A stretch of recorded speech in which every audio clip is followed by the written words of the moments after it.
You're lying. Hello, I am Eagle Gardens 1 on Instagram, and this is fucking talking shit with Eagle. This is episode number 37. Can you believe it? 37. I hope you guys have had a wonderful Friday. I know I have. We have a great couple tonight joining us. Kineos Genetics. Kineos Genetics. I know I still messed it up. I still butchered it. Thank you guys for joining me. Can you tell us how to find you and how you guys are doing tonight? Yeah, we're doing good. Hi, guys. So yeah, how to find us? It's Kineos Genetics. We're on IG. That's where we do a lot of our work. So Kineos Genetics on IG. This is Mrs. Kineos Genetics right here. Yeah, Mrs. Kineos Genetics on IG for me. Kineosgenetics.com is our website. You can find our full menu there, a little bit about us, a little bit about our grow. There's some links to Canafam. We're going to have to get some links to Eagle Gardens up on the Canafam page now. Right. We got a page for all of our Canafam people like Dizzy and Pedro and Fodder and Ruby and the Mendo boys and everything, with links to everybody. So we'll have to get you on there. I appreciate that. Boy, did you guys see that Mendo video today? How cool was that? Yeah, we're in it. Oh, that's even cooler. Yeah, we passed to Fada. She passed the joint to Fada. Yep. Fada Mike. Oh, that's pretty awesome. Yeah. I liked the idea when he was telling me about it the other night, but when I watched the video today, it was even cooler than it played out very well. I mean, it seemed very natural, the flow of the pass, and Bleezy did a great job with the editing there and making sure that the people were passing the right way. And I loved it. There was a moment where somebody took it from the same side and passed it, so they used that moment to flip it around to the people who were passing it the other way. It was really well done. Yeah, it was cool. Very cool. Yeah, I even liked when they passed. The one guy passed a bong, and it even looked good there because the guy kind of like nodded, like okay, and he grabbed it. And, right. Yeah, it was a good video. I was pretty impressed, and how awesome to be in it. That's forever right there, guys. Can't take that back. You're in a video forever. That's pretty awesome. Right. Yeah, it was really cool. That's a pretty awesome deal. I'm impressed. I never got to be in a video. That's pretty awesome. I'm jealous, especially my no dope video. That's right. Awesome. Yeah, we love the boys. We've seen them a couple of times. We saw them in Boston at the Freedom Fest, the Freedom Rally, the last 2 years in a row. As a matter of fact, that's probably not the first time I've been in a video with Mendo. This past year at the Freedom Rally, the missus here got up on stage with Old E and spit the lyrics to Smoke Alarm. If any of you guys were there, that was her. That's pretty awesome, man. That's really awesome. Yeah, that was pretty really gutsy. Cool.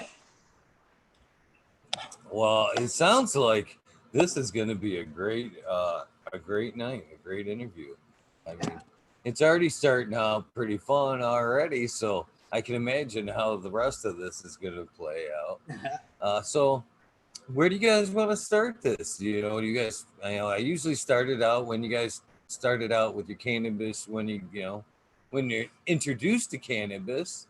All right. But that was me first. So, I mean, I can start here, I guess. I was raised in the 70s and 80s. So I started smoking in 84. We're in rural Maine.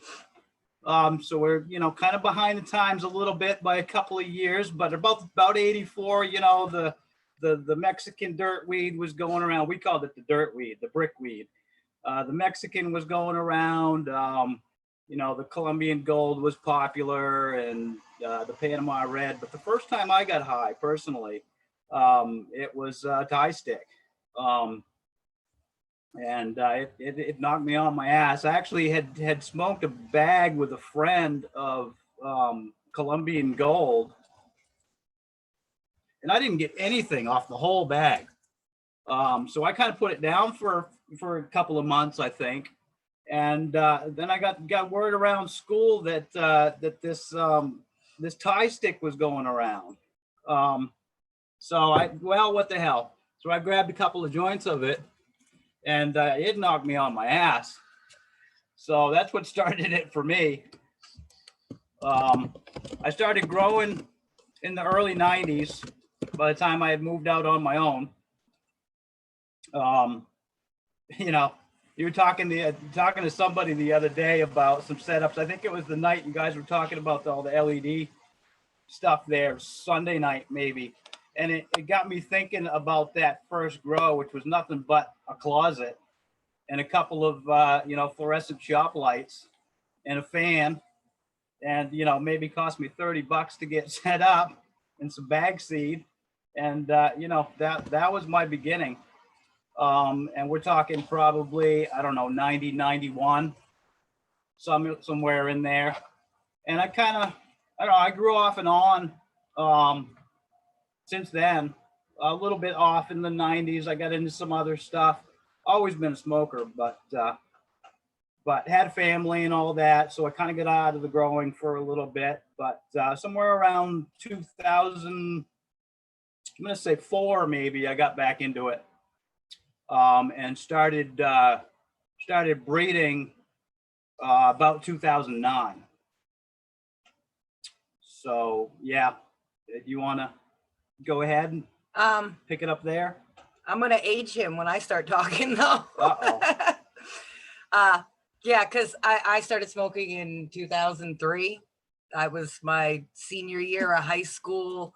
There's a small town a little ways off from here that's pretty popular, like party town for the high school kids. And my boyfriend at that time was like the pot grower of the town. Like everybody went to him for their weed, and he wound up rolling a joint one night, and I said, to hell with it, why not? And I grabbed it and started smoking, and hadn't stopped, huh? well, I did stop for a little while when I left for the army, but I think about a month after I came back, I was smoking again. So, and I haven't stopped since then. Never really grew my own until we got together, and he was already well established and taught me pretty much everything I know about growing at this point. Yeah, it's been a couple of years now. She's kicking ass. We met in 2017. We were working together, counting inventory. Yeah, it was our job to go into stores in the wee hours of the morning and scan every barcode in the store to count all of the products. So we got a lot of time to talk because there's not much else to do. So we smoked together a little bit, a couple of times. And I remember one time in particular, I think she was out and asked me for a little bit of smoke, and I had something in the car. It was just something I had, handy in the car. It wasn't anything special. I think it was some of my, Big Lights, wasn't it? Yep. The BC Big Bud Northern Lights cross that I've got. So, a little on the sativa side, good kind of up kind of thing. It was something that I just, daytime kind of smoke. So I gave her some of that, and she come back the next day and said, what the hell was that? That knocked me on my ass. I called it the magic munchie maker because I have major stomach problems, and if I don't smoke, I don't eat. And I don't think I ever ate so much in my life as I did that night. Yeah, it's a wicked munchie maker. So yeah, that's kind of how we met. And then we had the same car. Oh yeah. And I needed a set of tires. I was getting a new car, so I sold him the tires off my car. And we pulled into a parking lot and swapped the tires out on the two cars. And I think I kind of impressed him being a girl and totally holding my own, changing tires next to him. We changed 8 tires in about half an hour, 40 minutes tops. And I was impressed because she kept right up with me. And it's like, she's a woman that doesn't mind getting her hands dirty, I like that. So, and yeah, it pretty much took off from there, didn't it? Yeah. I think we were dating less than a week later. Then we got married in 2018 because I guess weed brought us together. We got married on 420. Probably the only bride to have the words Method 7 in her vows. Well, we know that you do share the day with Jack Greenstock that just popped in chat. They were married on the same day, but I don't believe Method 7 was in their vows. I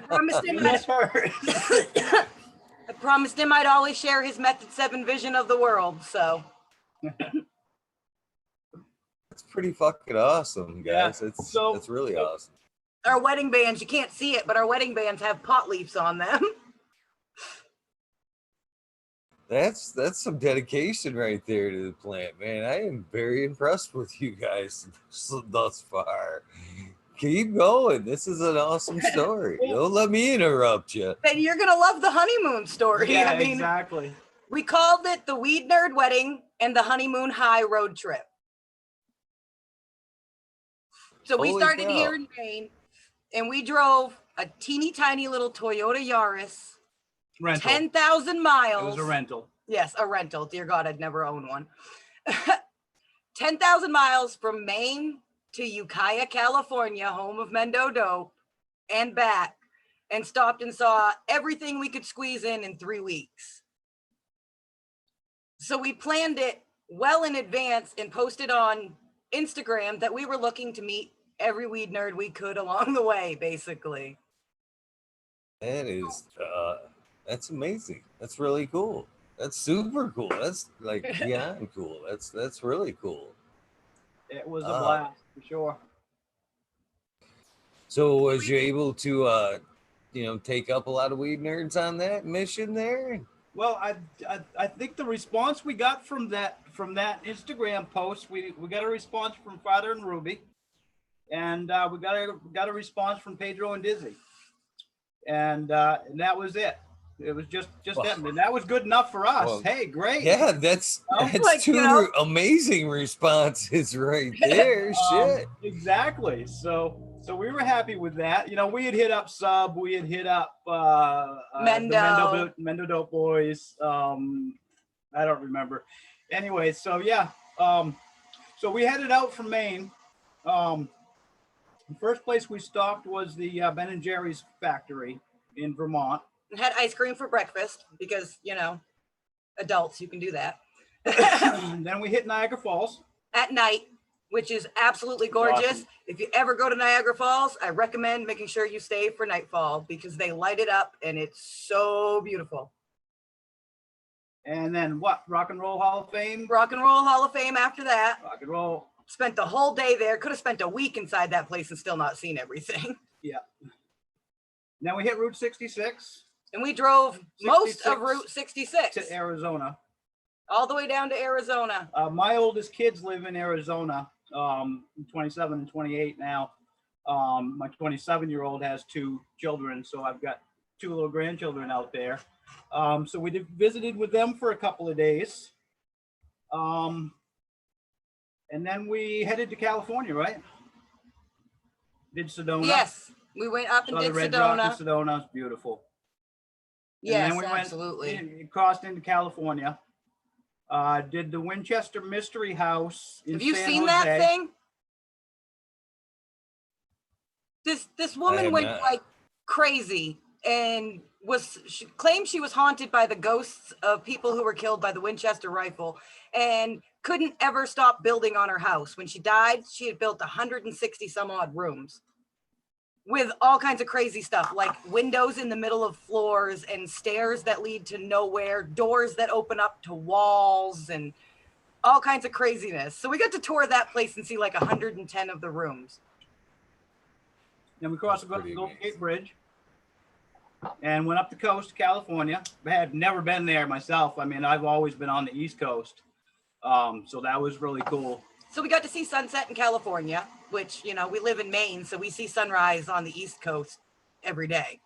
But we'd never seen sunset on the West Coast. And then we went to Montgomery Woods, where Mendo shoots a lot of their music videos. So we went out and walked the redwoods, you know. Never seen a redwood before. Yep. Nope, that was amazing. It's a beautiful country they got up there. That's where they shot I'm From the Mountains, right? Yes. Right Yeah. there. Then what? Then we came down and met Soil King. Yeah, we stopped in Cloverdale at the Soil King Garden Center. And you want to take that one? Yeah, that was cool. It was really cool. We pulled in, and it was a Sunday, and they were still supposed to be open, but when we showed up, for some reason they were closed, and we were pretty sad because, you know, we were really hoping to, you know, get a bag of big roots to take home with us because can't find it here anywhere. It doesn't exist over here. So we're walking around taking pictures of the outside, so, you know, at least we had some memory of being there. And this guy comes out from out back in the soil yard. And we're like, you know, we're such a shame that the store's closed. We came all the way from Maine. So he starts knocking on the door to the store. And one of the girls opens the door and he goes, dude, these guys came from Maine. You need to open this store up and let them in. So they opened the store for us so that we could come in and check the store out. And we're sitting there talking with them and everything and telling them, you know, what we were doing and how it was our honeymoon trip and everything. So one of them goes out back. We didn't know this at the time, but went out back and called Pat, called the Soil King himself and told him about us. And Pat told them, whatever you do, don't let them leave until I get there. So we're sitting there just, you know, shooting the shit with everybody, talking, and they're like, you can't leave yet. You can't leave yet. You gotta stay a little longer. You just gotta stay a little longer. And all of a sudden we hear Mendo Dope blasting out of this big truck that's pulling up. And out jumps Pat and his friend with a camera. And he walks in and does like this whole big interview with us about our honeymoon trip and everything. Winds up giving us a bunch of t-shirts and stuff. And we get our soil, and it was just an absolutely great experience. Like, he took time out of an extremely busy day because that's awesome. His kids' cars had just been broken into and all their stuff had been stolen. And that's why the shop was closed, was they were going out to replace their stuff. And he took the time out of that kind of a day to stop and talk with us. And it was quite a relationship. So we got our bag of soil and brought it home with us. And it was an awesome day. Yeah. Yeah. That was a great day. So let's see, Awesome. After that, we headed to what, Yosemite, right? Yosemite after that. By then we had lined up to meet up with Father and Ruby and actually do the wake and bake with them. So we were like, cool, let's make that happen. So we went to Yosemite. From Yosemite, I'm talking just like we did this stuff one day. We were at Yosemite. One day we went, the next day we went to Vegas. The next morning we went to the Hoover Dam, and then it was straight to Father and Ruby's. We made it to Father and Ruby's Tuesday at 4:23. I'll never forget it because I sped so hard, it's not even funny, trying to make it for 4:20. Yeah. And we were 3 minutes late. And we had just planned on staying for a little while. And, we didn't want to impose. We'd never met them before. And Fada was not having it. We were not leaving his house. It wasn't happening. They insisted we were staying the night. They were buying pizza. We were doing the wake and bake, and that was all there was to it. They were so incredibly generous and kind to people they didn't even know.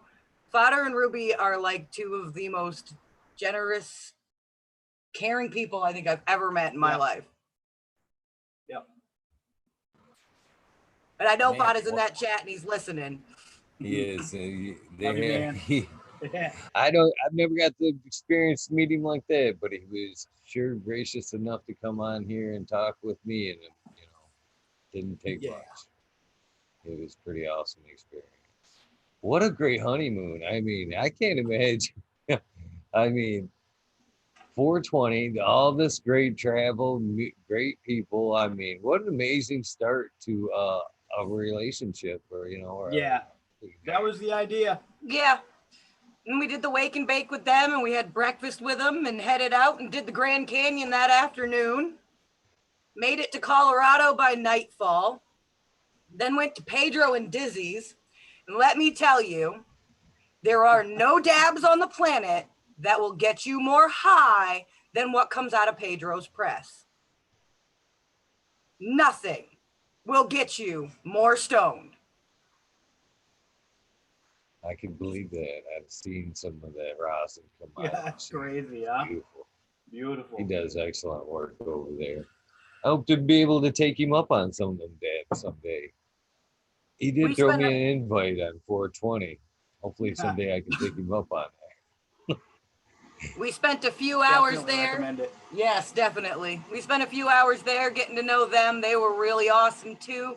We headed out of there so high that we barely remember the 3 hours it took for us to drive across the Rocky Mountains to the Stanley Hotel. So not only were we, mentally high from being at Pedro and Dizzy's, but we were 15,000 feet in the air at the same time. 14, but yeah. 14, okay, that was close. But then we made it to the Stanley. We pulled into the Stanley Hotel around midnight. I don't know if you know what the Stanley Hotel is, but we're from Maine. Stephen King is the biggest thing to ever come from Maine. He wrote a book called The Shining. The Shining was inspired by and takes place at the Stanley Hotel in Colorado. It's one of the very few stories Stephen King writes that doesn't exist in Maine. So seeing a Stephen King location is usually pretty easy for us, but the Stanley's almost impossible. So we got to stay in the Stanley, which is supposedly extremely haunted. And it's absolutely beautiful. It'd be pretty crazy all on itself. Yeah, it was awesome. Yeah, that was amazing. It was a good night. The guy was cool too. We rolled in at midnight and he upgraded our room and it was awesome. Gave us all kinds of special stuff to remember the hotel by and everything. It was pretty amazing. The next day we did Yellowstone, which I highly recommend if you enjoy wildlife. Buffalo and wolves and elk and bighorn sheep, and just absolutely full of wildlife. But oh my God, does it smell? Yeah, the sulfur is wicked. Yeah, I'm allergic to sulfur. So by the time we were done, I was pretty sick to my stomach. I couldn't spend more than an afternoon there. And then almost done. What do we have left? Deadwood. Deadwood was awesome. I used to We watch went the to show Deadwood. We love Deadwood, the show. It was really cool. So we saw where the place where Wild Bill Hickok was shot. We saw his burial site, Calamity Jane's burial site, Seth Bullock's burial site, the Bullock Hotel. That was pretty amazing. And then we went to Mount Rushmore. Yep. Saw Mount Rushmore. And then we headed home. Basically. 9,800 Well, miles later. By then, and we were about 2 weeks in, and almost 2.5 weeks in, and we about had it by then. So it's time to head home. So it was 28 days and 9,000 miles on a little Yaris, packed to the gills with. You should have seen the rental lady's face when she figured out we packed on 10,000 miles in 3 weeks. She's like, she went out and checked because she didn't think she had read the odometer right the first time. She's, no way, you couldn't have done that. Yeah, we did. I'd have been like, you're right, we didn't, it's broke.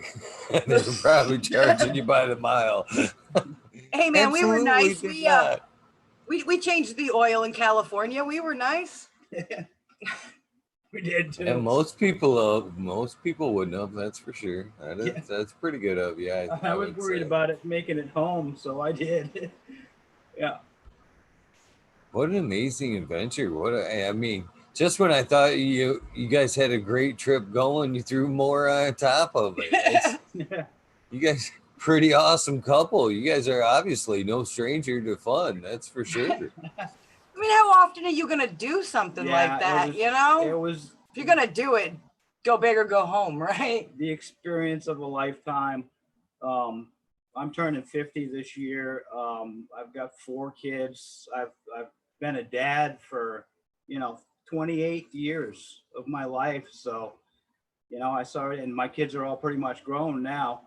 I now have 2 stepchildren. Between the 2 of us, we've got 6. It continues, but mine are 13 and 10. I saw it as a bucket list thing. These were all kinds of places that I wanted to see in my life, and we just knocked a lot of them off. So it was great. It was a good 3 weeks, that's for sure. Yeah. Wow, it's pretty incredible. It's like super incredible, to be honest with you. So when did you said you started growing early on? How did you start growing? What was your system? Did you start growing in dirt, cocoa? Yeah, well, I mean, like I said, we're rural Maine. Money's hard to come by. Money's really tight. I had kitchen jobs for a good part of my life. I worked in kitchens and cooking and that kind of thing, and getting by just above minimum wage, and a family and all of that. So,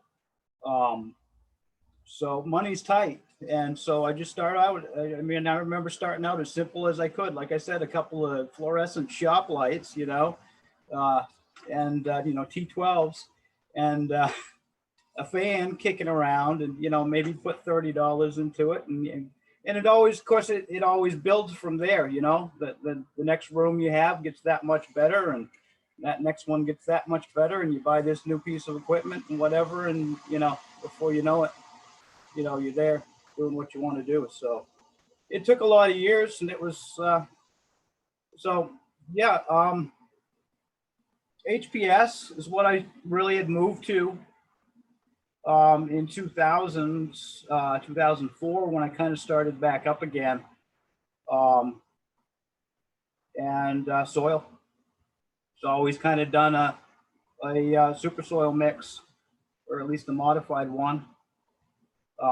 Now we've used up until now, we're playing around with some different stuff, playing around with big roots and some things like that, but use a pro mix with, worm castings that we make. What else on down to earth, all kinds of the down to earth amendments. Coast of Maine lobster compost. We just started using that because we just started carrying them. Throw a bag of that in the mix. Pit moss. It's a great product that like nobody knows about yet, but it's made from upcycled paper fiber. If you've ever heard of it, pit moss.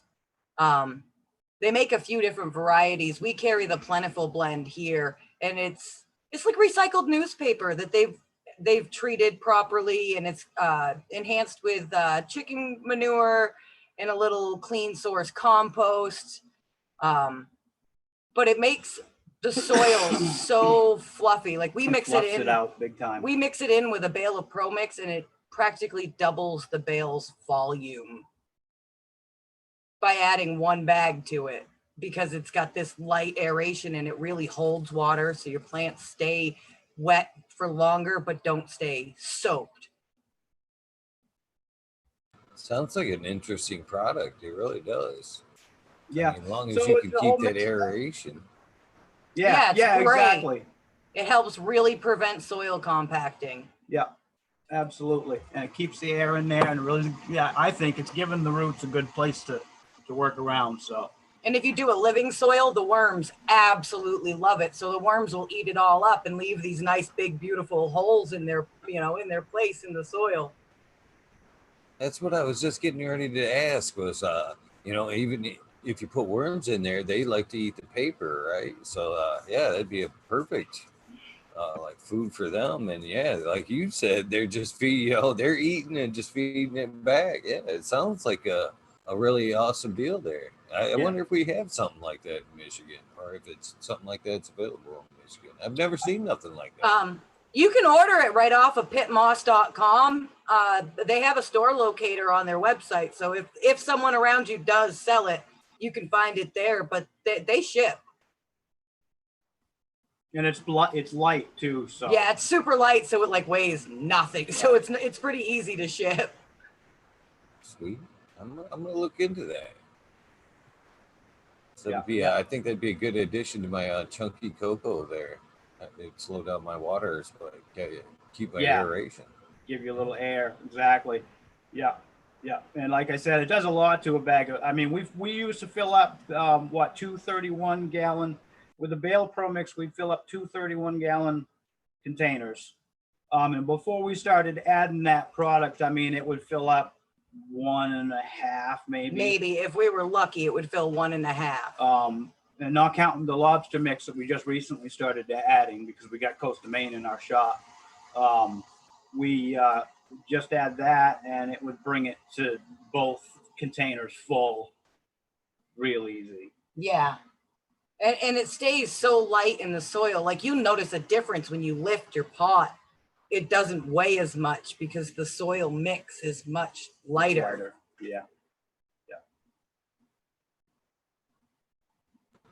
Sounds like an awesome product. I dropped the product name in the chat for people who are struggling to hear me.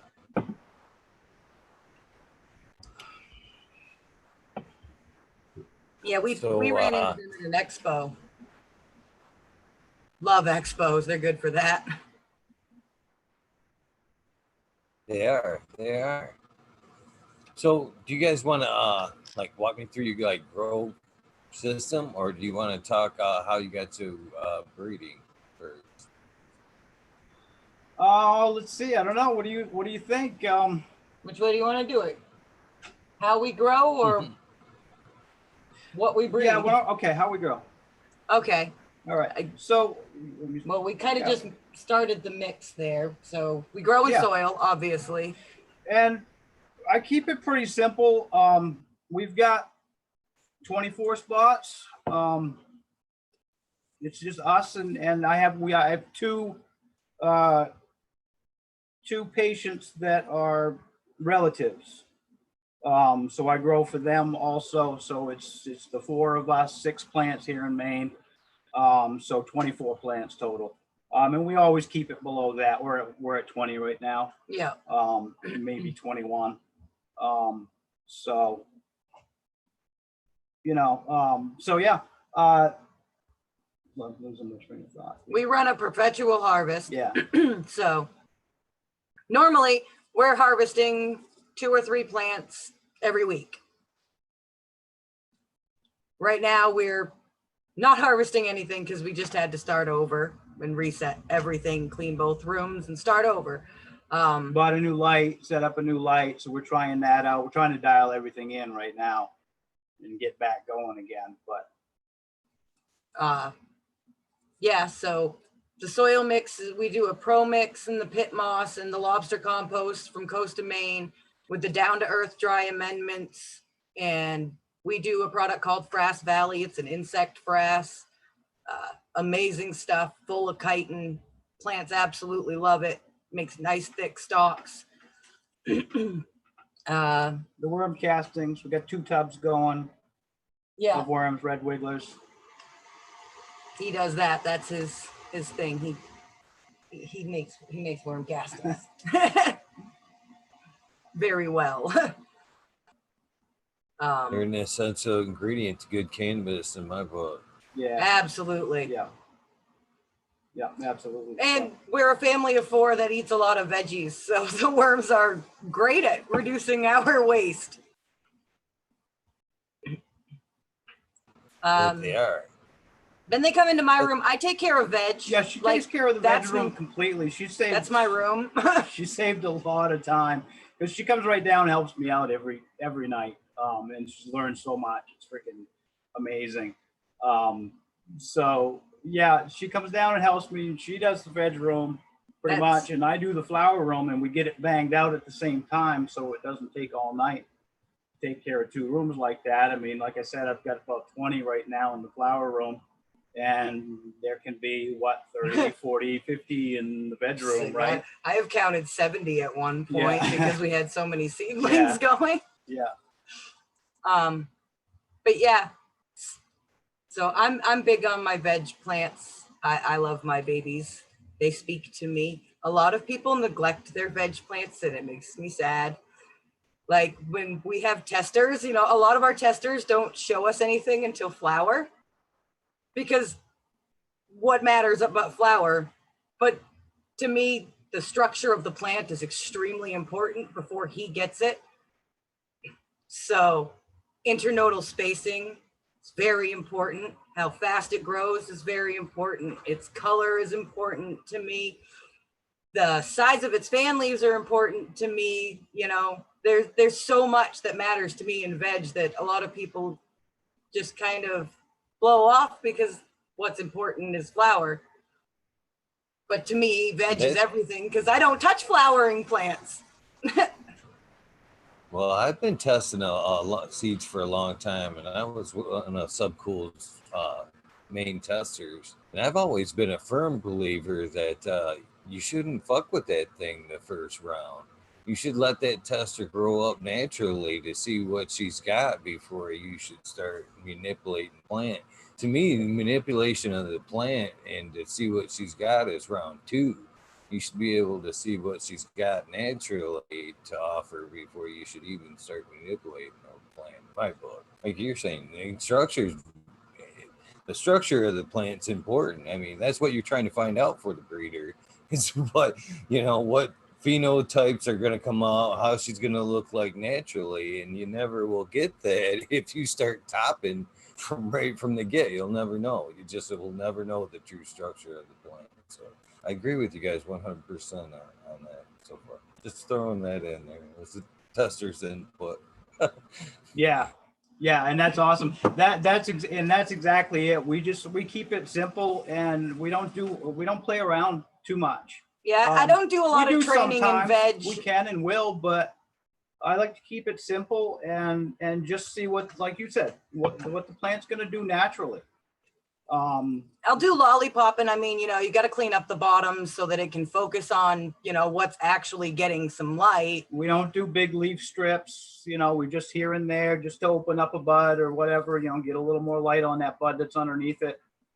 Remove those ones that are in the way, but other than that, we don't do the full leaf strip. I think that, you know, the plant uses those leaves and needs those leaves to pull that energy in, and I think the more, you know, available energy, I guess, you know, the more beneficial that is. So we don't pick them down too much. We'll do a little bit usually when we flip, and then a couple 3 weeks in, we'll do it again just to open them up and get some air in there. Yeah. So natural is better. Mother Nature knows what she's doing. So why mess with her? Where we're breeding all the time, you know, and I grow a little bit of smoke for us, and I grow a little bit of smoke for 2 relatives, and that's it. So, you know, the rest of it, it's the breeding. It's about the seeds. So we keep it pretty simple, and we get plenty of smoke off of that, everything we need. So it's the rest of it, like I said, it's about the breeding. It's about the breeding room. So, which is a separate place from where we've got the right. So, you know, veg and flower that we're talking about. We have a veg room, a flower room, and a breeding room. So our breeding takes place in an entirely different location so that we can continue running our perpetual without risk of any cross-pollination. Always take care of, you know, the 2 rooms first, then go to the breeding room. That's the last thing you do for the night. You know, always finish with that breeding room so we're not accidentally spreading pollen. But yeah. I think it's pretty awesome that you guys even work at the garden as a team. You know what I mean? That's that makes you guys even more of an awesome couple, that you spend the time together. No, seriously, because, you know, that could dominate a lot of time for one person.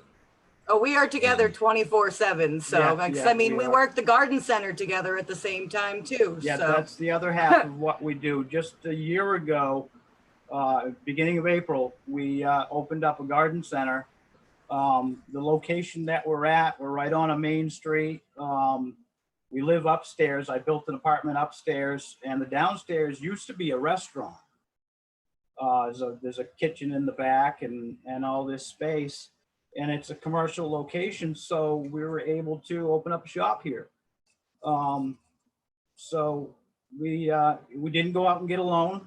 We don't have a $30,000-$40,000 loan over our heads. We just we opened up a shop out of pocket with about $4,000 or $5,000. We bought some soils. We got hooked up with Down to Earth, and got. Of course, we got hooked up with the Soil King. That was like our first phone call. Yeah. It's like, if we're gonna buy soil and truck it from somewhere, it's coming from the Soil King. So that was our first purchase. Was a pallet of big roots for the store. Yeah, we had to get Soil King here, so. So we basically tried to stock everything we were using at the time. So we reached out to every distributor we could think of that, you know, every product that we carried, started reaching out to small businesses that might be willing to work with small amounts with us. Because I mean, when you're starting with $5,000, you can't buy a lot of product. Yeah, so we started simple and just kind of built it from there. You know, as we made a little bit of profit, we put that little bit of profit right back into the business, buy something new, and, you know, just try and build it up. So now we've got it up to, you know, we've got a few nutrient lines in stock. We've got, you know, pH ups and downs, and we've got, what else, hon? Help me out here. We hooked up with Coast of Maine soil, so we've got all their soil mixes and some Jack Greenstock sounds like a grow store I'd like to go to. Yeah, it's all organic. We don't carry any products. We did in the beginning. We carried a few inorganic products. We had some people request some things from General Hydroponics and things like that, and we carried it because we could get it, and you know, we wanted our customers to be satisfied. But then we decided those weren't really the kind of customers we wanted to satisfy. What we wanted to satisfy were the people who wanted to grow in a healthy manner that was going to be okay for our environment and better for themselves. So why pander to everybody instead of catering to the few? So it really sent us on a journey to discover new products that were on the market that people didn't know about.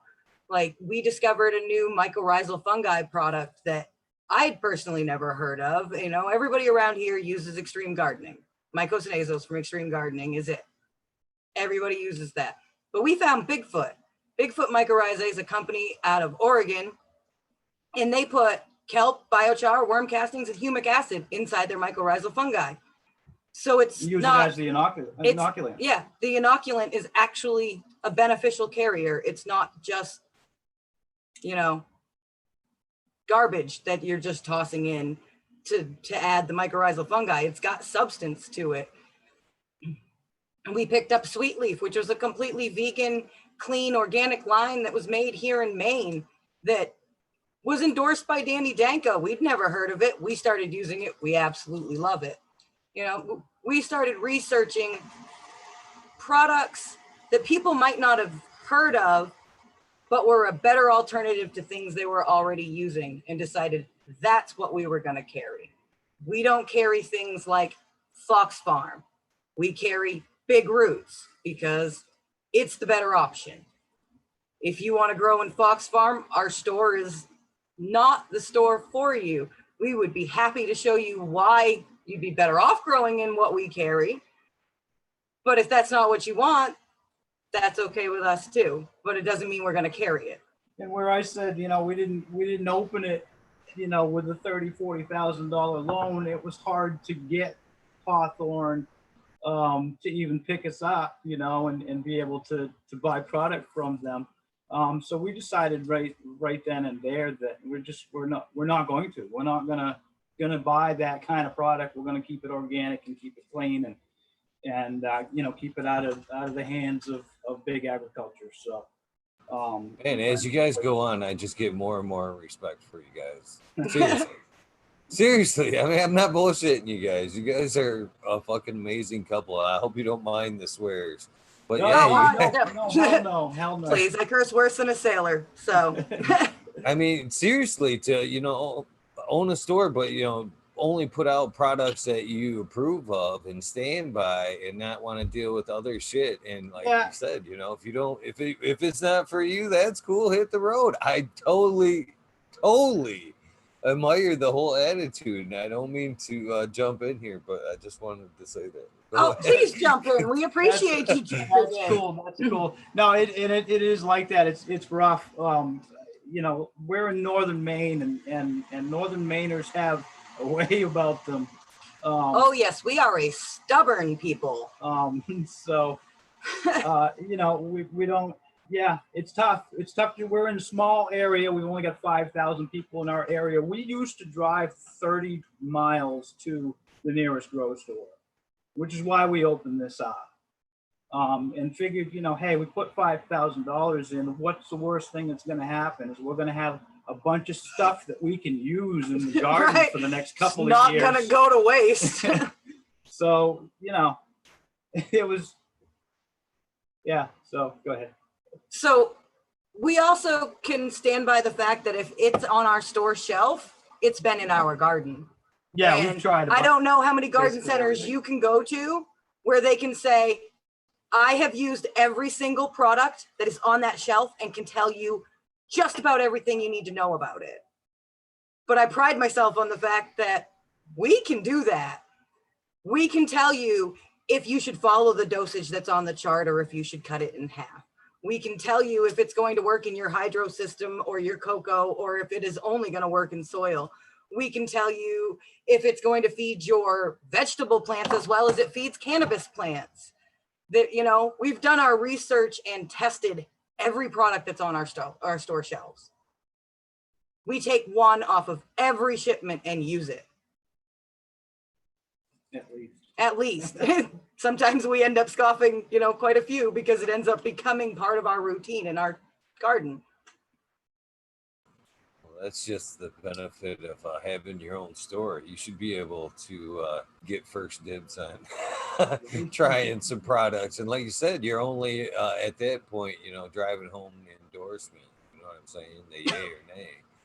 So that's pretty awesome. If you haven't yet, can you please, you know, give the store, you guys' store a shout out? You know what I mean? So people could in Maine or who's hearing this, maybe they want to go on a honeymoon travel and end up at your guys' place. Yeah, if you guys ever come by, it's Kineos Garden Center or an 18 Main Street in Madison. We're totally Googleable, so. Yeah. Yeah. Kineos Garden Center.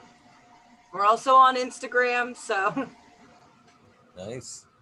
Yeah, there's no reason why you guys, I mean, I'm sure everybody that's listened to this, if they're close to you, I know I like supporting the little guys, and especially a store like you guys itself that backs out their products. You're right, because most grocery stores you go into, they're willing to sell you anything that you're staring at on the fucking counter there. And they're happy, you know, don't even bat an eye. And if you need it or not, there, here you go. Let's put that in your car. Yeah, what else do you need? Oh, yeah, we'll give it. You sure you don't want a gallon of that? But, you know, yeah. Exactly. And the lack of knowledge at some of these garden centers is astounding. The nail in the coffin for us. That was a big part of it for us. That just made us decide we were done shopping at other garden centers and we were opening one. Because we were at the garden center we usually shop at.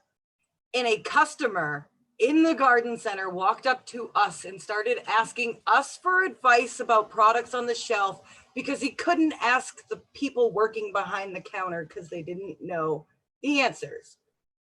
And if we can help the customer inside the store better than the person behind the counter, it's about time we do it our damn self.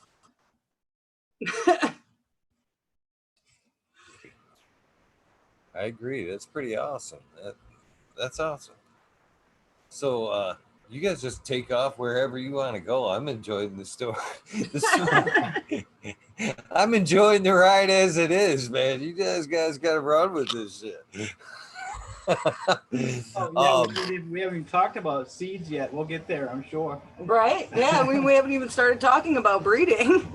Yeah, I'm sitting here looking at you guys' Instagram here, and as we talk, hopefully I can bring up these pictures while we're talking about some of these strains because they're beautiful. Cool. Oh, absolutely. I think she figured out how to do that. Yeah, I figured out the whole screen share thing too, so I thought maybe at some point I'd share some of the Yeah, please. It's easier on your end because then you can bring up exactly what the hell you want to talk about. Please, yeah, you're more than welcome to screen share anything.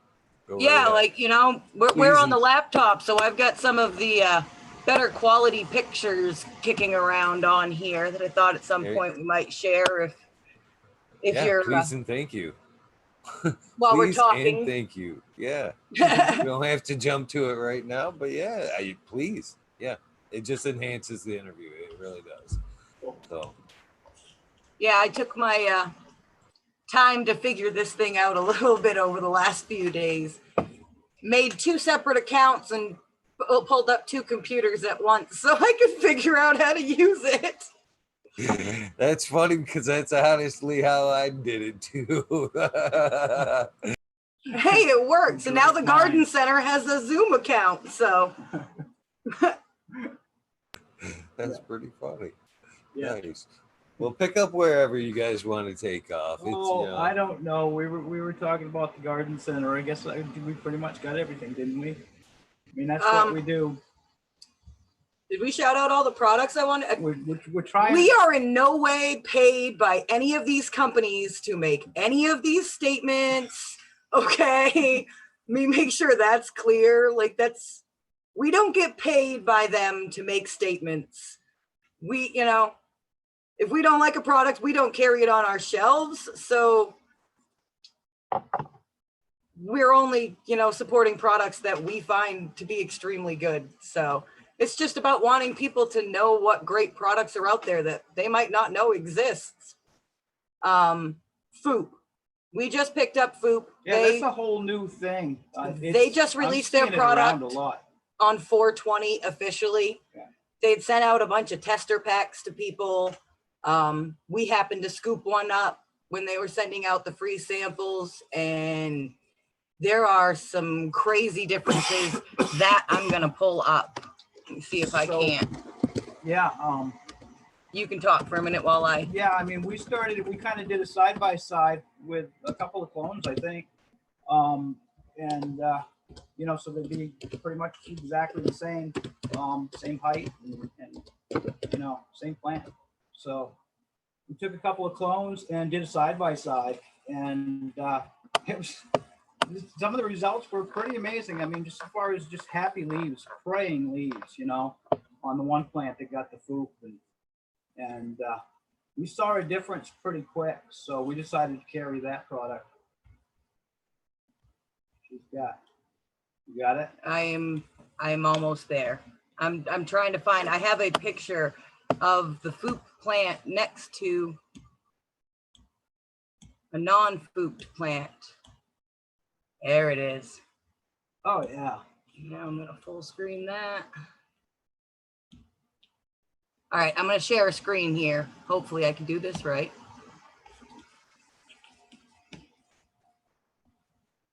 So this one on the right, did I do that? Is it up there? Yeah, get the nod. Okay, so the one on the right is the Foop plant. The one on the left is the non-Fooped plant.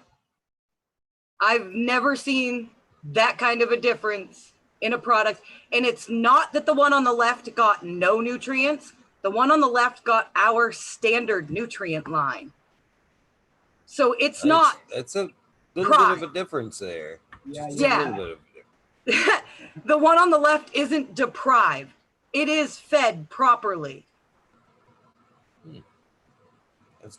So what is it? It's Foop. It FOOP. But it's a whole nutrient line. You know, they've got a veg A, B, or one and two. So one yeah, and two. I was A wondering and B. if it was like a single product, Nope. like a foliar or something like that. So It it's is a a nutrient. It's a 5-bottle Five nutrient bottle line. Regular nutrient line. So there's a veg A and B, and a bloom A and B, And a and sweetener. a sweetener, and that's it. 5 bottles. And it's all made from basically from fish excrement and some other seafood, you know, ocean style inputs like kelp and, you know, oyster shell and stuff like that. And it's a liquid nutrient line. and they're selling it on their website. Yeah, fish poop. Yeah, foop. The website is thefoop.com. I'm gonna write it out. But we were really impressed. We've got them in flower now. Yep. How long they've been in flower? That's his room. A week maybe. And they're doing really great in there. They're really happy. They're praying. They're always praying. So it's a great product for people to check out, you know, if they're into liquid nutrients and are always willing to try something new. We had a little magnesium problem, but it wasn't just them. It was right. We had a magnesium problem in the whole room, that was basically. So the problem with that, I think, was it was a down to earth box that we were out of. Yeah, we were missing one of our one of our products in our soil. So, yeah, but yeah.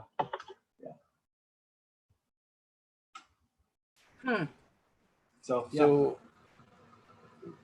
want to talk seeds? Yeah. Everybody likes to talk seeds. Everybody likes to talk seeds and look at pretty pictures of buds. So yeah, let's see what you got. I mean, you've already got the question straight off. Do you guys ship? Say again. You've already got the question here in chat. Do you guys ship? Do we ship? Yeah, seeds. We ship seeds. Yeah. Just hit that. We just up. We're at Kineosgenetics.com. On the website there, you got links to a couple of seed banks that I'm in. Or you can always hit us up straight on IG. You know, DMs work. DM us on IG. Allegedly, didn't say that. Whatever. We might help you. Yeah. Right. We will. You can say hi on Instagram. Reach out to Ryan. Right. So yeah, Kineosgenetics.com. You can see our whole, our menu. We're just kind of getting out there. Started in 2016. So like I said, I started breeding about 2009, I think. I came across a couple of packs of Northern Lights number 5. So I loved it. I popped a pack and, tried it out, and it was a real nice buzz, and they grew real nice. I had 3 phenos in those original packs. You get the piney one? Yeah, the nice big, the big fan leaf piney one. And then I'm looking for it right now. I was just I've been telling everybody I'm looking for. We got your hookup. We got your hookup. You'd love the Kineos lights then. This is my original, work. It got me into this back in 2009, 10 years ago now. Aren't I glad I found you guys? Because I've been pine is what I've been chasing right now. So yay. Nice. Nice. Yeah. So I think you'll like that. So we started with that. Like I said, I popped a pack, loved it, absolutely loved it. I still had another pack. So, I figured, like I said, coming from Maine, not a lot of money. You do what you can to save money. So anytime I get a pack of seeds, I've been doing it since then. Anytime I get a pack of seeds, I pop the whole thing and I breed with it, F2 everything. And then you can run it again. Yeah, I can run it again. I can play with it. I can pick out phenos. So that's just what I've always done since then. So that's what really got me into it. So that second pack that I popped and decided to breed, just so I'd have a bunch of seeds down the road, because hey, I finally found a nice strain that I really like here, so that's where it started. And I kind of played around for the next 4, 5, 6 years. Took that down to like an F5, didn't you? Yeah. Got a couple other strains and started playing around with, some Northern Lights crosses. I've got a small line of 5 different strains that I've crossed with that Northern Lights. I crossed it with a big bud, a BC big bud. Different strains you crossed. A big Buddha's cheese, Nice.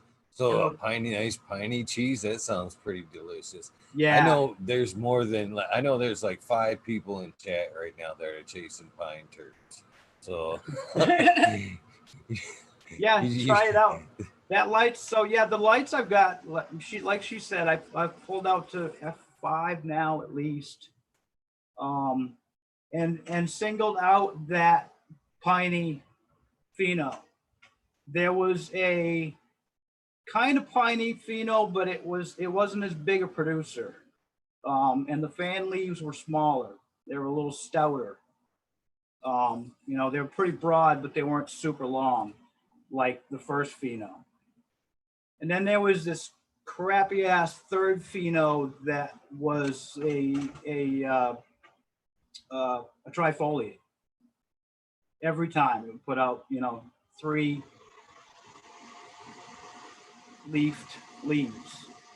No, I said that wrong. 3 leaflet leaves. There we go. They're leaflets. So every time, and it was that was a smaller bud. It was a little airier. So I started breeding it for that first pheno over and over for a few generations. So it's pulled out pretty good. I haven't seen that. I've never Pheno 3. In my 3 years of seeing it grow, I've never seen that pheno. She hasn't seen that pheno come up. I've only seen So I the think it's 2 gone. pine phenos. Yeah. And I got it down to mostly the first pheno, that really nice piney, sticky, big top cola. 8 times out of 10, that's the one you're gonna get, which is pretty good. Yeah. Yeah. So yeah, that's the lights. So yeah, we played around with I said the cheese. I said the we've got the white Big rhino. bud. You did the big bud. Yeah, the big bud. We crossed it with the northern white rhino. We crossed it with white rhino to make Right. northern white rhino. Sorry. Made northern white rhino. And then MOB. And then Maine's the MOB, clone only MOB. Yeah, I mean, mother of berries, the, you know, what else do they call it? Maine's original blueberry. Yeah, that's. Maine's own blueberry. Yeah. Just saying, you could tease us with any kind of bud pictures. So yeah, that's the Berry Lights, that MOB, and that's what Fada Mike is running right now, that he's showing on Instagram. The one that he was talking about a bit the other night. Oh, let's show Fada's off. Yeah, bring that up. I'm gonna go find Fada's. So that's the Berry Lights. Yeah, we crossed it with an MOB that's a Maine only cut. It was a clone only kind of thing, and it made its way around here, but not a lot of people know about it, I guess. Away from here, I think a lot of Maine people, it's old news now. But we crossed it with that Lights, and we love this Berry Lights. It's got a nice, you get that pine once in a while, but you really get that blueberry because I back crossed it with the MOB a couple of times. And well, let's get that secret out there. So that's Fada shared that today. That's the top of his Berry Lights.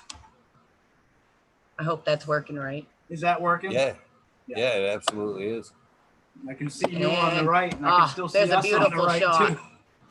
That's a beautiful shot. Yeah. That's the Berry Lights right there. Them some nice colas right there. Yeah, that's that killer cola. Yeah, we call that like the beer can cola pheno because it's like the size of a 40-ounce beer can. When you grow it in a single cola, it's a big beast of a cola. It's amazing. I think you've got a picture on it's really yours. Stout, heavy indica too. So I'm gonna find. He's got a picture on his somewhere, and I'm gonna find it of that pheno. Oh, the one that we did? Yeah, with the big cola. Sub commented on that post at one point. Yeah, he found that to be rather impressive. Wow, look at that butter. That always makes your day when you get a comment. Right. It sure as hell did. Absolutely. You're gonna have to talk because I can't talk and scroll at the same time. Oh, you're getting there.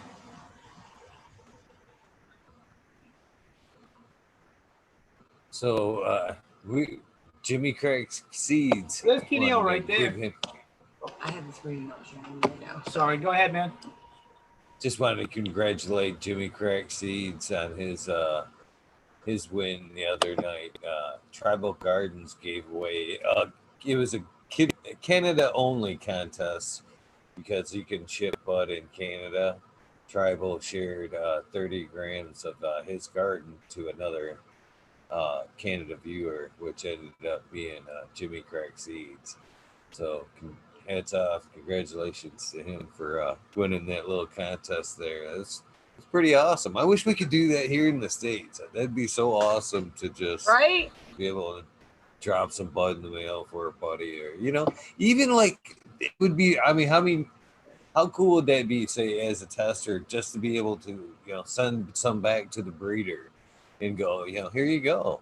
Especially in times like this when you can't get together and whatever. That'd be friggin' awesome. Yes, it would. That's for sure. It sure would. There you go. Yeah. All right, I found the picture I was looking for. So that's what we call the beer can cola pheno. Yeah, I wish I had something in there for scale, but She's nice. yeah. So that's that Pretty fairy nice. light that Father's running and talked about quite a bit the other night. Yeah. If you like things that smell like blueberry pie, that's a strain for you. That's So that was all stuff those were all strains that I created pretty much before 2016 when I technically started the company and really just, I guess got the balls to ship them. I felt a little more comfortable, the idea that I could probably get away with shipping seeds. I saw Sub doing it and he was bragging about it. And, Oh yeah, it's perfectly legal to ship hemp seeds. They Hell didn't yeah, have it it. is. Absolutely. So 2016, I kind of started getting the balls and the idea to do it. So that's really when we started. And since then, since meeting the missus here, we've made several more strains. We're getting there. We got about 5 or 6 more on top of those originals. But we take it slow. We put the time into it. I'm not just gonna make a quick F1 and spit it out there. We've got a couple F1s, but they were F1s that tested really well. And, we're consistent. The Morbid comes to mind that we released a couple of years ago now. I could throw up a was pretty picture of the Morbid consistent too. all the time. So we got a good It's a pheno. pretty one. Yeah. was- You like that one? I love the Morbid. Yeah. That's one of my favorites. I still I've like seen it. quite a few pretty pictures. You guys take some great shots of your bud or your She's strain. Well- got a photography background. She used to shoot rock bands, believe it or not, and metal bands and stuff. Yeah, I'm a metalhead. I used to shoot metal bands, but in the nice way with a camera. That's pretty cool. I've That's shot a so. few. I take it you're both metalheads. I'm assuming. Oh yeah, Yeah, yeah. that was one of the things. I mean, Yeah. with the exception of Mendo, of course. We love our Mendo. We make the exception for Mendo. Cannabis culture music's totally different thing. Yeah, I agree. But then again, I went and seen Slayer last year and Tool the year before. I enjoy my good. That's Tool's like Tool his was the last favorite one I band in the saw. world. I've seen them 4 times. I love Tool. Oh, that's a great show. That is a great Absolutely love show. them. Absolutely love them. I was telling that story the other night. If you don't mind me, just while you're looking for pictures. Go for it. It was a Father's Day present for my oldest daughter. Was a ticket to Tool when she took me to go see Tool on Father's Day. It was pretty much on Father's Day, and it was Pavilion, which I wouldn't have necessarily shelled out for the Pavilion, but she wanted to treat that anyways. So I'm smoking joints like this. I'm actually passing joints around, and they're actually flashing people that are smoking cigarettes, and I'm like, oh shit, you know what I mean? Yep. I'm gonna get my ass thrown out of here because I've got smoked out everybody around me. So just as I'm hitting one just like this, I see the guy next to me get the beam on him. And the next thing you know, security's like grabbing him by the arm, and I'm thinking for one, they're coming for me, but it just happened on him. And then he's just smoking a cigarette. They dragged this poor guy out. I'm sitting there chiefing on a big old fatty, and they're like, "Get that cigarette out of here!" And I'm thinking, this is a whole different day from old time Tool concerts and shit. Yeah, they didn't fuck with anybody smoking, but they didn't want them cigarettes in the crowd at all. I was like, this is all right. I wasn't expecting that. But, okay, back to Pretty Book. It's the same thing here, dude. Same thing. Dude's getting tackled for a cigarette, but yeah. We just quit smoking a year ago. I smoked for 30 years, those damn cigarettes. And just quit a year ago. Congratulations. Yeah, we've been cigarette free for a year. Yeah. That's not an easy one. One. Okay. Congratulations. Found the All right, what'd you find? Morbid. Oh, Morbid. Yeah, those are with her camera, a good camera. That's a beautiful shot right there. Yeah. Shots. This is one of our first crosses after what we call the 4 Kineos originals. Yeah, so 2016, I decided to kind of get things going and give this a shot. What the hell? So, I had the 5 to begin with, I guess. So I decided to start with that and start building it from there. So created a few since then. I met her in, like I said, 2017. Got married in 2018, April 4/20. We did all that honeymoon thing. And we came back and put some energy into creating some seeds. We've created a bunch of strains, probably 12, 13, 14, but we've only released 4 or 5. So we're just putting the work in and searching phenos, and if we don't like it, it doesn't get released yet. We'll take it back to the breeding room and give it another shot if we're not liking the structure of it, or we don't like the stone of it, or the size, or whatever it is, it goes back to the breeding room and we'll figure it out. Give it another shot. Well, I'm telling you right now, just the business ethic side of things I've heard so far, you know what I mean? Just the way you run your store already tells me that I would try some genetics. You know what I'm saying? Before I even heard you were breeding, the effort and the quality you're putting out in your store and backing them products, somebody else's products, I can only imagine, the pride you'd put forth in your own, and that you wouldn't be putting forth no bullshit. So yeah, that's what I'm trying to do, is just, I'm trying to keep it real. And we stand by our product. Anybody hits me up and says I popped a 10-pack and I got 8 males, I'll send them another pack. It's no problem. That happens.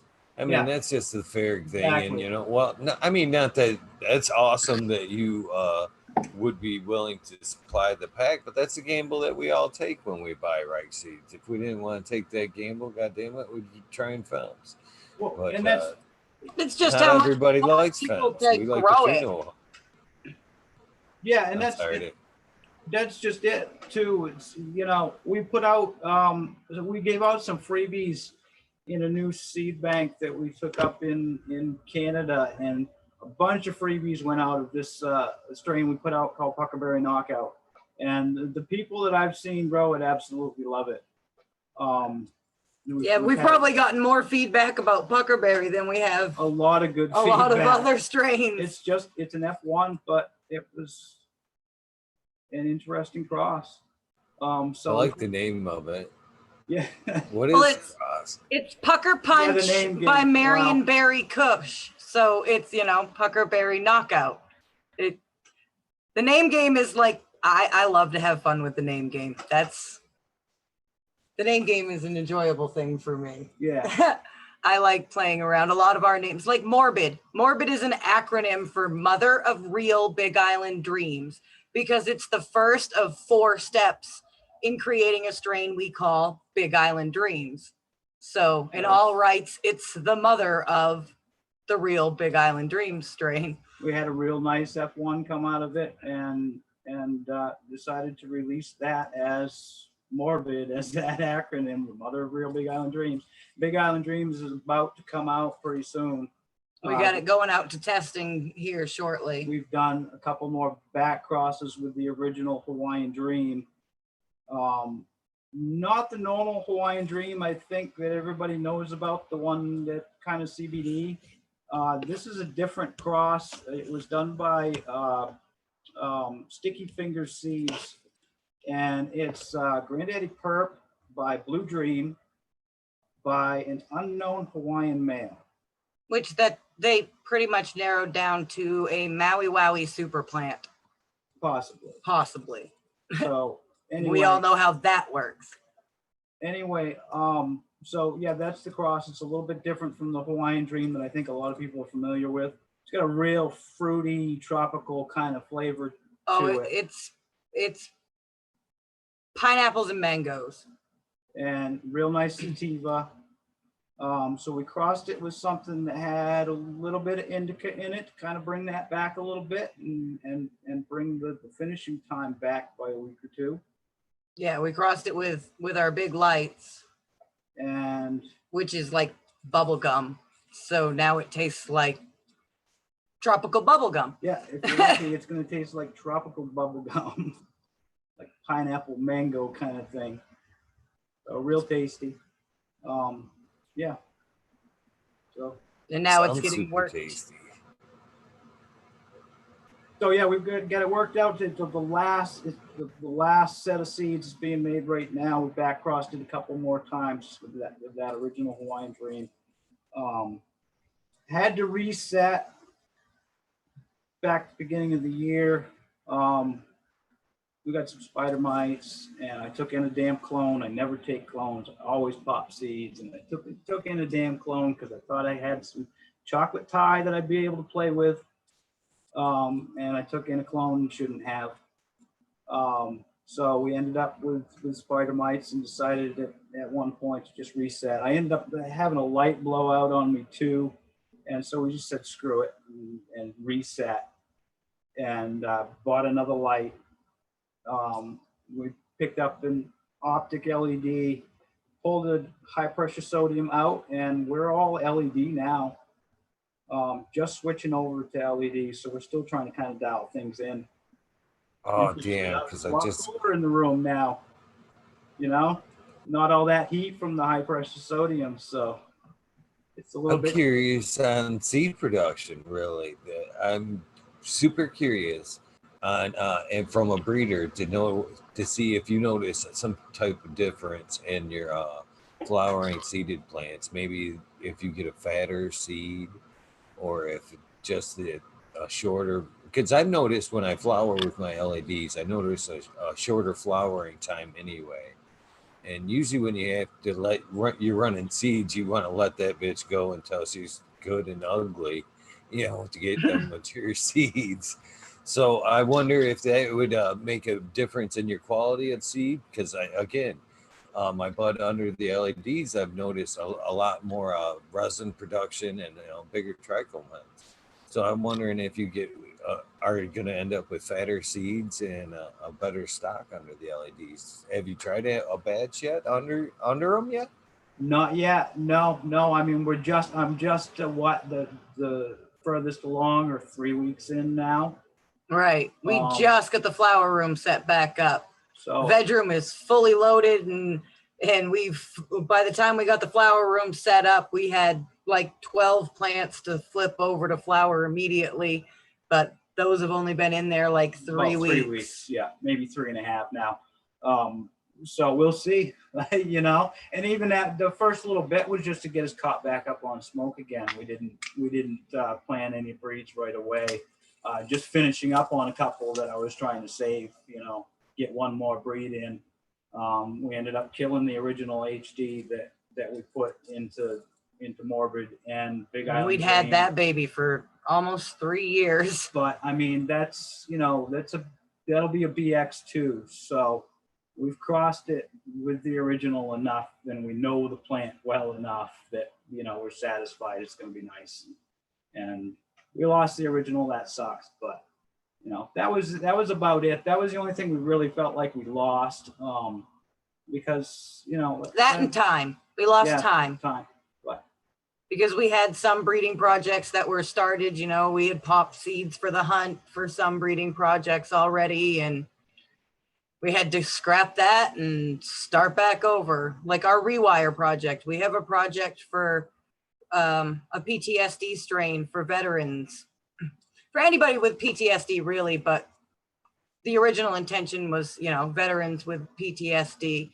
So we've really been working on combining strains that have really good terpene qualities that are good for anti-depression and pain relief and anti-anxiety, you know, really working on, like linalool is really good for PTSD because, you know, it's got the anti-anxiety qualities in it, and it reduces acetylcholine, which is a natural chemical in your body that creates muscle spasms.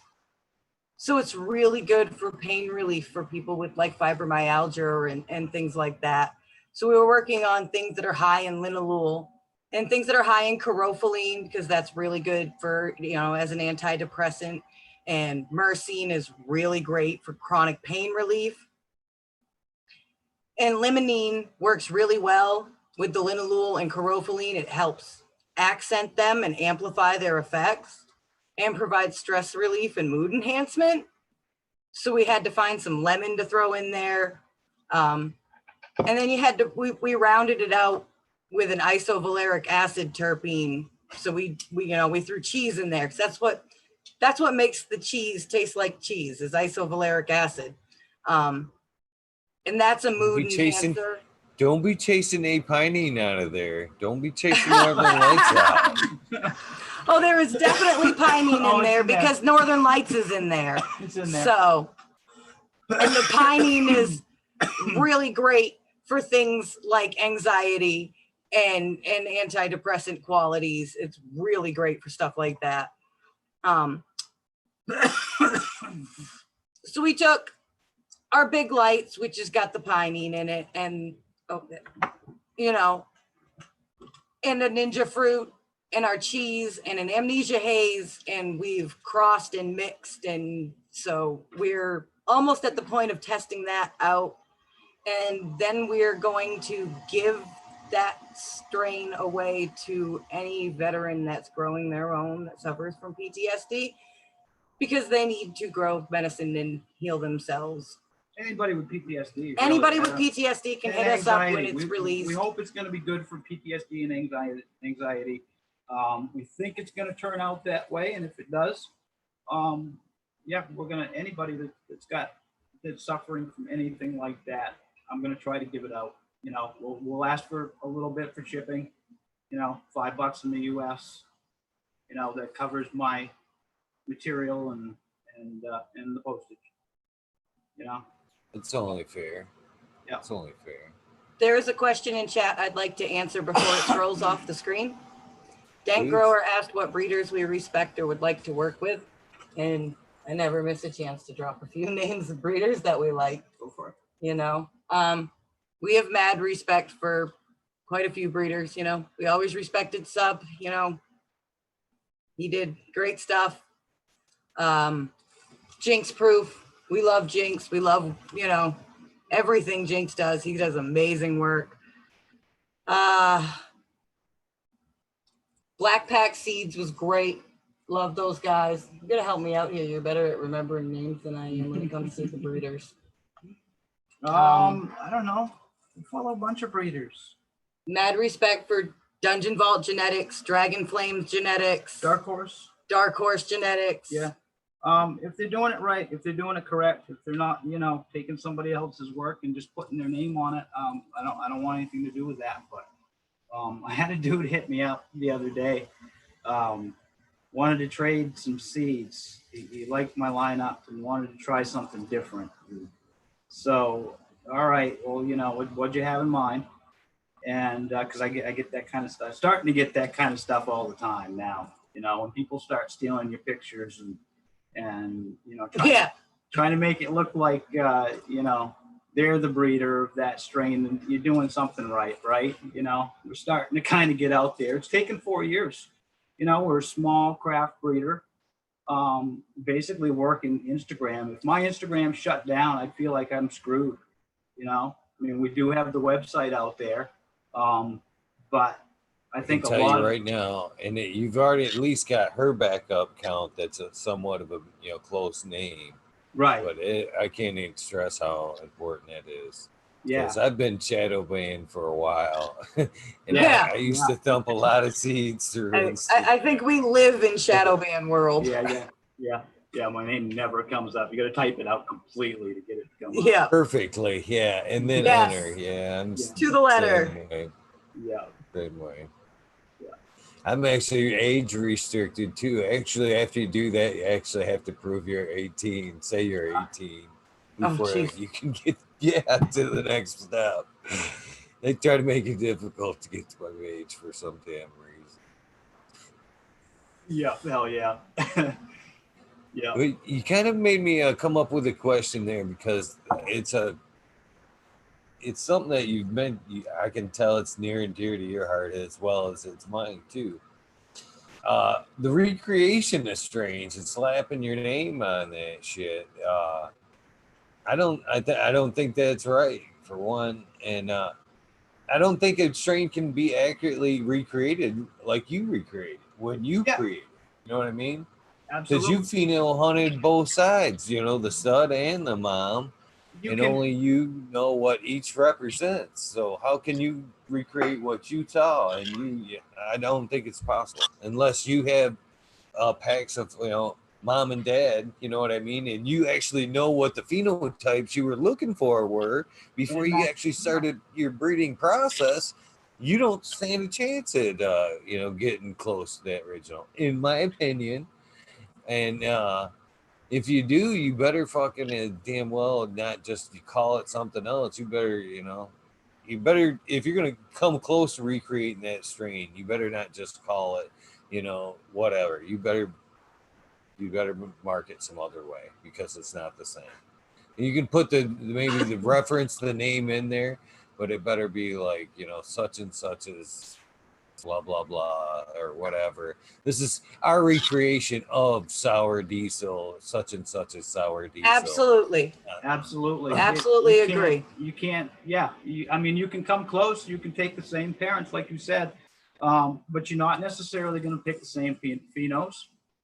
It's not going to be the same pheno on the mom's side and pheno on the dad's side, and so you can come close, but you're not necessarily going to create exactly the same thing. Yeah, absolutely. We can go out and buy Romulan and Cindy 99, pop them, cross them, and make something, but it's not going to be Space Queen. It's going to be something that might have some phenotypes that resemble Space Queen in there, but the phenotype ratios are going to be off. It's not going to be the same strain by any means. And it's not right to do that to somebody else. Take somebody else's concept of two strains crossing together and the name that they worked hard on figuring out and coming up with. You don't take that from somebody and market it as your own. That's just bad. That's bad karma. Oh, it is. And because, and it's another thing. And I'm 100% in your guys' corner on this shit. People bitch about the price of a pack of seeds. Okay. Everybody wants a dirt cheap pack of seeds. Yeah, I get it. But in the same aspect, they don't understand the gamble you're putting into, it takes a lot, you can, something may sound good as shit, and you can cross it and test it out, and it may not be as great as, thought it was going to be. But then again, you've got what, a fucking year and a half into, that point of your life, that's time money, lights of your, and that's still a gamble. You know what I mean? And then if the strain's good, you get rewarded. But you know what I mean? There is so much work into breeding and getting out that beautiful strain, the ones that you pick out and you putting forth there. In my opinion, you guys deserve every freaking penny you guys get. You know what I mean? Because there is so much work involved in pheno hunting. I just narrowed it down to just crossing it, but I didn't even get into like pheno hunting the mom and dad to cross out, then the cross, and then to grow that out and to test it and to make sure everybody likes it. And then you got to friggin' market that shit and try to get it out there. Them packs deserve the price they get. You know what I mean? And if somebody's offering you a friggin' dirt pack of, next to nothing pack of seeds, you should almost be leery, I think. You know what I mean? Because somebody's obviously rushed something out there to get you that price. And yeah, you don't discredit your breeders. Don't belittle them by trying to get dirt cheap packs. There's a lot of love and hard work that goes into making seeds and getting quality shit out there and making sure their reputation gets out there. Advertising, just just to get in that 4 years to where you guys got into right now. That's hard work and dedication. The first 4 years, to getting that name out there, getting the first pack sold. And I appreciate you guys for that shit. I 100% appreciate breeders that put in quality work, and hats off to you guys. I don't mean to sidetrack or whatever, but I like to point out quality when I see quality, and I appreciate, again, so far this has been awesome. I appreciated you guys 100% for coming on tonight. So let me keep going. Whatever you guys want to talk about, more strengths. I know you've only hit a couple here, and I would like to sidetrack for a moment because he made mention of pheno hunting the mom and the dads, and that made my brain register one of the things we wanted to make sure we touched on. Pheno hunting dads, males are important too. Makes me very sad when people say the males don't show you things, because in my opinion, they absolutely do. Because a male can show you equivalence to its female counterpart. If you know what your female phenotypes look like, I'm a person who deals only in veg. My eyes are so trained to internodal spacing and to the tooth depth and the amount of serration to the leaf and the color of the leaf and the structure of the leaf, that I can look at a male in veg and compare it to a female in veg and go, that's what that would look like if it was a girl. If that's what I want to pass on, then I know that's the male I want to pick to go with it. A flowering male plant will show you its structure. It's going to show you if it's going to create tight buds or loose buds. You can tell that in a male flower. It's going to equate itself to a female flower in its tightness. How tight are the clusters of the flowers? How big did it cluster? Do its branches hold the weight of its its full female flower, its full male flower potential? Those things show in a male plant. And how tight the flowers are. Right, how tight the flower clusters are. All those things show in a male plant that will tell you what you're passing on to the potential female offspring. So males, to me, and to both of us, are extremely important. Yes, Jack Greenstock, stem rub, absolutely. I'm a big believer in stem rub too. If I can smell it just from touching it, it's gonna be a good day. Yeah, and we're looking at all that stuff. I mean, we picked up this tip a while back. I think we got it from the Rev, the dude that writes for Weed World. Skunk. Or Skunk, yeah. Yes, Skunk. Skunk. magazine. I gotta get a drink. You know, if you look at the cotyledon leaves, they've got the cotyledon leaves themselves have little hairs on them. And if you look at it like those hairs, if you look at them, the first couple of days, they'll start showing them. If you look at them with a microscope or a jeweler's loupe, you'll see the hairs. And supposedly those represent trichomes or potential trichomes. So if you pick plants, so I mean, we're tagging plants as potential breeders from day 2, really, and just looking at those characteristics. I don't know if you've ever heard of looking at that, but it's just something we've kind of picked up along the way and started doing. So we're looking from them. We can usually tell by day 29, day 30, 32 maybe, what the sex is going to be. So, you know, if they start showing flowers early, then, you know, or sex organs early, then we know, you know, those should be true male or true female. So we kind of look at that and we'll tag those too. So it's looking at them throughout, even, you know, the process of veg, looking at all kinds of different characteristics, you know, the structure, the internodal spacing, and everything like that. So, Do you guys collect pollen, or do you just throw the male in with the females? so we go in, you know, completely separate space. We don't throw any pollen. We put the 2 plants together. I think Spider Mike talked about it the other night. You know, he was talking about the 2 plants, you know, and a little bit of love going on, you know, physical contact between the 2 plants. You know, I thought that was a pretty cool thing for him to put it that way, and that's how we do it. I don't paint. I don't Bob Ross those bitches. Sorry, that might have been a stab. Yeah. But yeah, so we put them together for a few days, let it do its thing, and then we'll kill the male. Chances are,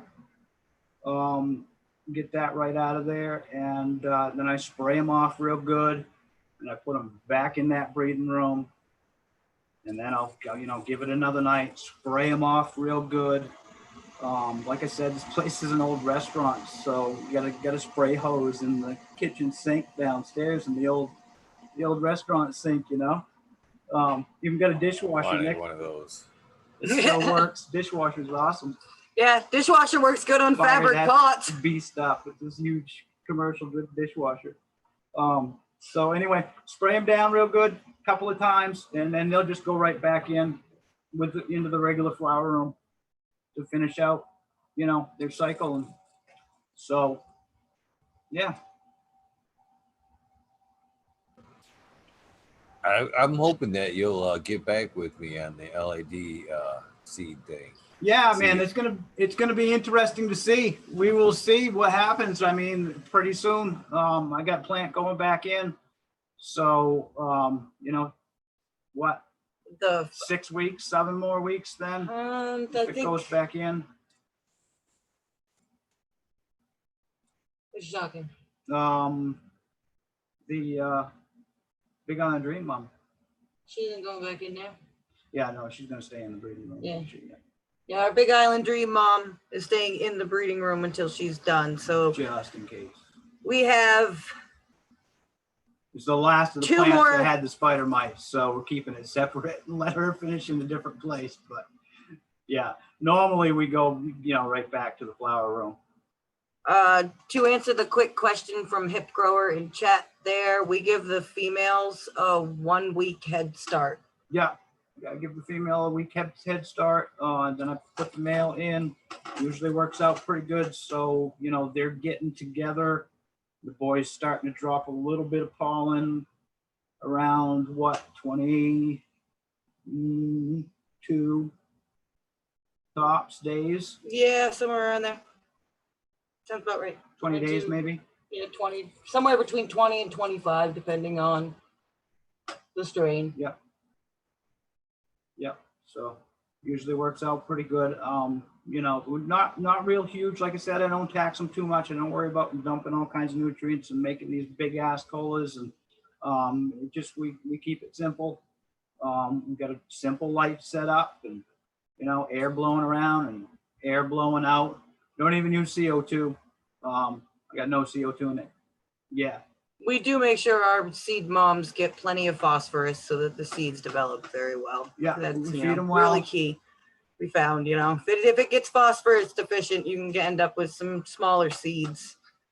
You know, good amount of phosphorus will really help seed development. But we got the down to earth nutrients, the dry nutrients that go into the soil from the start.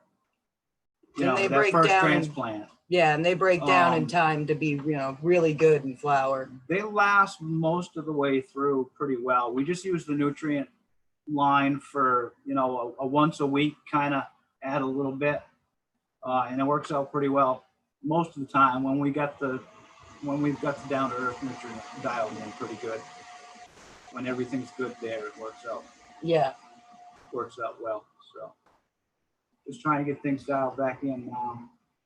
So the first strains that will be crossing that will actually go under the LEDs are about 5 weeks old in veg right now, and they'll veg till probably 9 or 10 weeks. But we've got a sugar black rose, a 9-pound hammer, and across we've been working for like a year and a half now that we're calling Anslinger's Demise. We've got one of the sections of that popped. So we're crossing the sugar black rose and the 9-pound hammer, and that will go out for testing. Hoping to call that TKO'd. We're going to call that, and it's going to stand for the kiss of death. Just saying. I'd make some room for that Tussin right there. We've been talking. Nice. We've been talking a lot lately about that sugar black rose, and I've been running the 9-pound hammer for quite some time, and so the cross of those two sounds very interesting. Nice cross there. Nice cross. Yeah, we love Jinx's 9-pound. Trying to work it into a couple other things. It's getting worked into that Anslinger's Demise. Anslinger's Demise was I thought of the name probably 6 years ago. Thought of Mike. I don't know if he's still in here, but he knows who Harry Anslinger was. He's the one that started this whole damn mess. I don't mean to take away from you. So I came up with a name, and I said, you know, I'm gonna put some of my favorite plants into this strain and call it Anslinger's Demise. I haven't even released it yet, dude, and I put it up on Seed Finder just to hold the freaking name, throw the name out there, because like I said, I came up with this name like 5 or 6 years ago. And isn't that the worst when, you know, we come up with these cool names every once in a while. We'll go, we should take this and cross it with Stone as Hell, you know, one night, and going, we should take this and cross it with that, and we can call it this. And, you know, it's a cool name and it fits perfectly. And then you find out somebody comes along and, you know, that the name's already used, and it's fuck, you know, the name game sucks. So we just had this happen to us. We created a strain. We decided to call something across Ronin, and we just found out it's already been taken now too. We looked it up and didn't see anybody had used it, and now I've seen this Ronin OG and another one called the Ronin. Fuck. Okay, now we got to go back and figure out another name, but or not. You know, maybe we just kick it out and whatever. Right. Doesn't become a strain. Oh well. But that happens sometimes. We'll see. It depends on the strain. You know, it depends on testing, man. Testing's so freaking important, and it's such a bone of contention, I guess. I don't know how else to put it. You know, it's tough to find good testers. Before you get sidetracked on the tester the work thing, you did for Sub, man, wow. You know, good testers are hard to find. Yeah. That kind of stuff is hard. Everybody wants to be a tester, but 80% of them cut and run. I know a good network of testers if you're looking for passionate testers that are serious about data.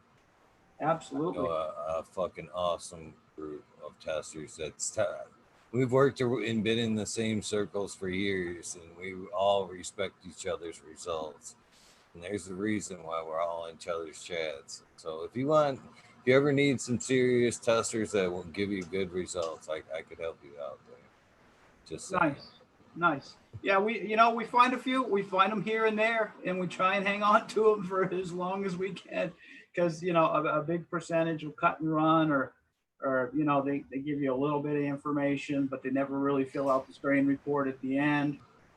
Or they just hit you up and want just something to add to their damn vault, and they never have any intentions on running that shit. They just want to just pack their little bank. And I know how they work. Yeah, absolutely. Yeah. The way I see it, if they're nice enough to take the time to go do the work and they believe in it enough to fucking send it to me and shit, more times than not, I'm gonna make fucking room for it. Yeah. You know what I mean? And if I tell somebody I'm gonna run it, I've never fucking told somebody I was gonna run something and never ran that shit. Not done it. That's an insult. If it's just to put that goodness and what packs I bought now. I have a lot of fucking packs I bought and then put aside. That's different. I've spent my own damn money on that. Exactly. It's not something that somebody's entrusted me to give my opinion for, and I have gave my word that I'm going to do that shit. If somebody's going to take that responsibility and take that pack, that's the least they could do is run and give you their honest opinion. Anyway, that's my opinion on that shit. Yeah, exactly. So it's tough, but we find good testers here and there.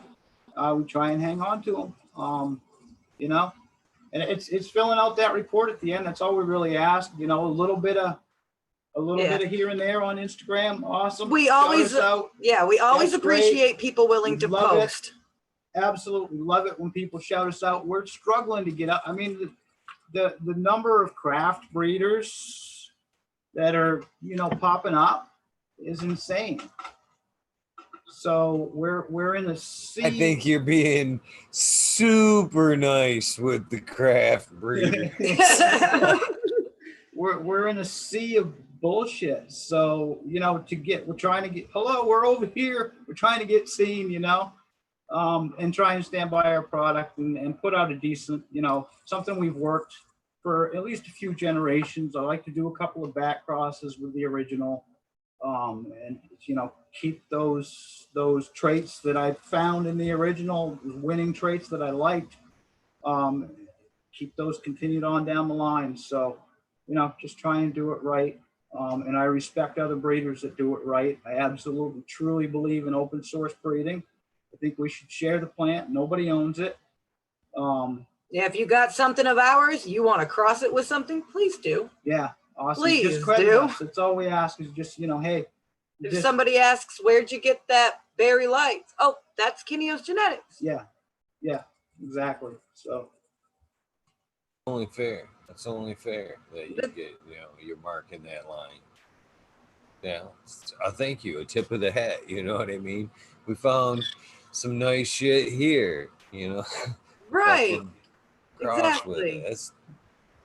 We hate these, the idea that people of, well, that's my strain. You can't breed with that. Dude, where'd you get the two that you bred together to make that? Right. Did you go buy permission to use those? Did the person who made those strains buy permission to use that? Unless you're working with landrace, you're working with somebody else's work, man. Well, we kind of control that on ourselves, really. And that should be controlled by you guys in general. If you want to fucking control that, you should hold it and you don't release it for a little while. You know what I mean? That's usually how I see how it works. You dish it out. to testers, and they should be doing their thing with it. And then you guys are kind of spreading the love around samples to getting it known. And then, you know, you should have that at least a year grace period before anybody else is out there trying to mess with it. You should have a good grace period before, you know, it's out there. I know that's another pet peeve of mine is tester honor. That's huge. Tester honor is huge in my book. Yeah, totally. If somebody, okay, you guys deal me out a tester pack, and I find a friggin' gem in that son of a bitch. The only person that I should be passing back a clone to before release of that seed, or even within a year, I believe, of release of that seed. You know what I mean? That clone should only go back to the breeder. Yeah. I shouldn't be popping seeds, finding that one cut, and then trying to dish it out locally. Yeah, here you go. Don't buy, you know, that's an insult to you. Right. You should, you know, you need to make your money off the seeds before any kind of clones are passed around. And that time to me should be, you know, at least a year past the fucking seeds. You know what I mean? After release of the seeds, then it could be maybe honorably dealt out. And again, I've always asked the fucking breeder anytime after they, you know, can I release this? Is it going to be released? If not, can I release one out to a buddy of mine? Okay, that's cool. If not, then yeah, because I've seen that firsthand. That, you know, people getting burned by that, and that shit ain't cool. There's too much work into that shit. So, you know, I believe, you know, testing is just as big of an honor as the rest of breeding is too. You know, people should be taking that shit. Again, right back to the whole tester thing. If somebody's fucking nice enough to, you know, pass that fire along to you, you shouldn't be trying to fuck them in the end. Try to, you know, let them make their money before you go out there and, you know, do your thing with that strain.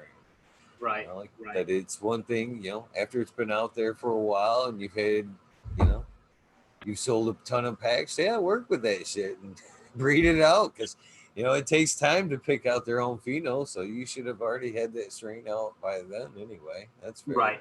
Absolutely. Yeah. Definitely. And along those same lines, like we just gave out a bunch in memory of Sub. We almost caught him on the road trip,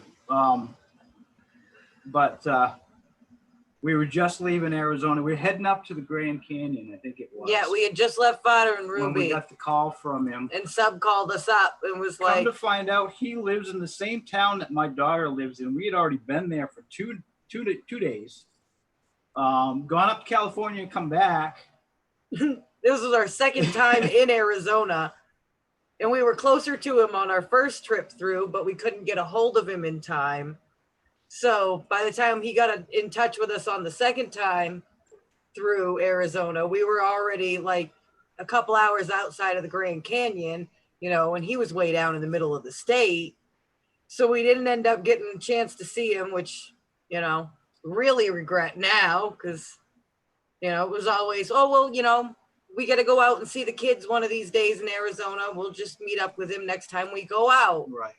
And right. We haven't been back yet. Yeah. Yeah. So yeah, you know, we just missed him, almost met him.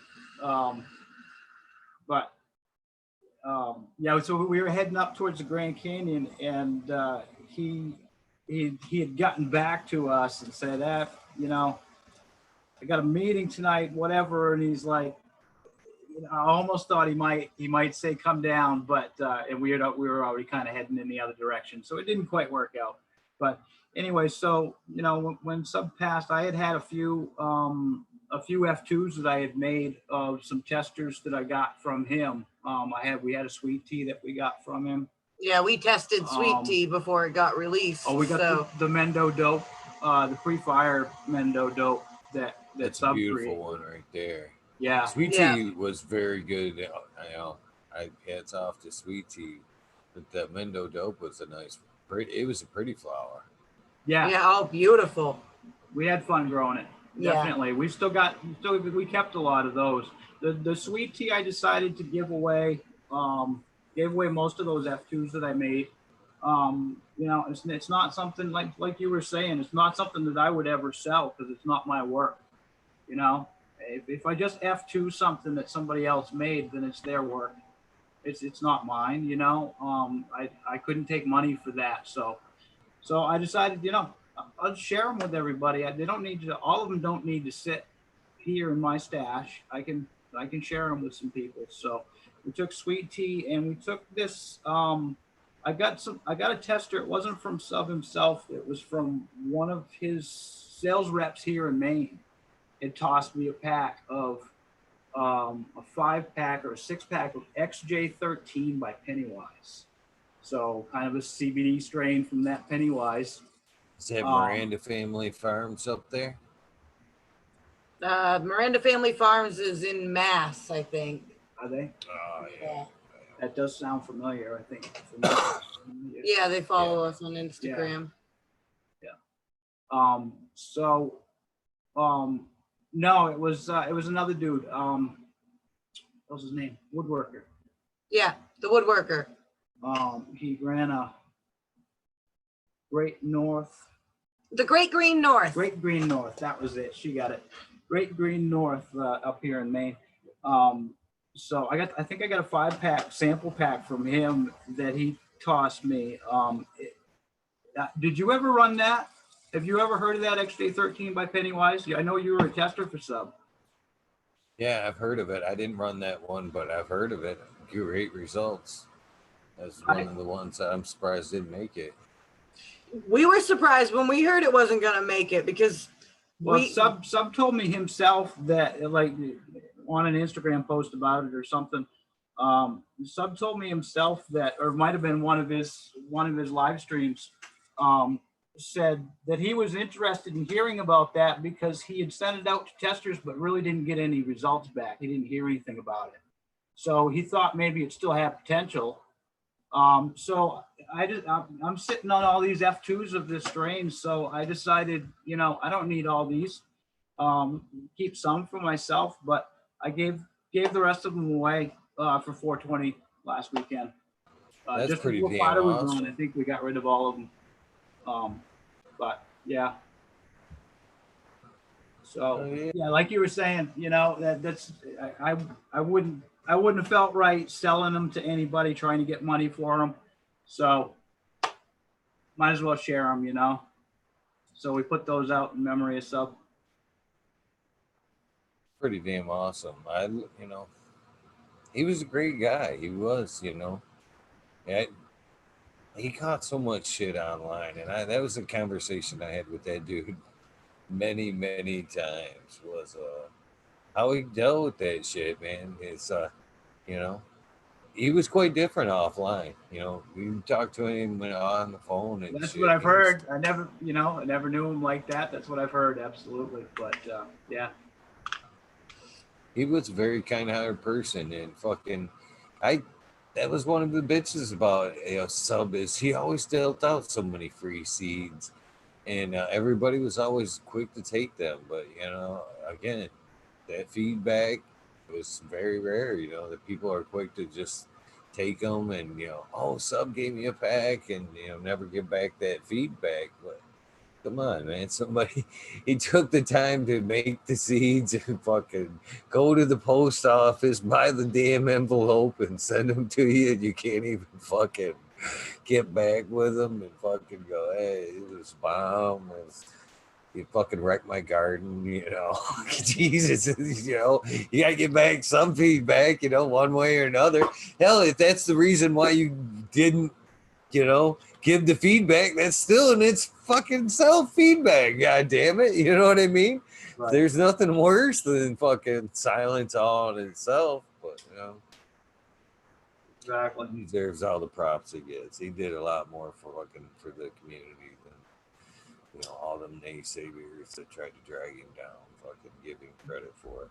And then, you know, the sad thing about it was most of the naysayers were the first motherfuckers, excuse my language, to post up that rest in peace fucking picture and shit. Oh, Yeah. poor sub. Them are the same ones that where you would see on their fucking streams, fucking tossing rocks. Ugh. Ugh. Yeah. It Yeah. pisses me off because he was such a, he was a fucking great dude. It did. So I'm really honored that you're doing that. That's super cool. It's we had I'm actually sitting on a bunch of packs. Like 57. Well, I gave some away on 420. And I was sitting on them. I said this last night. I was sitting on them, and I was thinking, and I thought, what? That's the best way to honor the man is to fucking not keep them in that case, but to fucking get them out there and fucking get going. And that's my stance on what I've got too. Is I could try to do that and recreate and give away seeds, but I don't even want to do that. I think I would rather pop them babies, do my pheno hunt, and just flood as many clones out around here as I could to people that wanted them. And hopefully, good homes in case I ever want to grab one back, that I could grab one of them gems back, and because can't keep them all. Of course, I might keep a seed or two on every run, but yeah. But I think that's what I want to do with mine too: is pop them and just give away clones here and there.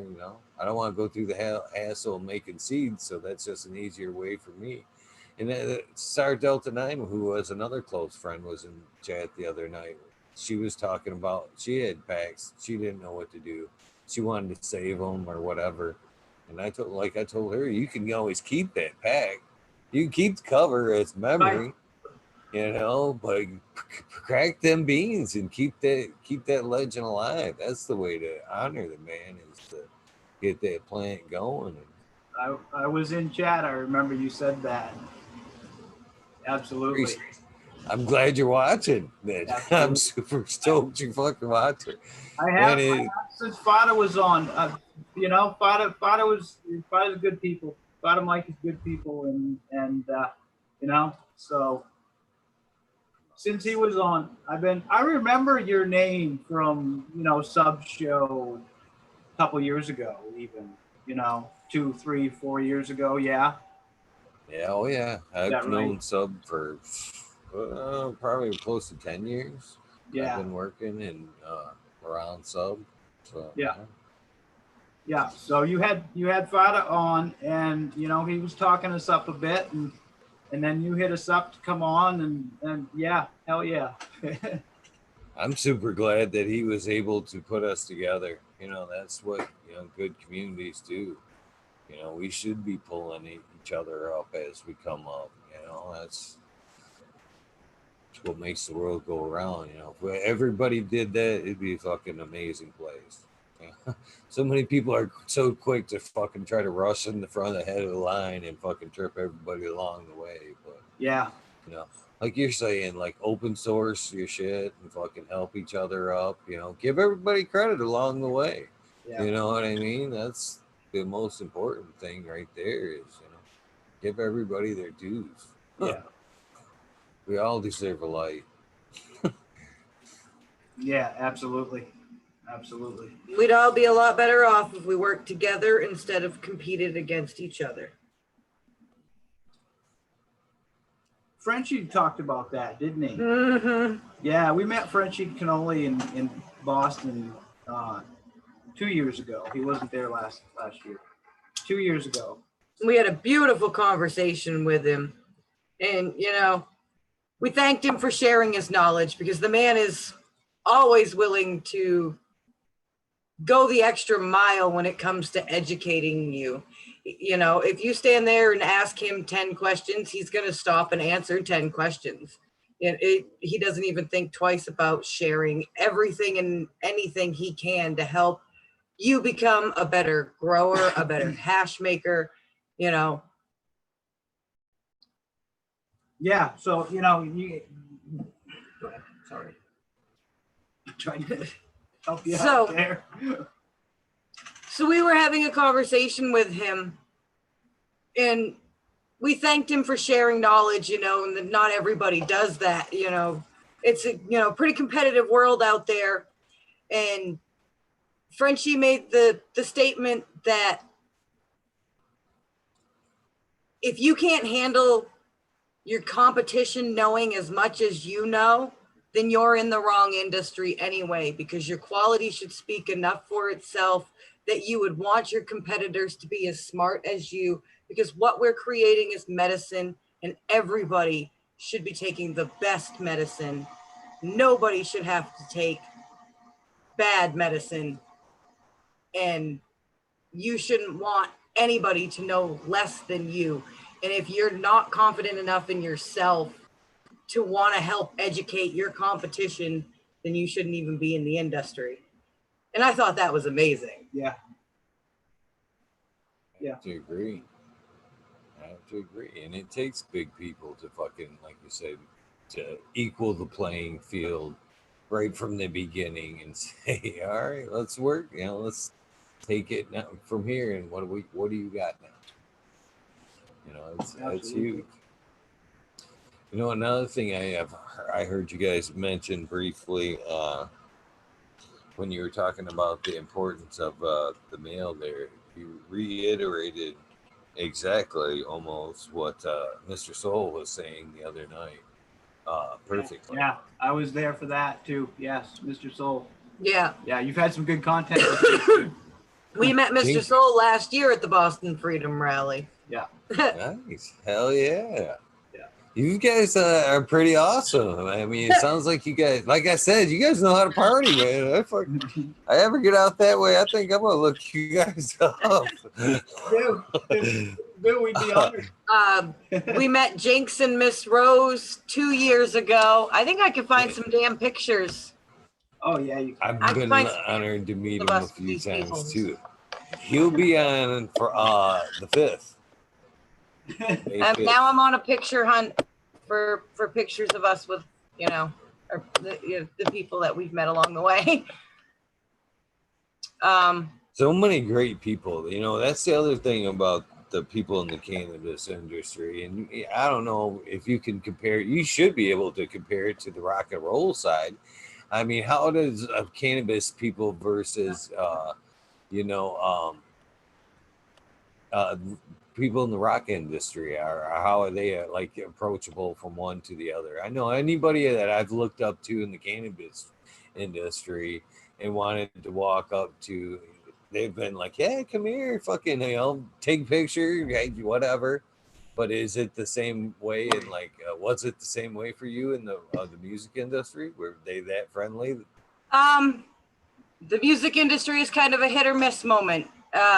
It depends on the person, the band, their ego. Their ego has a lot of play.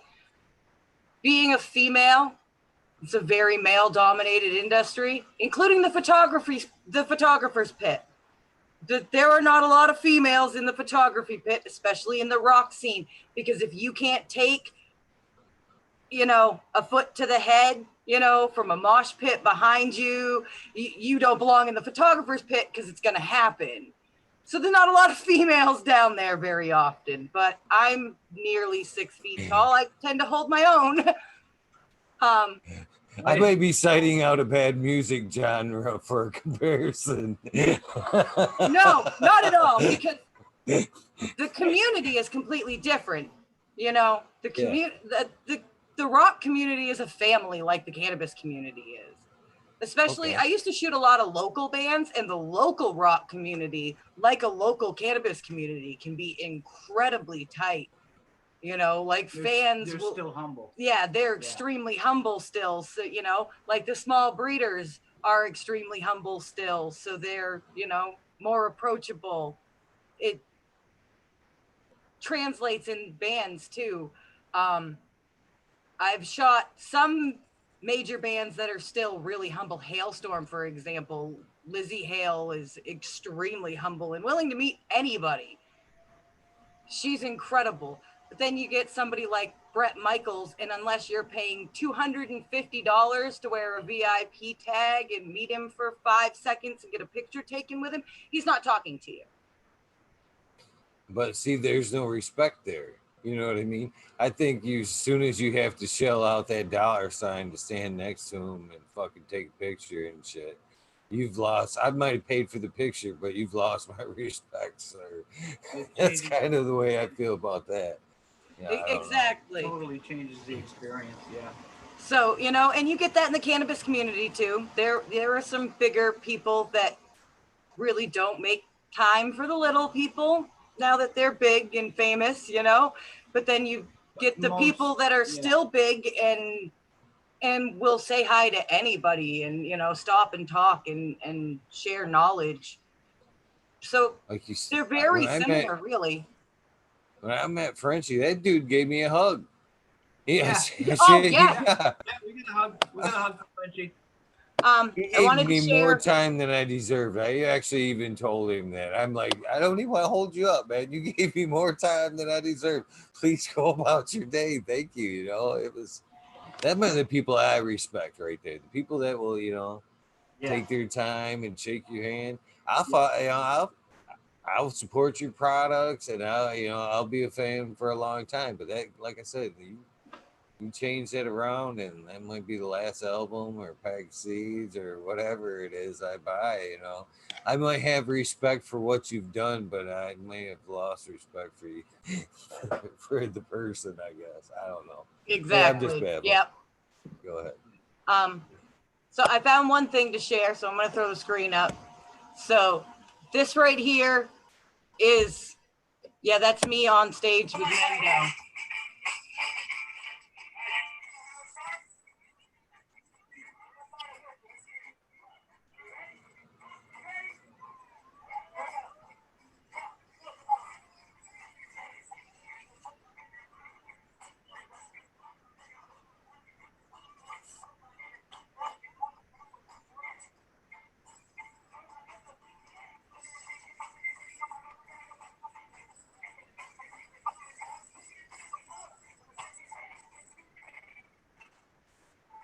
That's pretty damn awesome.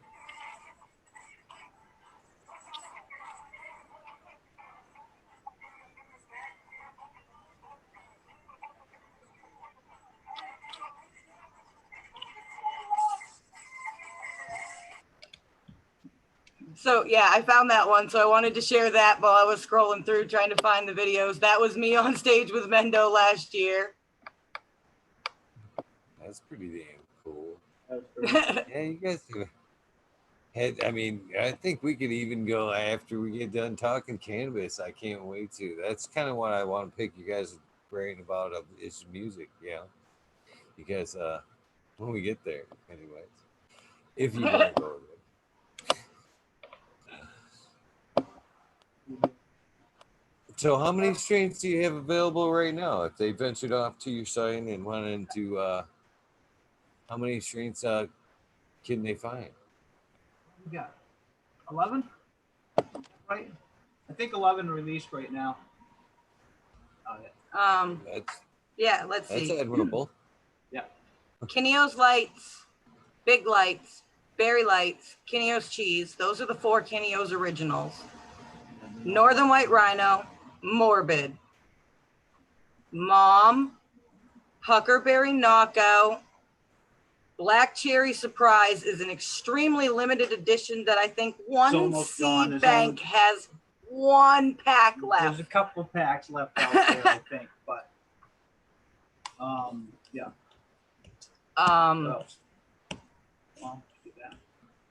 Yeah, I think I said Mom. Hang on, I'm gonna cheat. So yeah, like 10 or 11 maybe right now. I mean, a bunch more we could do, but we got to see more testing. You know, we've a couple of, you know, 1 or 2 grows coming back isn't enough for me if we haven't run it too much ourselves. If we've been running it all along, you know, we know what we're looking for, and if we're seeing it pretty consistently, then we're happy with that choice. But you know, it's getting tester feedback back more than just a couple of runs, you know, to make some sort of decision on what to do with the plant. Is it going back to the breeding room for another shot? You know, try and pull something out a little bit more. It needs a little heavy, a little bit better structure or something. or, you know, you're looking to pull a color out a little bit more, you know. So I'm working with a purple now, Midnight Sky, we're calling it. So, you know, just trying to pull the purples out in it and do it consistently, you know, bring it out enough filial generations that it's going to be consistently purple. So we'll keep working it until it gets there. So just putting in the time. This is trying to get it right. This one has been in testing for a little while. It's probably going to be the closest one to being released from us in the near future. This is our citrus explosion tester. This is a progression shot of the growth from one of our testers. Absolutely beautiful frosty. And there's a comment over here from one of our other testers that says theirs looks absolutely identical to this, and that's what we love to hear. You know, if we've got testers that can see each other's grows and say, mine looks exactly like that, then we know we've done something right. So we're starting to get a few of those back now here and there. So we're making some decisions on some of those. A lot of them are bringing back to breeding, honestly. I mean, we put our last round of testers, we probably had, what, 8 strains, babe? Yeah. Total go out to, you know, to random people. Not random people, you know, kind of hooked up with them a little bit. And we pull them into a chat on Instagram, you know, in the DM there.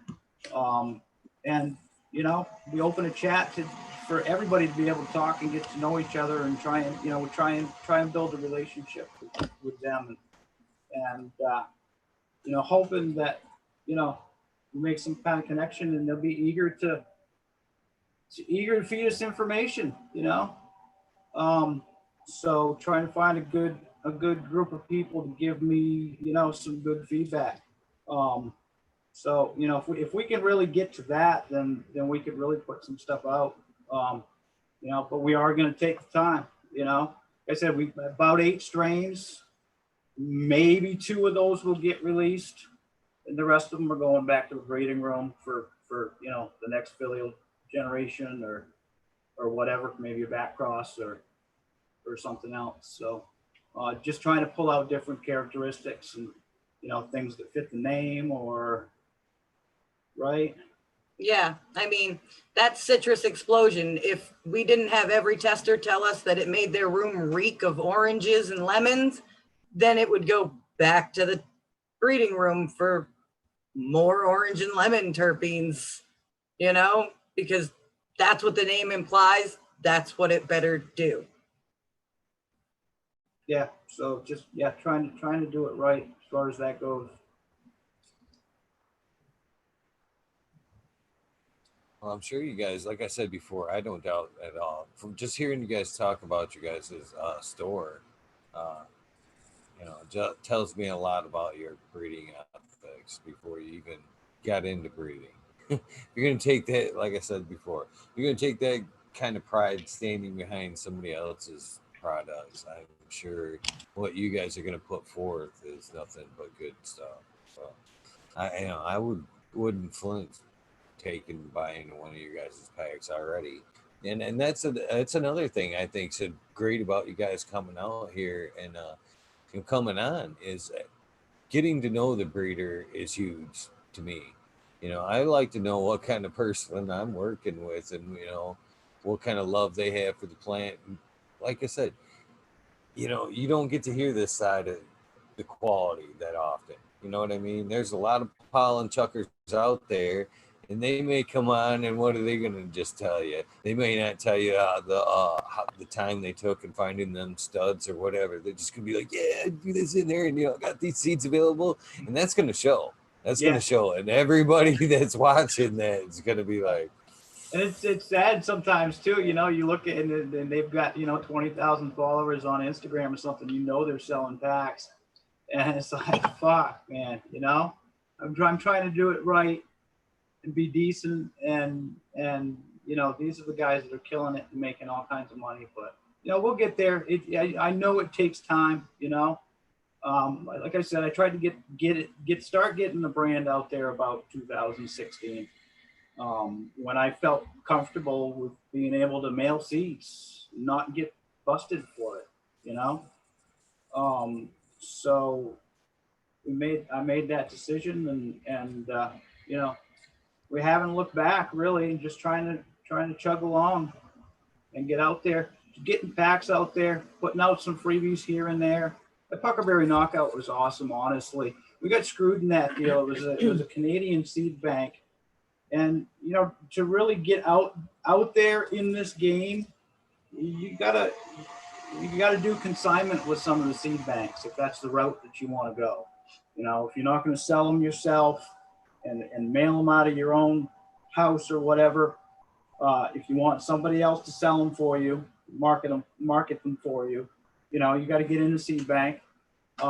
Sometimes you got to do it on consignment, and you know, the two that I'm still with have those seeds on consignment. I get paid when they sell a pack. But the two we're still with are trustworthy. Yeah, and sometimes they bail. I've had 2 Canadian seed banks bail on me with never pay me for seeds, and I never got the seeds back. Bunch of those testers of the Puckerberry Knockout went out though via the second one of those, and the people that are popping them love it. And so we've sold some packs, some new packs from friends of those people because of all the hype they're starting about it.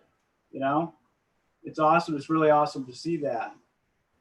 And you see that kind of start happening, and it's like, okay, here we go. You know, this work is starting to maybe look like it might pay off. You know, the chance that we took, you know, wanting to be in this game so bad and just deciding to, you know, jump. Why not? And that's what I did, you know. And it was, you know, I was watching Sub come on lives every other night. It was during that time, meeting, you know, finding out who Fighter Mike was and what kind of a person he is, and you know, Pedro and Dizzy, and who else were on at that time? Dago. Dago, now Doggo, I guess, right? Med Grower, for Growly, Grow Mouse. You know, around then. And that time kind of it inspired me to you know, And you only live once. Grower. If you're gonna do it, you know, jump. So I decided to jump. You know. I would have too. What a better time to do it. What a better time. Right. You know, I feel like it was late. You know, the game was already starting. It was already rolling. It's just getting going. Yeah. It's just getting going. Just gaining momentum here on this thing, I think. And that's the thing too. That's, you know, people like yourself, the more seeds that get out there, the more people that get growing, the less likely they're going to be able to shut the door on this damn thing. You know, when everybody's got a couple plants in the garden, they're definitely they're not going to shut the door on us. That's for sure. They'll never be able to shut the door. Right. Well, and that's the thing too. And you know, we're competing and you got the whole. We just produce regular seeds. You know, we're a small craft breeder producing regulars. Period. And we hear it all the time. The biggest question we get: got any autos? No. Got any femmes? You got any femmes? You know? Got any clones? No. Got any clones? Yeah. Oh, good God. Time. At the shop. All day. Every day. Clones. You guys can sell clones? You mentioned the clones earlier, taking cuttings and selling them. And you got me thinking, you know, maybe we should just say screw it and do that and actually do offer clones. We know they're clean.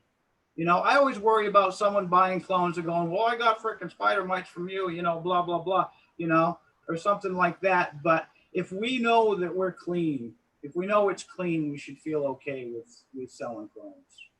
No, and I would actually Sub kind of lean towards that at one point, like a licensed type cut. You know what I mean? Breeder select. I wouldn't have a problem like playing like an extra amount of money. Say, you know, if you're paying $60 for a pack, a 5-pack for seeds, paying you know, like 150 bucks for like a fucking breeder select clone that's already been narrowed down, pheno hunted. And this is the one you're telling me is going to represent what they're looking for on the pack. Yeah, it saves a shitload of time, and you're already, you know, off and racing within a couple months. You know, you can take that clone it out. You can have 10 in a matter of time. You know what I mean? A lot quicker process than you would that pack of seeds. It seems like it would be well worth the jump to, you know, like you said, just get that one. Just knowing that this is the breeder's representation right here of that. It seemed worth it. Right. That's absolutely a good thought. You got me thinking that, you know, I've been kind of stubborn about that. And no, we got the seeds. We don't do clones. It gives the local guys an edge up, and then it spreads the legend a little bit quicker. You know what I mean? Because then it's getting out there, it's getting smoked, it's fucking, you know, yeah. Right. There's a place, unfortunately, right up the street from us that has done clones for longer than we've been open. So I kind of felt like, you know, that was part of it too. You know what? I didn't need to step on their toes if they've got clones, but you know, we should know the quality that we try to work with. See, so. That's the other thing. They're offering clones, but they ain't offering your clones. So how the fuck are you stepping on their toes? You're just putting out the seeds. Offering my clones, right. Yeah. Right. You ain't stepping on nobody's toes offering just you're putting out seeds, so you know what's the difference. If you're putting out seeds and putting out clones, it's the same damn thing, really, to me. Just quicker transport. Quicker method, you know, means to the end there. Yeah, totally. Yeah. Wow. Yeah. So holy cow. We know anybody in chat here? Lots of them. Mr. Greenpot's in chat. And I grew some. Yeah, I grew some, yeah. You know, I'm not saying you have to, but if you guys want to play with chat, you're more than welcome to give away a pack if you wanted to like play a number game with them or something. This is how I do it. You got to make it clear that it's U.S. only, which we always do because we're not trying to ship out of seas. And we got 53 in chat right now, so I'd like to just like maybe a number from like 1 to 50 or 1 to 150 or 0 to 150. God, I'm stupid. 0 to say 150, so they got, you know, a range there. And then you guys write down a number, the first one in chat to get closest to the number that you see, or you write down, and then they could DM you for the details. That sound fair? Right. Give me a pen. I got a pen right here. We'll do a pack of berry lights. That one that Father Mike's growing right now. I know he was kind of talking it up a little bit the other night when he was on. So yeah, we'll do a pack of that. Hopefully you'll find that pheno in there. Oh, Maine High Life Grow 207. That's one of our testers right there. That's actually that citrus explosion picture that I just shared. She literally just missed it. So I'm gonna reshare it because she's sitting in there. Well, she can always go back and rewatch. Please go back and rewatch. So, yeah. Oh yeah.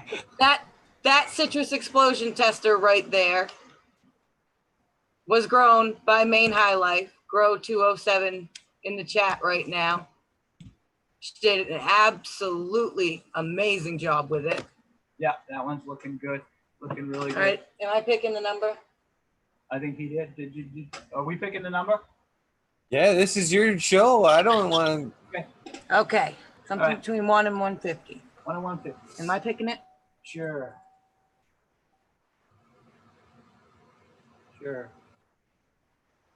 You can before we say go, yeah, I've done this before. So before we say go, 3, 2, 4. You can DM me where it says chat down there. You can send me the number so I can be looking for it. You know what I mean? I can help you guys spot it after we say go. You got this? Okay. I got it written down. Did you get that? Okay, I did. I see it. Okay. So whenever you guys are ready, remember, guys, it's between 1 and 150 are the numbers. Or yeah, 1 and 150. And when they say go, it's the first one that gets closest or dead on to the number wins. Okay? Okay. So, Go. US only, guys. You know this. Takes like 20 seconds or something to delay. You'll see. They ain't going to mess around.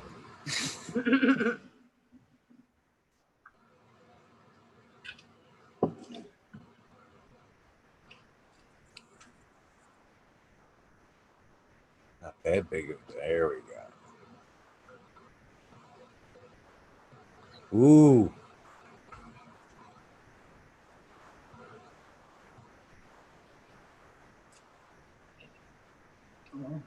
See that? We got Yeah.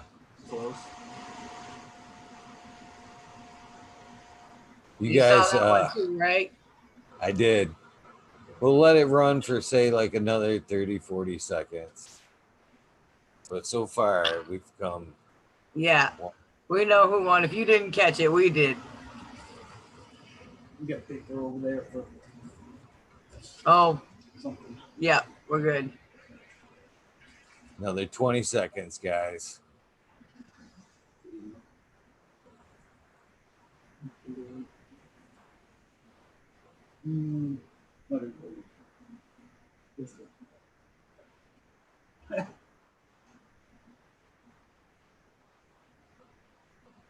All right, that's it. Yeah.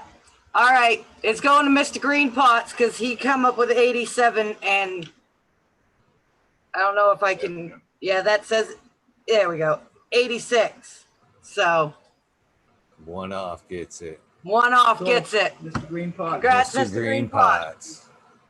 You can hit are a us up. lucky winner, some dank. No, I've seen Not Mr. only Green Pot somewhere. Spotted show, sub show probably. I've seen you around.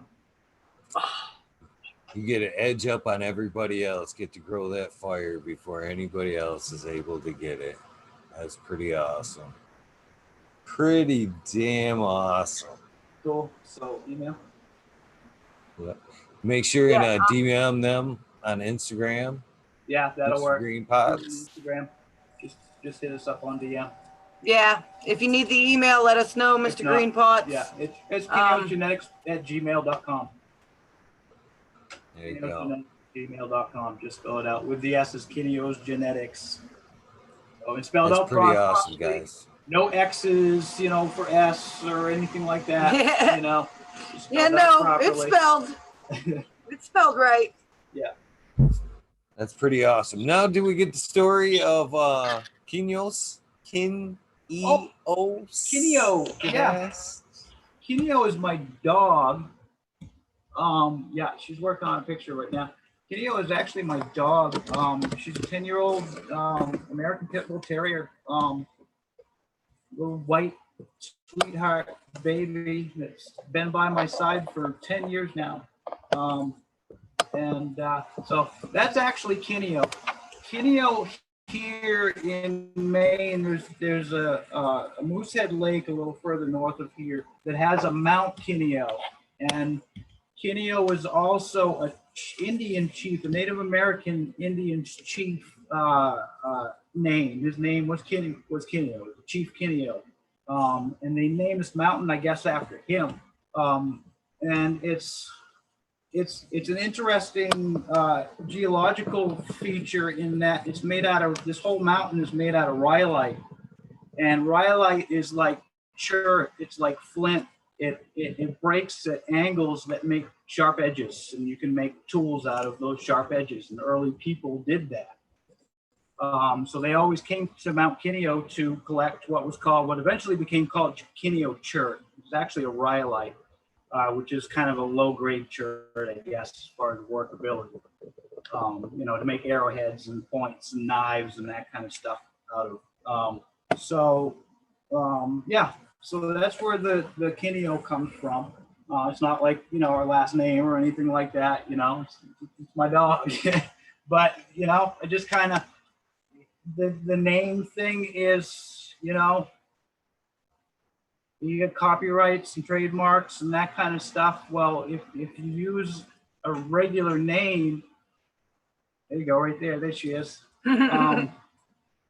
Then, you know, nobody's necessarily used that before, and you can't copyright you can't copyright Smith, you know, a common name. So you know, it's easy to name a company that and not have to worry too much about researching it, making sure that nobody's going to sue you for picking the name that you picked. Yeah, so basically all you got to do is put her picture on there in the name, right? And you're good for copyright. Right. And actually, the cool thing about our logo, that's drawn by my youngest daughter. She's now 17. She was probably what, 14, 15 when she drew that. Yep. She tried to make me change it once. She's like, Dad, you know, I could update that and make that look a little better. She's a really good artist. She's doing like anime kind of stuff now. She's drawing this amazing, crazy, you know, cartoony. She's incredibly good. Graphic. It's really cool. She's doing well. She's like 17 now. So she created it, and Dad, I could update that. I could make that look a little better. And it's like, no, I like it. I like it just the way it is. And I told her exactly everything that I loved about the way that she did that original one. So I've just kept it at that all along. That little, you know, dog face logo with the two little sprouts beside her. So. And that logo carried over into our garden center logo. So we took her face and carried it over, and then I did the rest of the logo for that with the bag of soil and the mountains behind it. It's supposed to be like, you know, Mount Kineo, and it almost seemed like it'd make it easier to like get it marketed for the market center first, and then be able, you know what I mean, copywritten for that, and then just kind of jump off that copyright for the cannabis company. Right. Yeah, exactly. It's just the way that it worked out. Yeah. I never dared to take the leap and open up the garden center, you know, especially on not so much money. That was a tax return, dude. I mean, we took a tax return and dumped. That's what we did for our honeymoon too, honestly. Basically took our tax return and you know, a little bit of wedding money or whatever. $5,000 we had with us when we fucking went out to California and all the way back. Yep. Came home with a little money in our pocket. Nice. That's a plus. A little bit. A lot of miles on that little car. But yeah. So, you know, just decided to take the leap and do it. We finally opened the garden center just a year ago. And it's right now we have more soil in stock than we've ever had. And that's a good feeling. Our season hasn't even really started here yet. We got a lot of outdoor growers. There's only 5,000 people in this town. So it's picking up this town and picking up neighboring towns that still had to travel as far as I did to go to the nearest grow store. Are you able there to sell your genetics at your gardening center? Yes. Yeah, I do. That kicks ass. Yeah, I mean, that fucking kicks ass right there. Man, Mainers are finicky. They get Lord. They get a name in their head and they want this strain or that strain, and you know that's all they're looking for. So, you know, but that's again, brother. That's not dealing with the breeder though. I mean, when you're shopping there and you can go, okay. You know, because that's when I sold seeds firsthand. Sub wanted me to always deal with the provisioning centers, get them out there, make them vendors. When I sell them vendor packs, I'm like, Sub, they're they're not interested in vendor packs, man. They don't, that's counterproductive for them. They don't want growers. They want to sell bud. They don't want to sit on, large amounts of seeds. You need to get in at the grow store. If I had my way, you'd have a brochure fucking taped to every goddamn bag of soil. Because that should be their next question, damn it. And I do have those. Good idea. What better way to, like, when they ask, to be able to give them that brochure and be like, any questions? I can show you right here exactly what that strain is. I don't know if that's legal there, but it sure would be a nice, be able to even have like little jars, like, yep, seed on top of that. This is what this is. Boom. But if worst comes to worst, I definitely right above. If you couldn't put them on the bag of soil, I would have them right above, a big old menu above the fucking soil. These genetics are available at the front desk upon request. It's scary though, dude. I was, we're talking the 90s, man. What, Operation Green Merchant, I was there through all that shit, and it's scary coming out of the closet, quote unquote. Really, and you could liken it to that, coming out, Cannabis is the new gay. No, I don't. Yeah. That's I a didn't mean it joke. like that, but you know what I mean. You just fucking, hello, I'm over here, and this is kind of what I've been doing for a little, allegedly or whatever. It's a sketchy. It's getting better. I can feel it. It's getting better, but it's still a little scary. I'm still a little wary, I guess. I'm still right there with you. I'm in a pretty damn small town where I'm at. I mean, it's like 1,500. I don't want my door knocked down, So.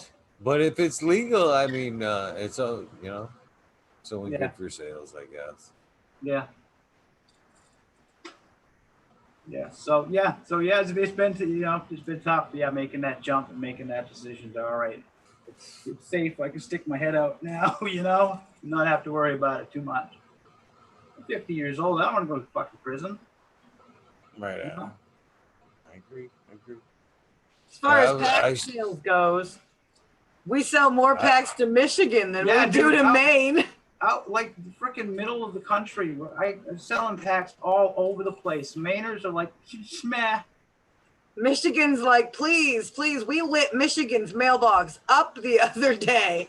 That's so fucking cool. I'm so glad about that. We like our dank here in Michigan. Michigan, Illinois. I told him, geesh, if we ever wanted to deal with colder weather than we've got here, we know where we could go and, be popular. Right. I would appreciate it if you guys could at least email me a PDF of your guys' menu, something that I could print out and have handy when people ask me for good genetics. I like to, have a nice list. And I like to support people that I've talked to, big breeders that like yourself that I know and are proud of their work. Them are the first ones that I come off the gut with, you know what I mean? We're trying to do it right, try and do it right and try and do it correct. And, we may make mistakes, but, you own up to them, If you stomp on somebody else's name, you take it back and you change it, You don't, like there's any need to hurt people along the way. And, I have bad feelings and whatever. So try and do it correct, Well, I know you made a couple people, or at least one person, happy in chat tonight. I know, just playing along. Everybody had some fun just playing along. That's pretty awesome, you guys. You didn't have to do that, by the way. I didn't. How many people are in chat right now? I can't see. Last check, there's like 53. Oh, we're down to 48 now, but we were up to 60 at one point. That's pretty good. On average, these shows gets on like 400 views a night, or before in the 24 hours, we're getting up to like 400 views a day. Yeah, I think I heard you talking about that one night. You get like kind of a little wave of views after it hits, right? Yeah, if I'm up like at like 4 o'clock in the morning, I get not only like overseas countries start to pop in, but the first shifters in the U.S. Yeah, get up and we had a German tester for a while, and it was cool chatting with him and stuff. We had a German dude and a couple of UK dudes that were pretty good. how awesome is that to know they're fucking growing your fire just Right, thousands of miles away? You're touching people with that shit, man. and they're psyched to have it because it's something completely different, completely different. Okay, somebody in chat has either been to Maine or has a Mainer family member. They know Mainers pretty well because they said you have better luck headbutting a moose than trying to change a Mainer's mind. And that is exactly right. Yeah. Because we have so many customers that come into the shop looking specifically for one product. And if we don't carry that product, they will turn around and walk right out the door in the middle of you trying to explain that you have an alternative that is equally as good, if not better, and an organic option. And if it's not exactly what they're looking for, they don't want it, because if it ain't broke, don't fix it. And they don't want to change from what they've been using for 20 years. Mainers are the most stubborn people on the planet. Yeah, I can say as one for my family's been here for 200 years. We literally over 200 years been here in Maine, so I can attest to that. The woods just north of here, I mean, my family was a huge part of it. They were just a small family of woodsmen cutting trees and trying to etch out a living and having a little farmhouse, and you cut trees and you made a little bit of money at it, and you survived, you got by. It was a tough upbringing that my dad went through. 9 kids on this little farm, and they had chickens and pigs and a little bit of food from the garden. They didn't even have electricity until 1940. Their refrigerator was they cut blocks of ice out of the river or out of a lake, cut these huge blocks of ice out, and they'd store them even over summer in these houses with sawdust. They pack in the sawdust to insulate it and to keep the blocks, and that's actually what they refrigerated their food with, was an ice block. So yeah. Anyway. So yeah, that builds a different kind of person. It builds a different kind of character, and yeah, I think that's what we were talking about, right? A true Mainer. Yeah. Yeah. Even it's pretty awesome to have that long of a family history all in one spot like that. Pretty dang cool all in itself. I got a lot of respect for tree surgeons. I'm no logger by any means, and there's a huge difference in, like I say, a tree surgeon and a logger, because them risk their lives 100% in them forests doing what they do. But I did some tree removal back in my day. I used to climb, and that shit's that's not an easy living right there. That's hard work from start to finish, much less them guys that do that shit in the forest and now have to drag that shit up at hills. And that's loggers. That's tough, super tough living right there. That's dangerous. It's super dangerous work, Yeah, it is. Yeah, and that's what her dad did actually all his life too. So yeah. I mean, I have done some carpentry work though. I did do quite a bit of carpentry work. Little wood shop making store fixtures for grocery stores. The fixtures that have the the different tiers and stuff for these wooden little structures they stack all the fruit on or whatever. Or they put in the bakery, and they put all kinds of baked goods all over it and stuff like that. I worked for a company that built those, so you get a set of blueprints. and your lumber list and all that, and you have to build these units up. And I did that for a while. Screwed up my wrist doing that, and that's how I was able to get my medical card. Both my wrists are screwed up, running drills all day long. 10, 12 hours sometimes. Have two different drills going at once, or you got one driving screws and you got one tapping holes. So you got two different drills going at once, and both hands sometimes, even to save a little bit of time. So I screwed up my wrists doing that, and that's how I was able to get my medical card in the first place. But I didn't even jump on the bandwagon of that. We passed in 2009 here in Maine the medical thing, and you could have 6 plants and whatever. I didn't get my card until I think it was 2014. I finally did. Decided to do it. I'm glad I did. So. Yeah, even though it's rec here in Michigan nowadays, I'd still suggest everybody go down and get their license.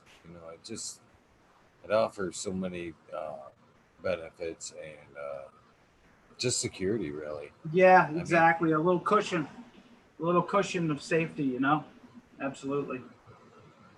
Yeah, because they're treating it now.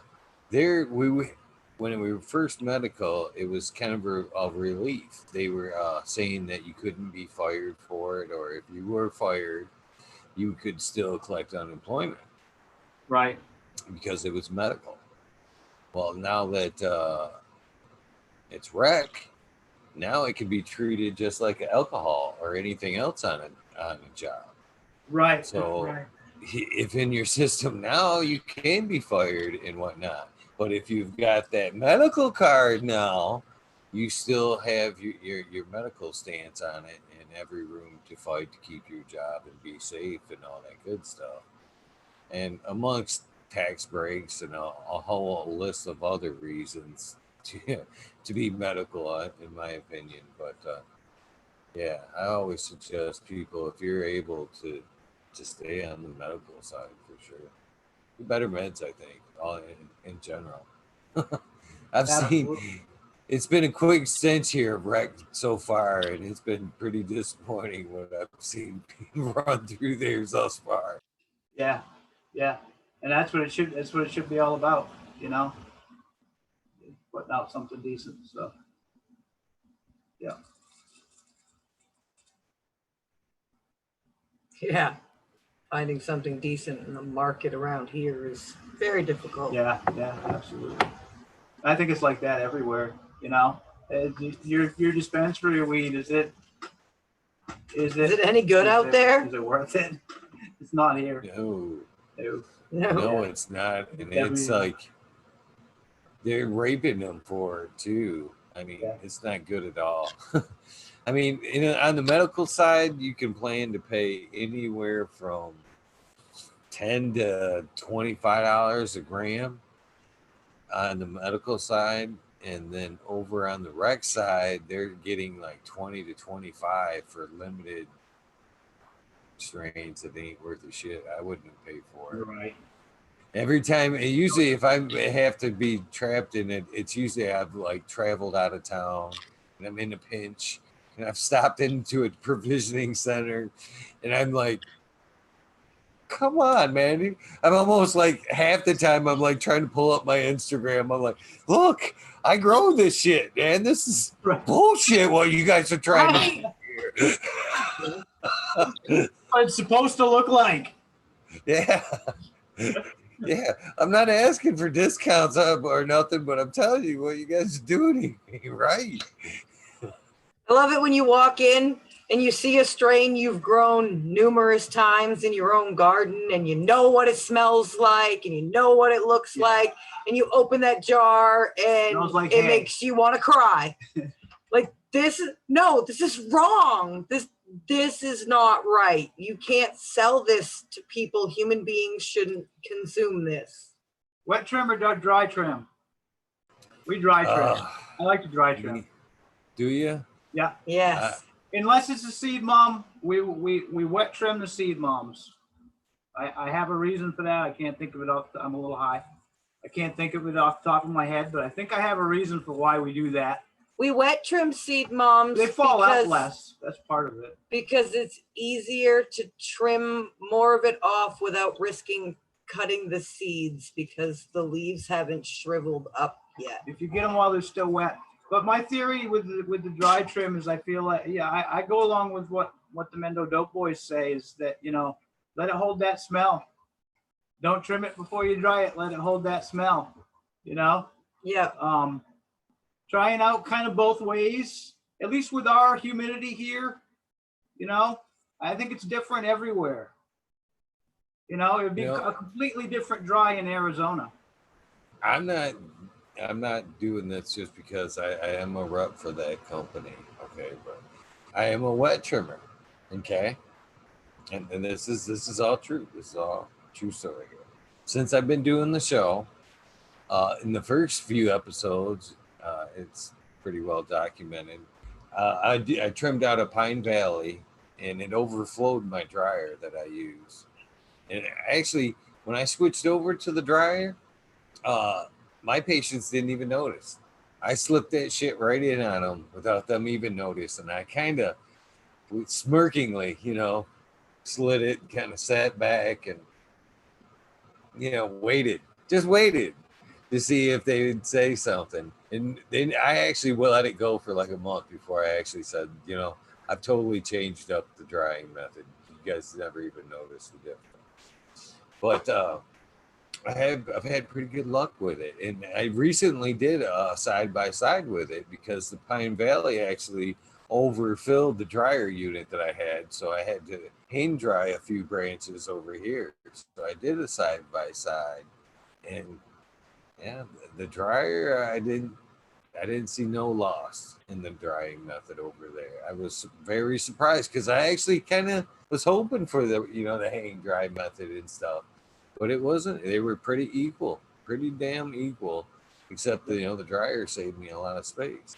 But I do kind of appreciate that idea, and I might be able to, I might change my mind here because since I've been doing the show, I fell a little bit behind on my perpetual harvest.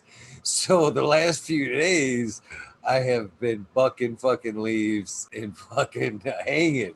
So I will have to go back, and that's the kind of bummer thing that I'm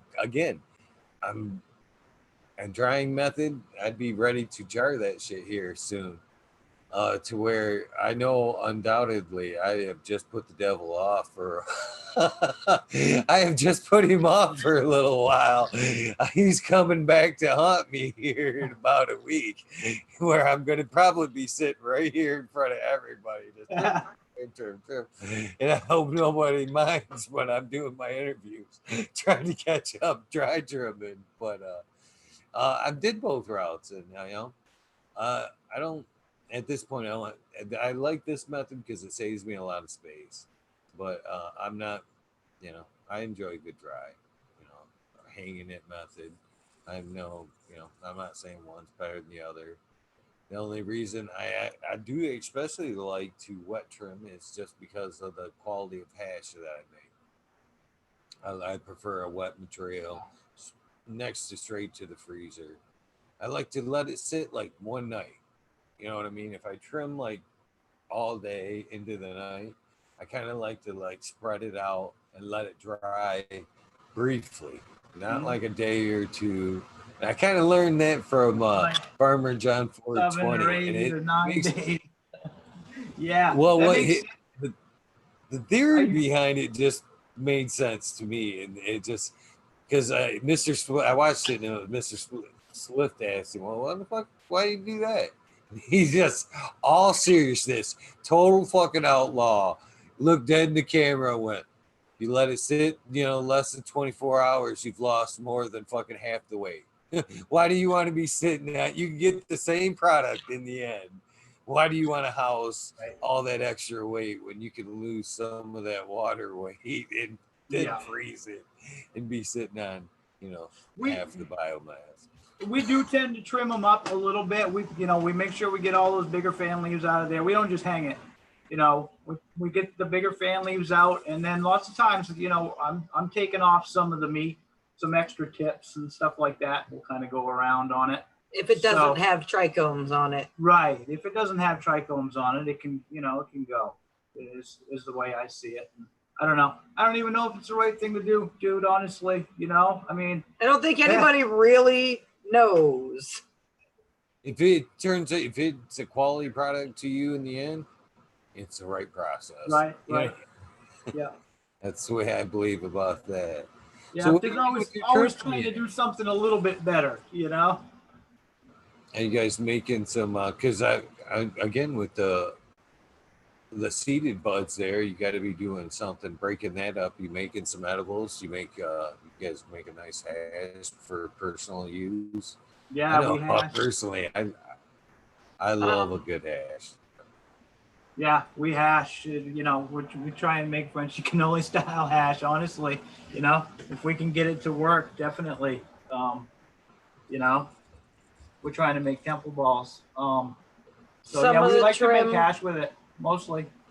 Some of the trim stuff will go in. I make salves and body scrubs and lip balms that we sell at the shop. Yeah.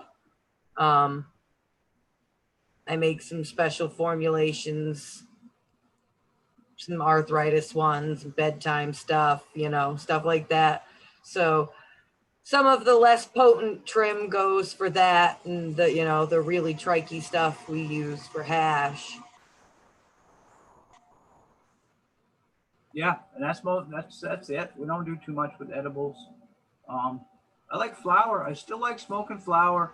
We like dabs once in a while. They hurt my lungs, to be honest. I smoked for 30 years cigarettes, so my lungs are a little sensitive, and they tend to burn my lungs. So I still prefer to smoke flower, honestly.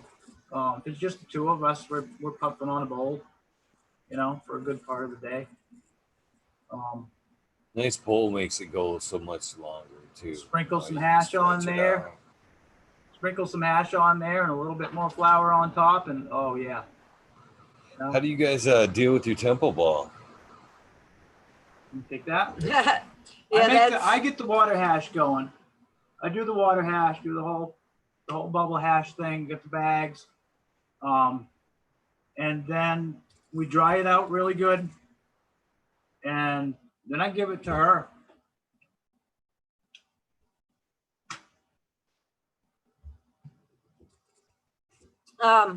Yeah, and then I've been studying Frenchy cannoli and the Dank Duchess. They're like my lesson plan.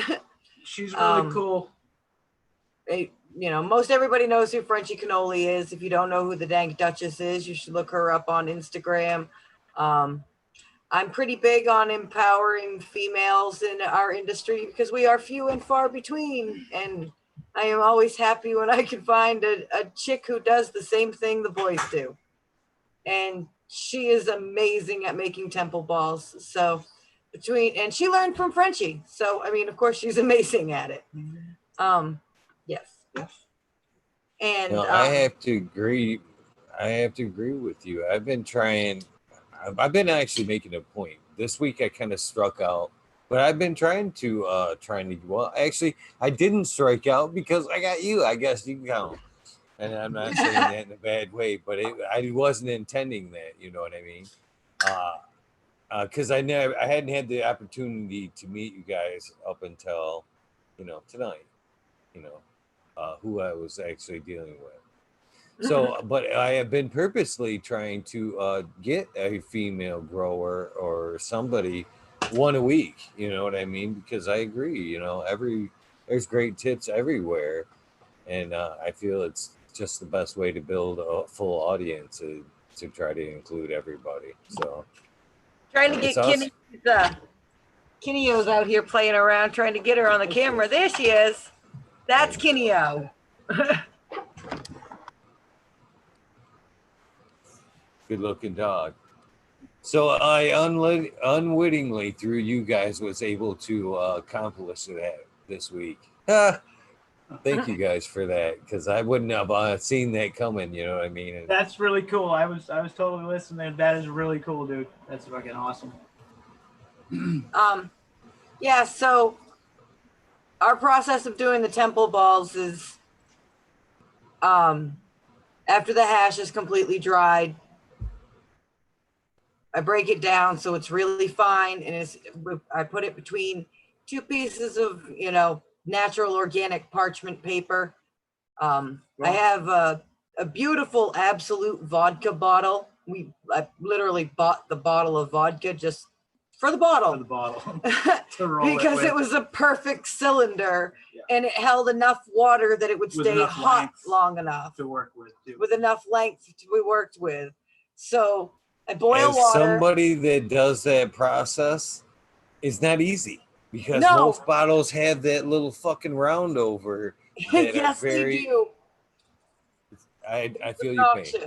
Absolute was, you know, not fucking plug in Absolute by any means, you know. That was expensive. I mean, we did drink the alcohol that was in it, of course, but it was for the bottle that we picked it up because of that long, and it held its shape. It didn't. I noted that shit. I actually made a mental note when you said that, because I make a lot of temple balls myself. And that's why I'm saying, I know that I have tried so many different jars, so many different bottles, and it is so hard to get away from that fucking round over there that costs you a lot of time. It costs you a lot of time trying to make a good temple ball. She knows that better than I do, because she was the one rolling those out. But yeah, absolutely. Oh God, I think I went through 5 or 6 different bottles before we finally said, "Screw it, we're going to the store and we're gonna buy, don't matter what it costs." And yeah, we spent quite a penny just so that I could have the bottle.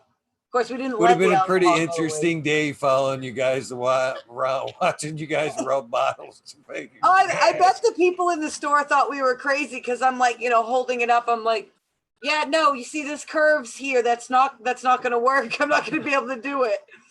I'm sure we look nuts. But yeah, so I do the hot water bottle method. And so we boil water, and I fill the bottle, and it gets recorked, you know. And it's washcloths and 2 pieces of parchment with a hash in between, and it's a press and a roll till it gets hot and, you know, warm and sticky and gooey, and you rip it off and work it, put it back in, melt it again, pull it out again, and work it, and has to come out consistent. It has to be till it becomes one color. That's when I like it. Exactly. It can take a while. Yeah. I've talked this process a couple of times. That's why, I mean, you're right on, spot on with me too. And this is the next step right here. Oh, there it is. Oh yes. Yeah. That cheese right into a joint there on top of a bowl where it just perfectly melts over top. That's the end of a good temple ball right there in my boat. Yeah. Oh yes. Yeah, that full melt. Oh yeah. Yeah. Yeah, you guys are cool people, man. I hope I get my ass up to Maine sometime and hang out with you guys. It sounds like we could go to a concert, smoke down, appreciate some hash. Overall, it sounds like it could be a pretty good couple hours there. Oh yeah. You play pool? There's a pool table downstairs in the store, so. I absolutely do. Someday I'm gonna have to make it up that way. That's pretty awesome. Yeah, I'm super glad you guys were able to come on tonight, because I said, you know, it's great that you get to meet the people behind, you know, the breed. Yeah, to me that makes a hell of a lot better story than just, you know, the dog picture. You know what I mean? Yeah. Absolutely. It's a great representation, but I guarantee everybody that's watched this tonight feels a whole lot closer to you and your brand, and will ultimately probably reach out first to you guys when the next time they're thinking about buying seeds. And I really believe that. Well, we appreciate that. And yeah. really hope everybody, you know, come follow us on Instagram. I'm almost at 1,000 followers, and I'm gonna give some shit away. I have no idea what I'm gonna give away yet. We're gonna do some seeds. I'm probably gonna do, you know, one of my salves, maybe a body scrub stuff. Who the hell knows? So, you know, get me to 1,000 and we'll have some fun on the Hopefully, page. let's see here. Like I said, we should have 400 views by this time tomorrow. So hopefully everybody that watches this will go over there and give you guys a follow. Not saying a miracle will happen, but hopefully you guys will get a storm load of followers tomorrow from doing this. Because I appreciate this. I do. I appreciate, you know, you guys taking the time out and telling me your story and everybody else. You know, time, that it's huge. Time is very valuable and it's short. And, you know, It is. I mean, I appreciate the story. It's you guys. It's been a fucking awesome tale. You guys are an awesome couple, and I appreciate the fact that you guys are not only cool people, but you love what you do, and you're able to share it together. You know, through every stage of the game, you're not afraid to share that workload. You know, and that's huge. I've been in that spot. Unfortunately, when I took on caregiving, it's all 100% you. And I said, you know, help in the gardening means more time to be out doing more fun stuff like concerts and shit like that. So it's awesome that you guys Exactly.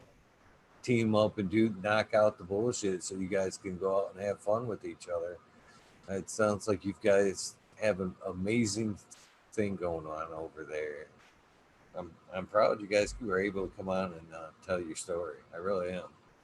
We You know, appreciate it. We appreciate it so much. Yeah, absolutely. Yeah, absolutely. thank You you know? to Father Mike as well for you know, pointing me in your guys' direction.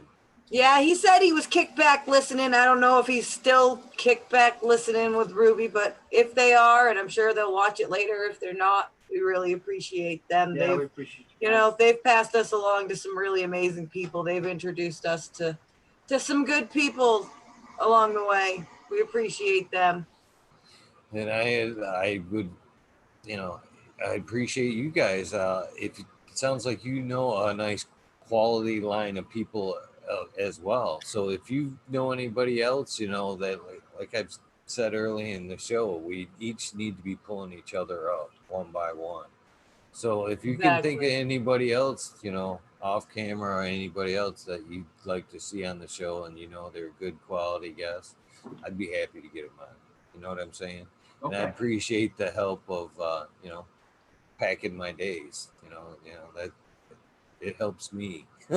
It helps me help. You know, I appreciate the help in a spotlighting somebody that you guys know, and you know would see. You know, you feel deserves some credit, and it makes my my day a little bit easier because that's one day less that I have to track down, I guess.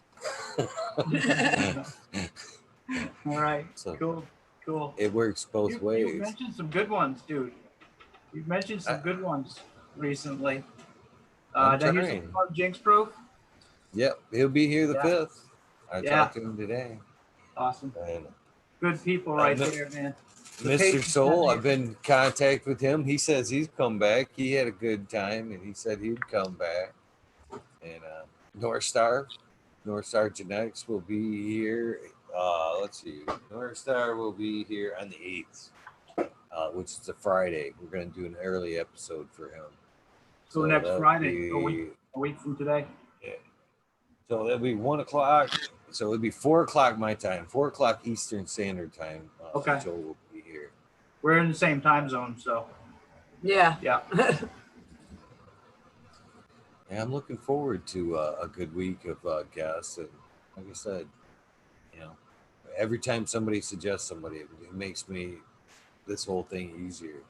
And it makes it better because, you know, I got a better line of quality people. Not better line, but an easier line of quality people. Yeah.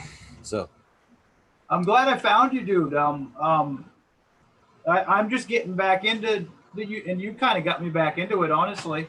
I've been watching you since Fada was on. I tuned in out of respect for Fada, you know. He's good people and you know, so check it out, you know. we missed the Wake and Bake. We missed seeing them on that, and you know, joining in with that. And we kind of got away from the YouTube thing for a while, didn't we? You know, Yeah. I mean, we've been busier with the shop and stuff too, so it's been hard. So I'm just now getting back into, you know, checking out some YouTube videos, and you know, I've watched you pretty much all week. You've helped me get back into it, kind of, and so.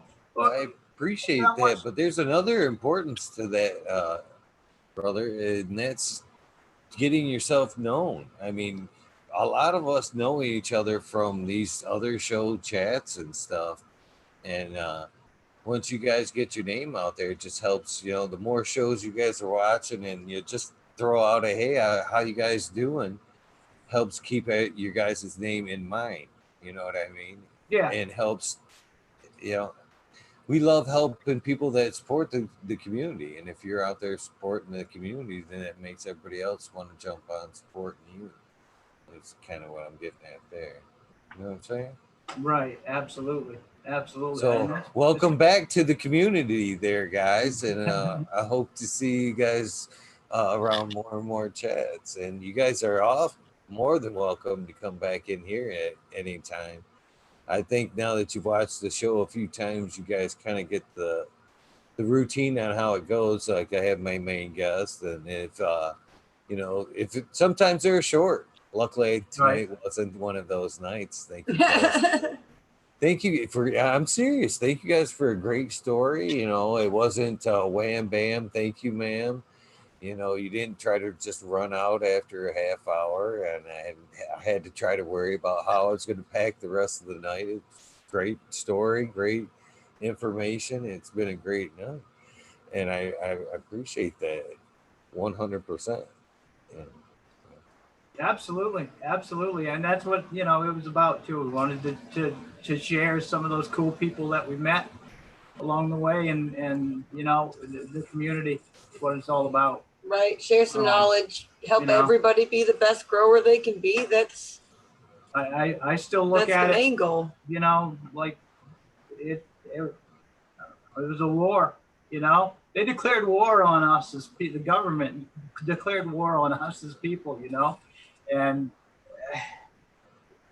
well, basically, guys, what I'm getting at with this, and I kind of got brain farted there for a second, but more, if you guys are up and fucking, you know, I do have a short night, short guest. You know, sometimes I've got a lawyer that's gonna probably try to come on here soon, and I'm sure he's gonna be a wham bammer. You know what I mean?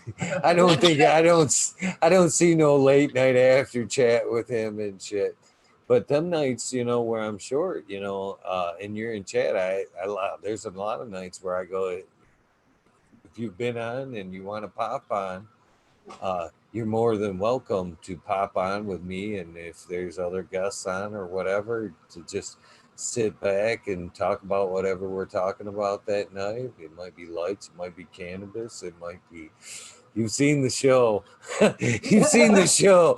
Some nights it goes down the rabbit hole briefly, but you're more than welcome to be a part of that. You know what I mean?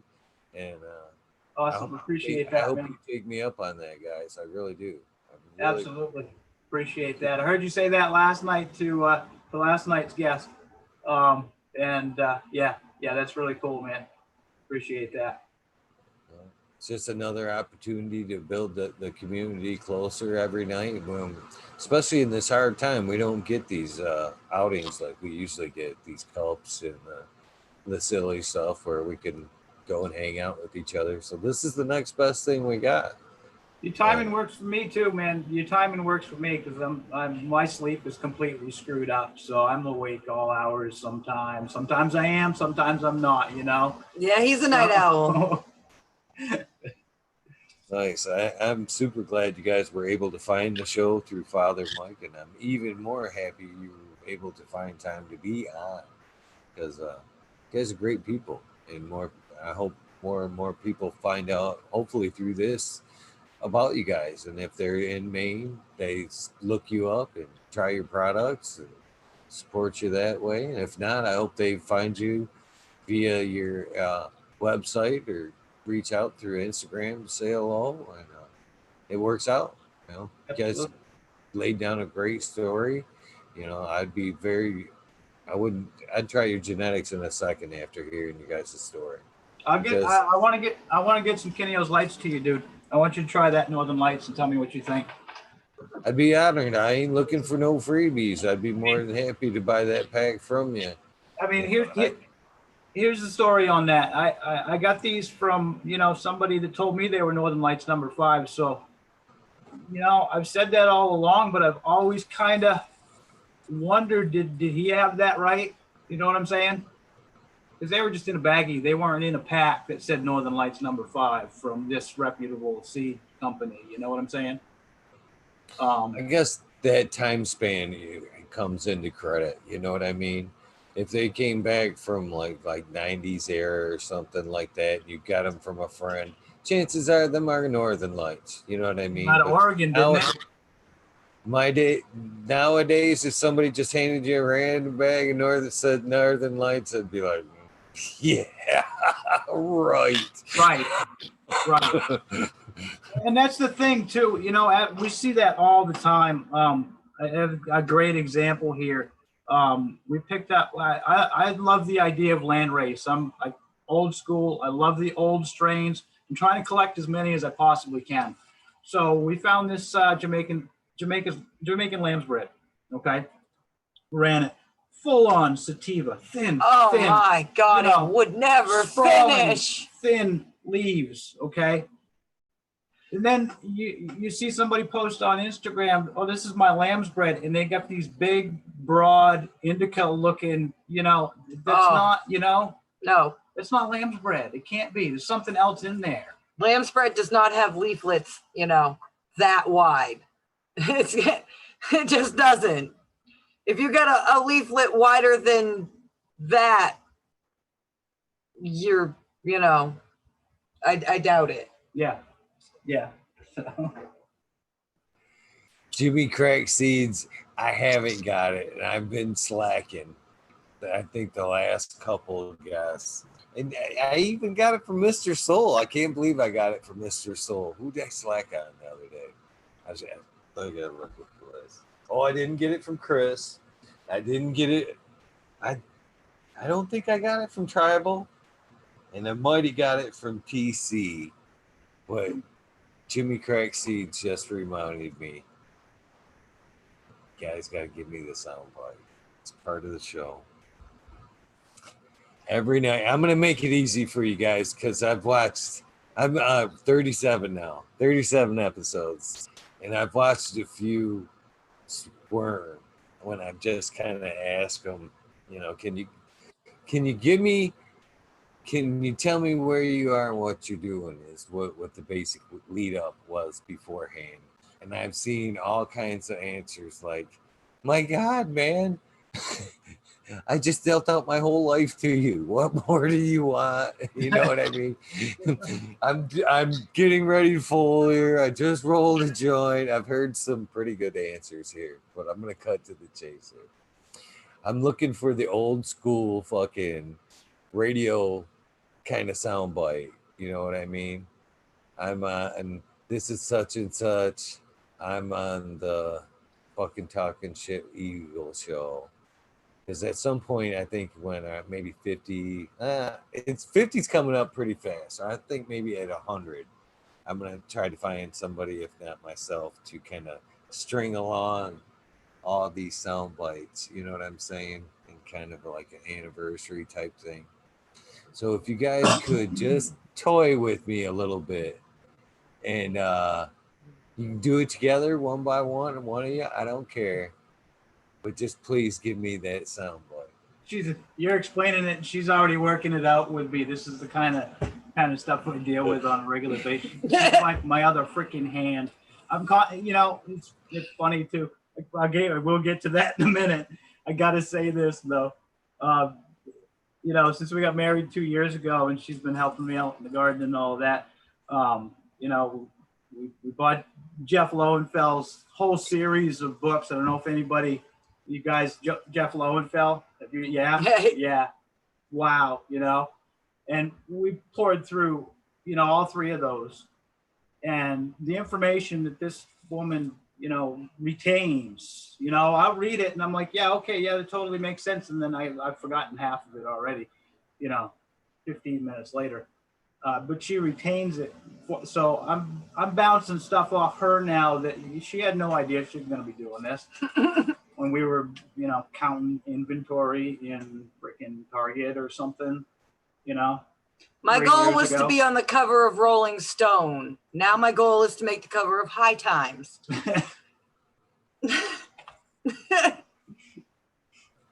Both are just as honorable, I think. I actually think you'd look better on High Times myself. Yeah. Okay, we have a soundbite to do. All right. Yep. Please. Okay. And this is Kineos Genetics. Mrs. Kineos Genetics coming at you live from the fucking Talking Shit with Eagle show. I don't think it could have got any better than that. I really don't. You guys nailed it. Thank you so much. I appreciate that. She's my Thank you, voice. Jimmy. She's my voice, dude. I'm laid back. I'm I suffer from anxiety, honestly. And so it's tough sometimes. But she speaks for me. It's awesome. He likes to be quiet. I have a hard time shutting up, so it kind of works out. You guys are awesome, man. That's what kind of great show and community that is been laying down here the last, 37 days consecutive now.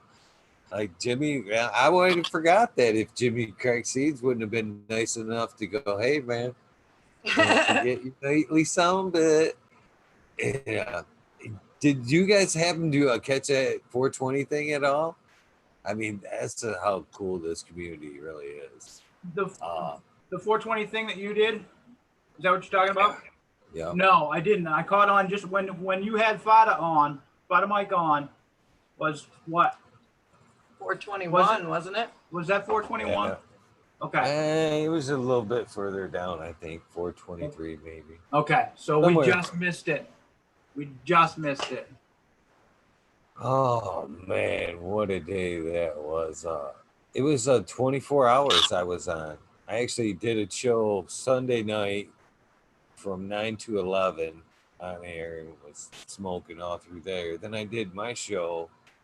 I started at 11:30 Sunday night and had guests on and smoked continuously all day long until 11:30 the next day. And I had guests coming on all day long. Pedro, Med Grower one, Tanazi, Lost Leaf, and we just kept passing off, guests all day long. But that was a super fucking cool day there, man. I was very honored to. But what I'm getting to was, I did that. And it was hopes for a charity thing. If Smiley's Gardens come up with the idea like a week before, and he said, it'd be cool if you did this, 24 for 420, and then it became like for a charity, and then we had a hard time because of the COVID to nail down a charity, Right. And then as we got closer to the day and couldn't find one, I mean, I had multiple people trying to help me nail down. I'm like, all I want is a link. Somebody that don't care, cannabis money's coming their way. I don't even want to touch the money. I just want it to go this, everybody donate there. But it couldn't even, it was too hard to get done in that week. So in the end, we were just hoping to have everybody do something nice for somebody. We help somebody out. If the guests had a charity they wanted to support, and I was good with that. But it was an epic day. And what I'm getting to is all these people that joined in and are watching almost every night now went the gauntlet. The video's still in processing right now. I beg every day I check it. I'm like, today the day YouTube's gonna release this 24-hour video. I'm patiently waiting and hoping it's gonna get rebroadcasted. But these guys were a part of it. them analytics went up, up, up, and leveled out, and these people stayed all 24 hours damn near. I mean, some of them said they were took naps and stuff, but I seen the chat all day long. I seen the names and stuff, and it was super cool to see people, you know, go that distance and be a part of it. And but you know, that's what I'm saying about the community thing here. It's strong. It's very strong, and they support each other, and you know, it's good. And that's what, So, yeah, like that's what I was saying. Got to stick together, man. We, you know, there's safety in numbers, I think. And if the more people that are doing it, the more we put it in the mainstream, you know, the further we're going to get. So that's what I was saying, welcome back to the community. So the more that you get out there and, you know, say hello, that's all you got to do is as you're watching the show in your garden or whatever, just pop in one chat and be like, hello, everybody. Just, you know, let them know you're there and watching. And, you know what I'm saying? It goes a long way. It really does. That's awesome. Awesome. We appreciate that. We appreciate that. You rock. It's all about the information. We're trying to, you know, learn everything we can.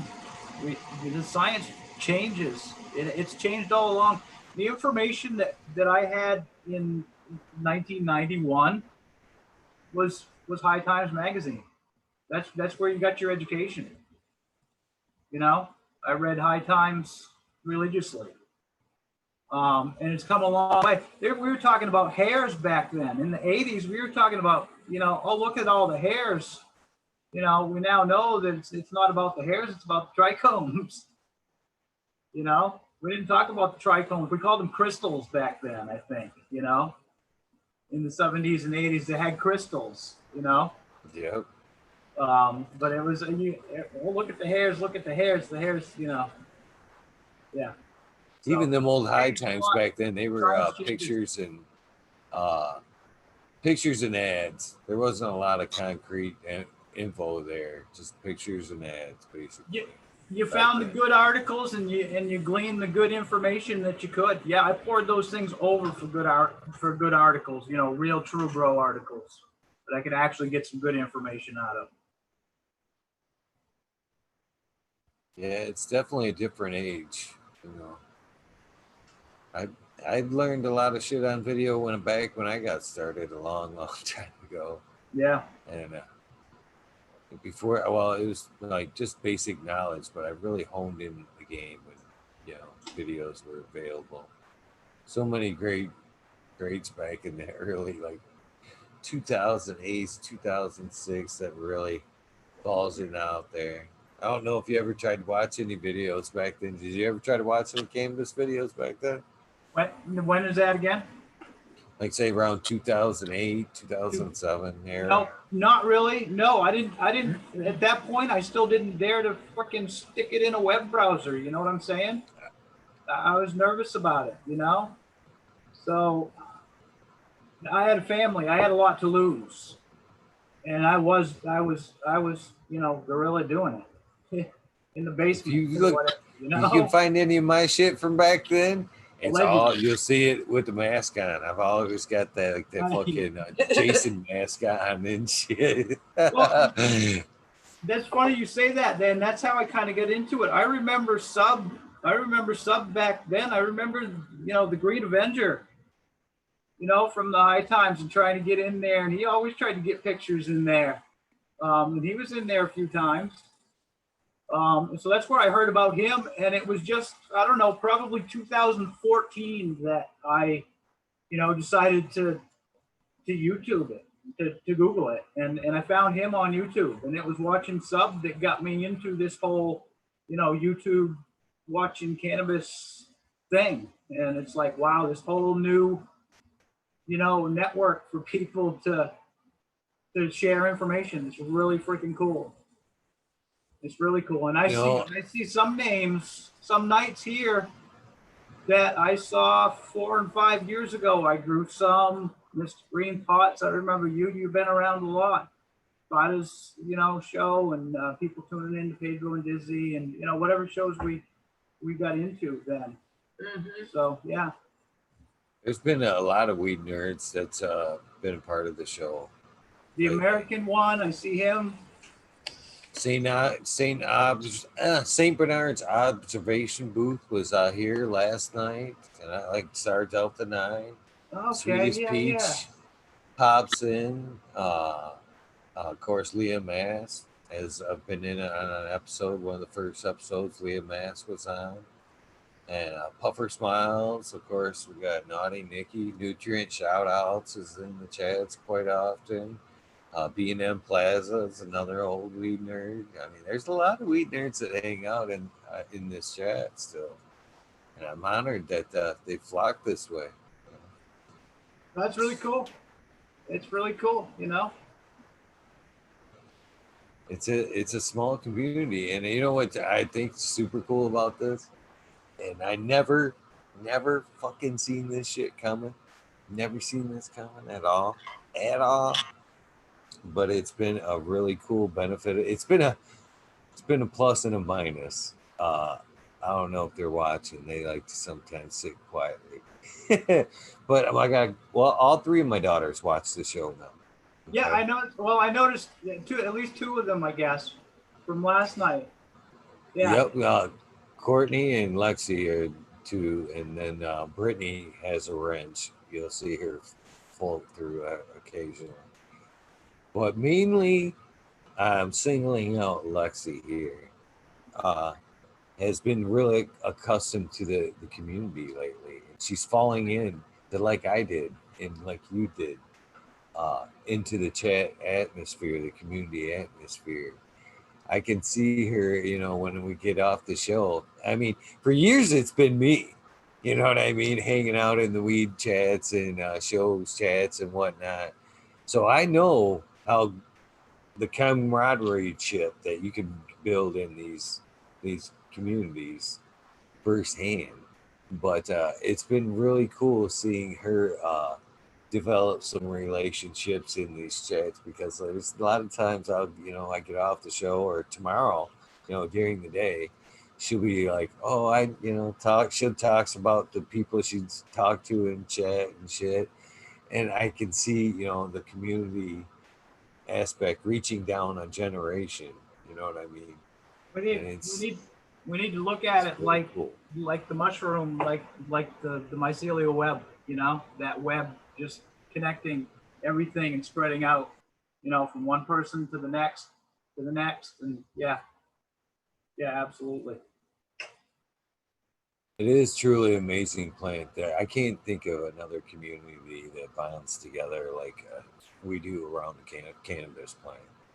I can't think of anything else that it's a miracle. It really is. It's a miracle plant. It sounds silly, and I say it a lot, but it's just so fucking rewarding on so many levels. It's a cool thing to be part of. It's brought a lot of people together, and yeah.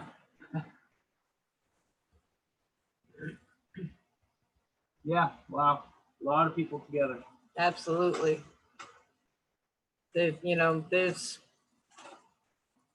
There's nothing else that can create things like, the Hemp Fest and the Freedom Rally, other than music. There's nothing else that can gather that many people in one place with that much passion.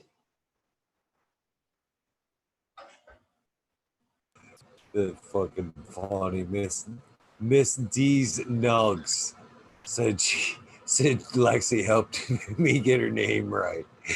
That's right. I have struggled with that name. I've called that poor lady about everything but that screen name. I called Mr.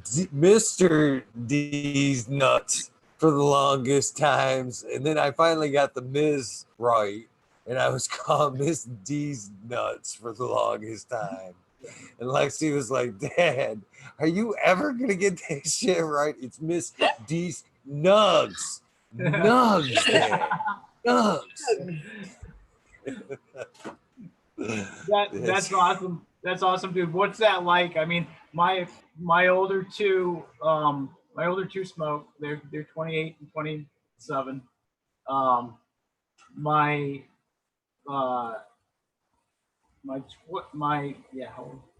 19-year-old, just started smoking. He got through high school without ever touching it. And I always, I didn't preach, and I didn't say anything one way or the other, and just let him, make the decision and let him find it if he chose to. And he knew what I did, you know what Daddy was off doing in the middle of the night out in the barn, but I didn't push it one way or the other, and didn't try to sway him one way or the other. And just a year ago, he started smoking, and so it was like, but I mean, how is it, dude, to have your kids get jumping in on chatting here? And you mentioned it last night, I think, some stories have come out that you didn't necessarily want your daughter to hear.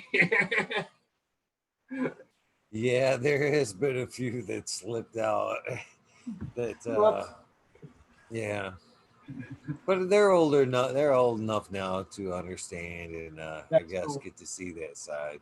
At some point they should be able to know that, right? Yeah. I shouldn't have to take all those fun stories to my grave or be ashamed of it.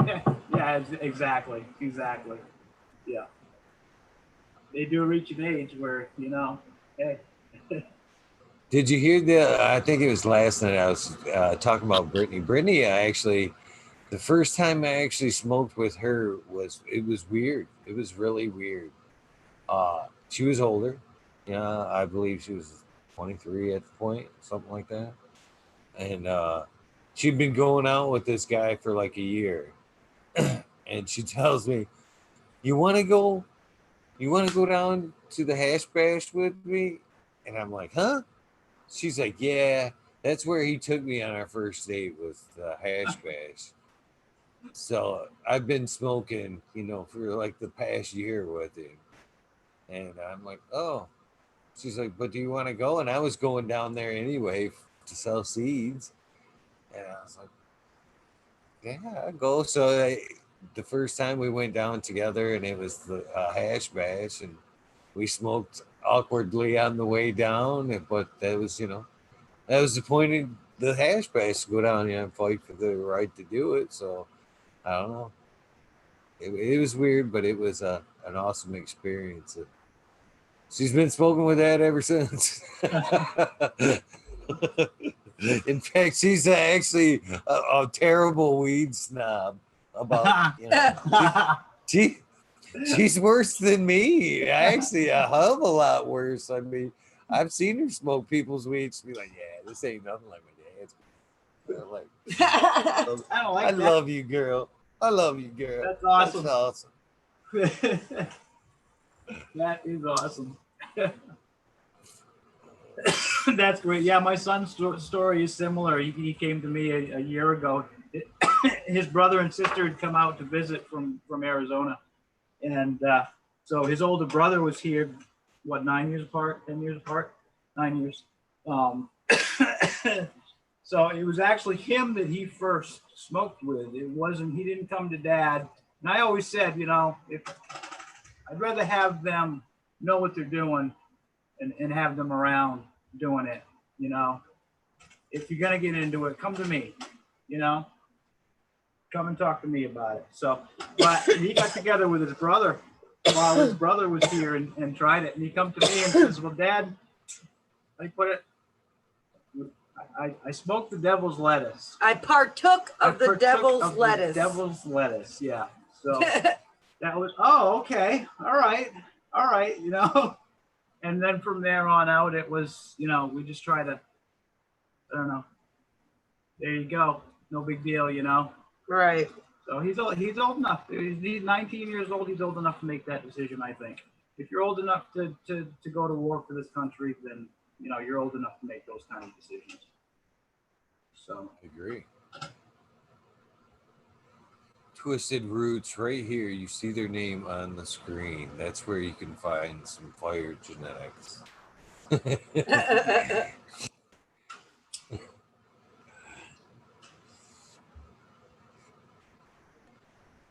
I'd like to try the Northern Lights, the newer lights, man. That's the one my wife wants. There you go. Jimmy, one for life. He carries I don't do seeds anymore. At one point I did do seeds, but I don't do seeds anymore. These guys do seeds. These guys do seeds now. Did you do seeds full time, dude?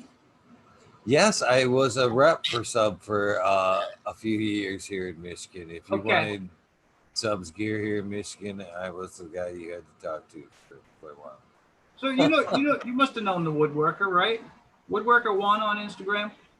I don't. I know a wood rabbit, but I know who that is too. But no, this is Woodworker.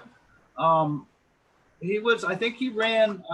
It was. Would you say it was Great North? Great Green North. Great Green North. Just can't give me a second backtrack in the brain. Yeah. Probably a couple, 3 years ago. I would have stuck out too because I'm a woodworker myself. I've worked the wood all the way through a long career. I used to cut trees, and then when I got hurt, I had a bilateral hernia surgery from fucking around with the trees. And from there, I kind of did firewood for a little while, just splitting firewood.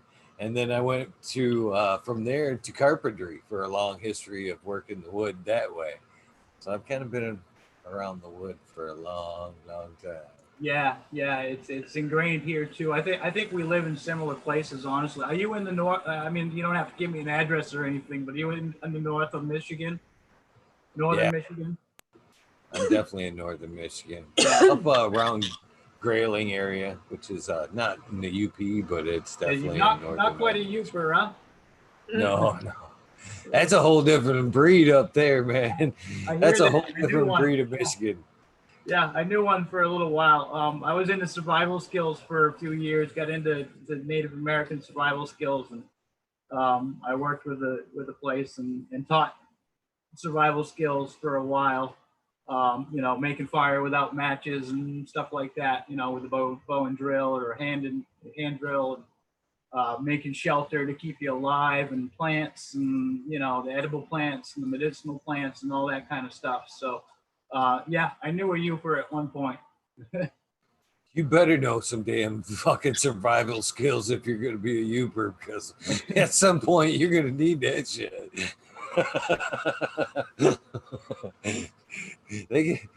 That's a whole different. They get snow up there, like only like 2 months of real summer, I would call it. That's things are terribly spread out. You got to be very, very self-sufficient up that ways. Now, even here, man, it's a half hour to anything close to a town. Half hour, 45 minutes.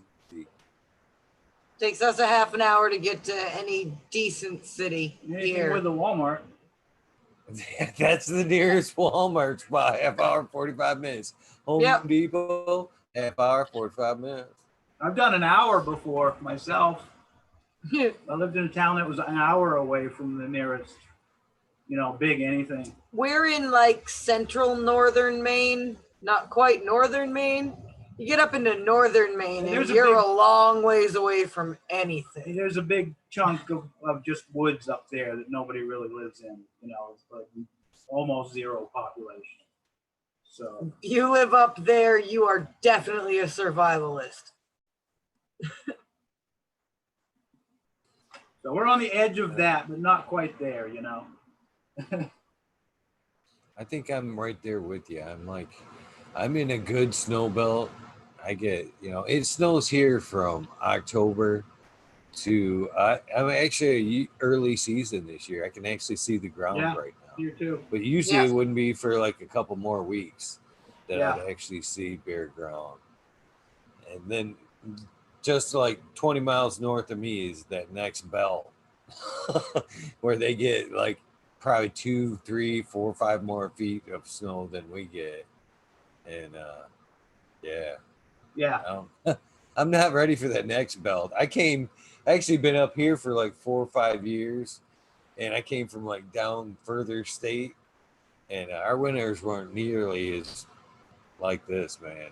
When that guy, I actually signed the papers. He walked off and he's like, enjoy your 2 months of summer. And I was like, huh?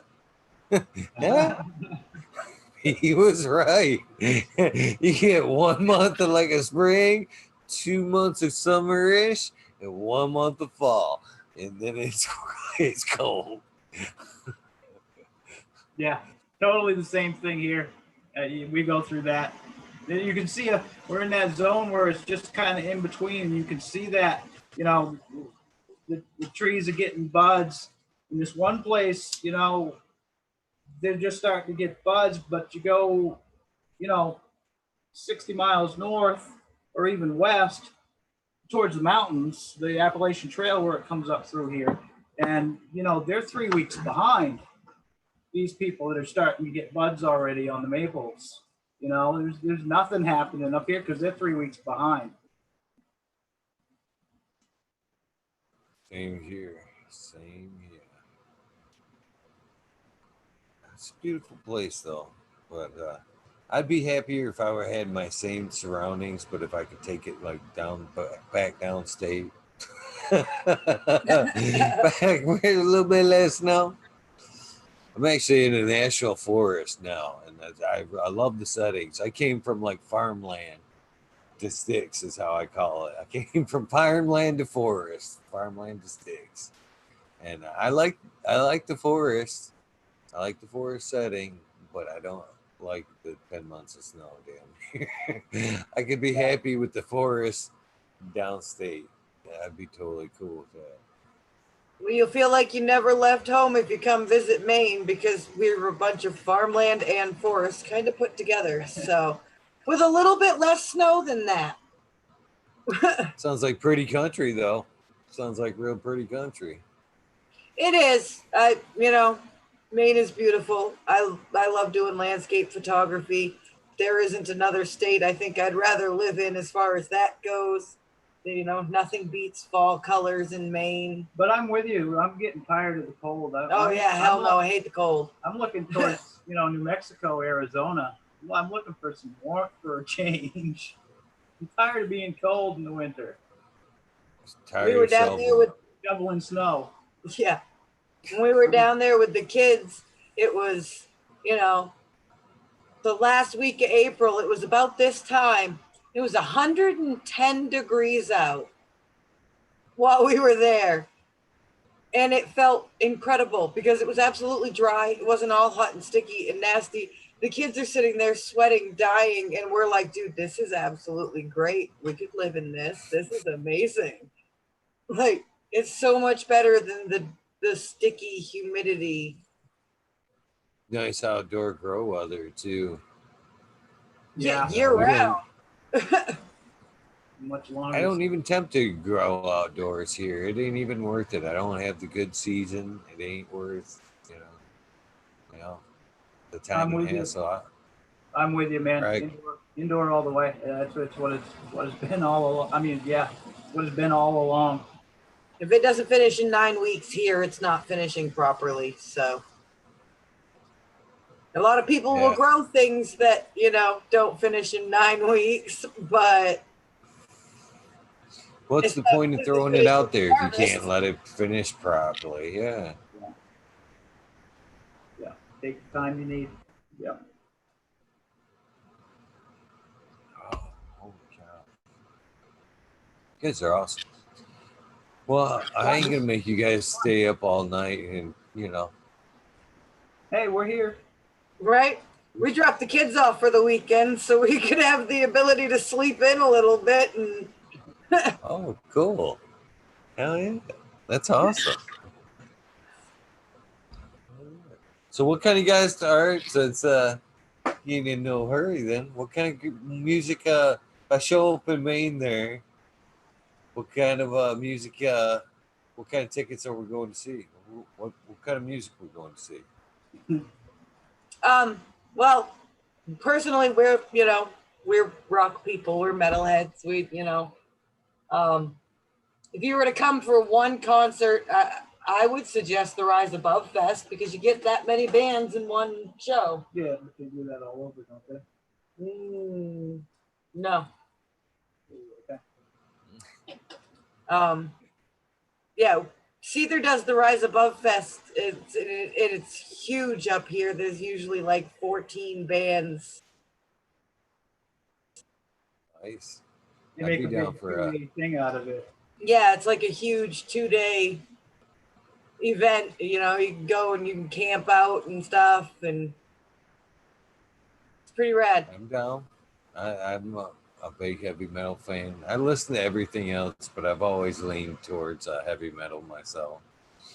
I was really hoping myself to catch Rage this year.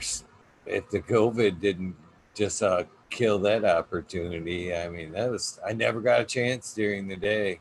Right. And that was one that, would have been an honor. But that may not happen. Now you say Rage with Zach, with the old lead singer? No shit. Oh, yeah, awesome. they were supposed to do a tour this year. Oh, wow. That would have been nice. Yeah. Real nice. Yeah. One time around, they finally agreed to it. Yeah. I might not ever get to see it now. That's awesome. I didn't think we'd ever see it. What else you guys? I know personally, my bucket list next would be Clutch. I'm hoping to catch Clutch. For me, Primus. If Primus were still kicking around, I wouldn't mind. It's pretty good show from what I hear. I'm fucking bummed that we won't get any more Rush. I loved Rush. I played drums for a while, and respect for Neil Peart. He was a great drummer. So I'm bummed about that. That's what I'm afraid of. A lot of the stuff that I grew up listening to, those, Ozzy, Megadeth, a little bit of Metallica here, and a lot of that kind of stuff that I was listening to. Those guys are getting old now. There's going to be a point where they just start kicking off, and we're starting to see it. For Ozzy, for his age, how amazing was this last album, though? I mean, I genuinely liked a lot of the fucking tunes on that album. Even my youngest daughter was like, I could only hope to be that cool when I'm his age. You know what I mean? Yeah, still kicking it, man. Yeah, hell yeah. I was looking forward to the chance to see Tool this year. I was hoping, this COVID sucks. I haven't seen Tool. He has. Tool I haven't. To me, they have such musicianship, and when you make a live show sound almost exactly like you're listening to a CD, they're that tight. And you go to shows, and I've seen probably, 30, 40 bands, and went through the whole, hair metal bullshit back in the 80s and the late 80s and early 90s, before grunge came about. A lot of that stuff. Sorry, I lost my place. God damn it. You talk about the concert there. Yeah, so the concert, you see different bands, and it's not always perfect, but man, when a band can get together and make it sound like it's the fucking disc that you're listening to, they're so tight. They got it so, their musicianship is so fucking tight that it's an amazing experience, and I haven't seen a better band live than Tool. I don't know about that. Pantera, in my book, was a fucking amazing show. It's just that. Well, that one it was just the energy. the energy there was just so amped. It made it a great show. But Tool was an amazing show as well. I mean, like you said, though, album quality. The only bummer I didn't like about Tool was I didn't get to see him. You did show him a little bit, rocking out behind the drum kit there. Don't ever get to see him, do you? And, I love that that's what he's about. That he's not about being the front man and being out in the, he's a humble dude. Maynard is a fucking cool dude. I respect him a lot. what he's doing with the whole fucking wine thing and his other bands. And I got a lot of respect for him. He's a cool dude. Check him out on Rogan and all that. I'm a fan of Joe Rogan, you know. So Most definitely. Yeah, I'm a Joe Rogan fan myself. Just because he doesn't like no one topic, there's so many different interesting characters he pulls through there. Henry Rollins, dude, he's a fucking cool dude. Yes, I'm definitely a Rollins fan. Definitely a Rollins fan. Oh God, yeah. He's so smart, and the music's so hardcore. You know? Yeah, Yeah. great guy. Lola, so all his work is great. Suicidal Tendencies is another favorite band of mine. I actually got a big old Suicidal Tendencies tat on my leg. Oh, cool. Cool. Yeah, I've got, in honor of Tool, I got a Alex Gray kind of thing going on there. If you can see it, I know it's not real super clear, but It's badass. the hand and the eye in the middle. I'm kind of saving my back. I don't have anything on my back, and I've always envisioned my back to be the 10,000 days cover, where the faces are all looking in on each other. If I could find somebody and I could afford it, that'd be the back piece. Yeah, Alex Gray, man, he does some beautiful work. Holy shit. Yeah, definitely. Yeah. How metal is your music taste? Mine? Yes. It's pretty metal. Slipknot? Yeah. I have a story. If he knows the bands, I doubt he would. But do you know who Goat Whore or 3 Inches of Blood are? I don't, but I'd still want to hear the story. Okay. That's like super underground metal. Here in Maine, we have this tiny little place we call the Cave in Bucksport. And it is tiny, like maximum capacity 150 people. Tiny. But some of the biggest bands in true heavy metal have played on this tiny little stage.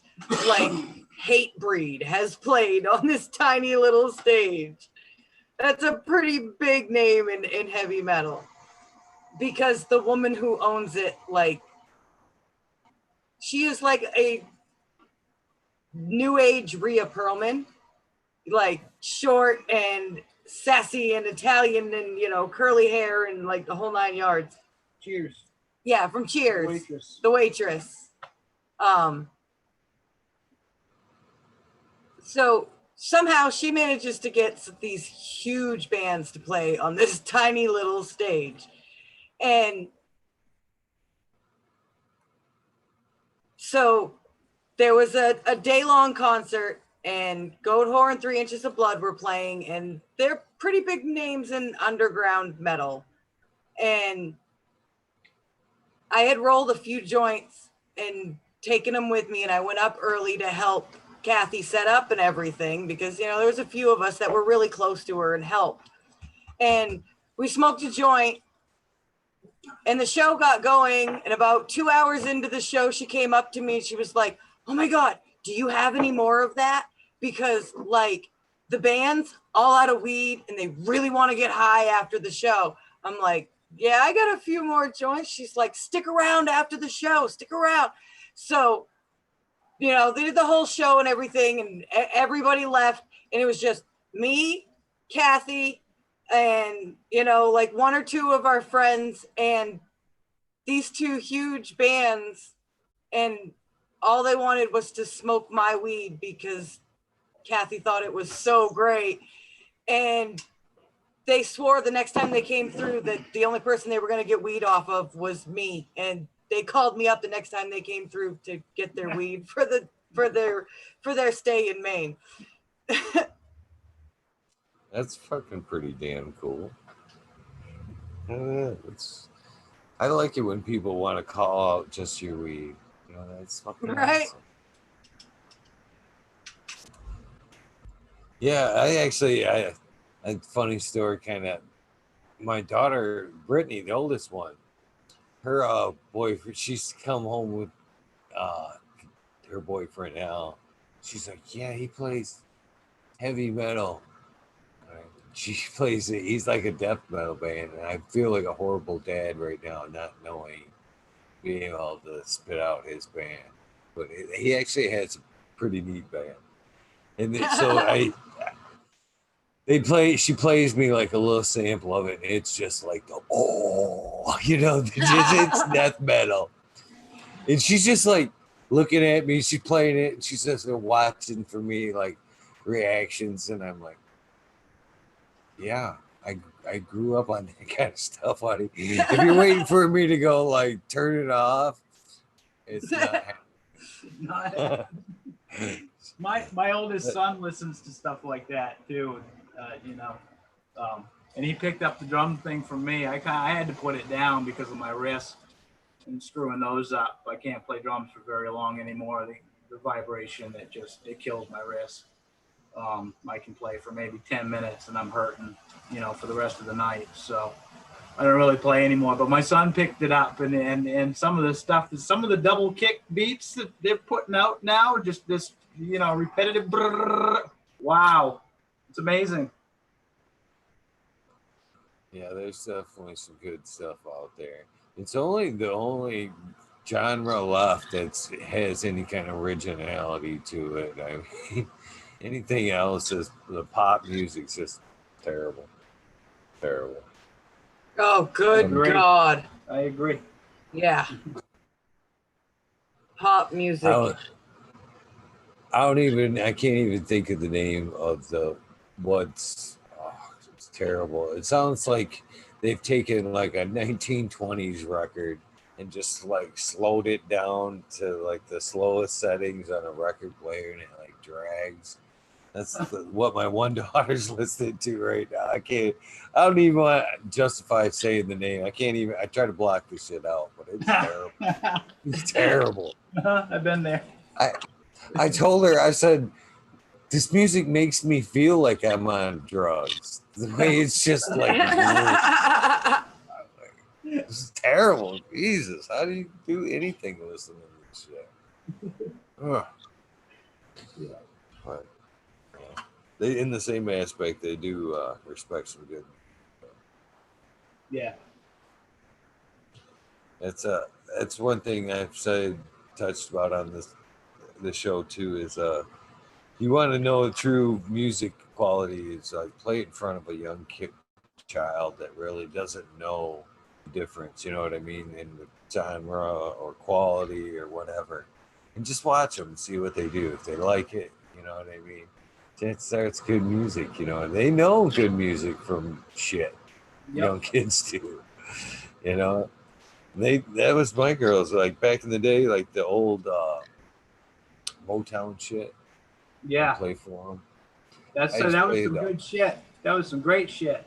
Right? Playing some old Motown. Them girls would fucking lose their mind. And Lexus, and her sister, Lexi would be like 2. Brittany was right around 6. Courtney wasn't born yet. And them, all I'd have to do is like throw on a little bit of fucking Aretha Franklin, some Respect. And them girls would absolutely just like throw down their toys and just start dancing. And, that's, to me, that's good quality, time-tested music right there. Anything from what movie was? Oh, The Big Chill. Anything from The Big Chill. That whole soundtrack it's a real good Motown. Yeah, definitely. I believe it's the same thing with rock and roll too, like a good classic rock. Them kids, man, appreciate the older rock and roll, the classic rock and shit these days. It's I actually dig it when I'm like riding in the car and I can see one of the girls fucking rocking along to some of the classics. I'm like, yeah, throw up the whole. You guys gonna fucking pass that down? Huh? I like how my youngest daughter is actually kind of into Fleetwood Mac, which is really, cool. I think, pretty fucking cool. Yeah, but my 19-year-old went through that. He came to me, and again, just same thing I said about Weaves, the same thing with music. I let him find his own thing, and I didn't push anything on him. But he knew who I was too, and he knew I was a metalhead. But I didn't push it on him, and he came to me one day in his mid-teens, probably just past puberty, and he's like, I'm getting into Pink Floyd. I kind of started listening to Pink Floyd, been watching some YouTube videos, and it's really pretty cool. And it's like, oh, okay, I'm sitting back going, oh, okay, cool, all right, but I just let him find it himself. I didn't push anything on him, The first time for me like that when they came back rock and roll was with Britney, and it was Clutch. I had slid her the Electric Worry from Clutch, and then it was a couple months down the road. She's playing it. She turned it on. I could just see her rocking on down the road. I was like, yeah, that's pretty fucking awesome right there. That's great. It's awesome when you can share the moments with your kids like that, Absolutely. And when they come naturally, it's like, oh yeah, Yeah, you can see that little bit of that yourself coming out in them. Yeah.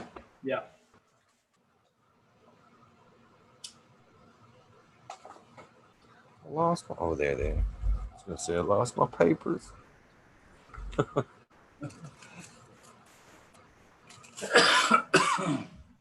I appreciated the bowls, and I went through that phase, or I had a phase where I smoked everything out of bowls, but I'm mainly a joint myself. Yeah, we definitely do that too. Nice to roll a joint once in a while. Mainly because, I say that smoking by myself. It's hard to smoke, pass a bowl and with people that actually know good bowl etiquette. Most people just want to fire that whole fucking destroy the whole bowl instead of working your way over or around the bowl there. Right, exactly. But when you got it down with somebody, it's gold. I was telling that story the other night about my dad. He loves a good hash. You know what I mean? That's all he wants to ever smoke. But he's the worst person to fucking smoke hash with. Because he has absolutely no bowl etiquette at all. I mean, there's so many times where I've seen him just right over the bowl. Just burn all the good stuff off it and then to pass it right to you. You're like, oh, how do you want to hit that? You just literally killed that whole bowl with that lighter. I mean, the whole time he hits it too, not even like a light puff or nothing. It's just like it's nothing but straight down. Oh, smoke rolling everywhere. I'm serious. I sit there and shake my head. You've been smoking for so much longer than I have. How can you not have picked this up yet? Yep. He's a good guy. Oh, that's another good tune right there. 50,000 Unstoppable Watts by Clutch. They had some good stuff. I remember when we got one good radio station here.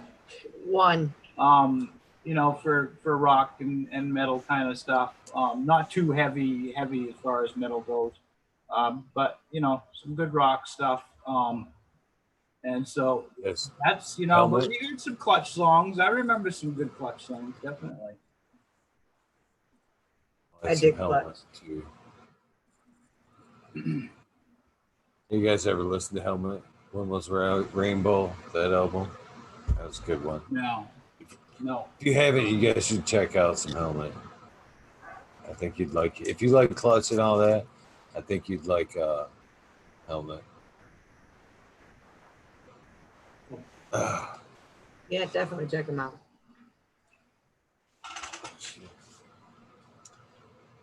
How'd you back? Holy cow. Yesterday, 2 days ago, heard her back. She's a fucking trooper. I'm telling you. I gotta make her not do stuff. Put that water down. I'll get that water jug. So Not helping. we never even touched on like a medical benefits cabinet, cannabis. If you want to fuck around with that. Okay. Yeah. So go ahead. You want to? Yeah, I mean, there's all kinds of different ways to get, like, that's something that a lot of people don't talk about either. I mean, the different ways to use cannabis medicinally, because it's not just smoke it and eat it. You can wear it. Everybody discusses smoking and the effects that they get from smoking, but then there are other ways to use cannabis medicinally too, like in tinctures and salves, and like I make a lip balm that is amazing at healing the worst chapped lips ever, because cannabis has a lot of antibacterial properties and a lot of healing properties, and can be used in other ways.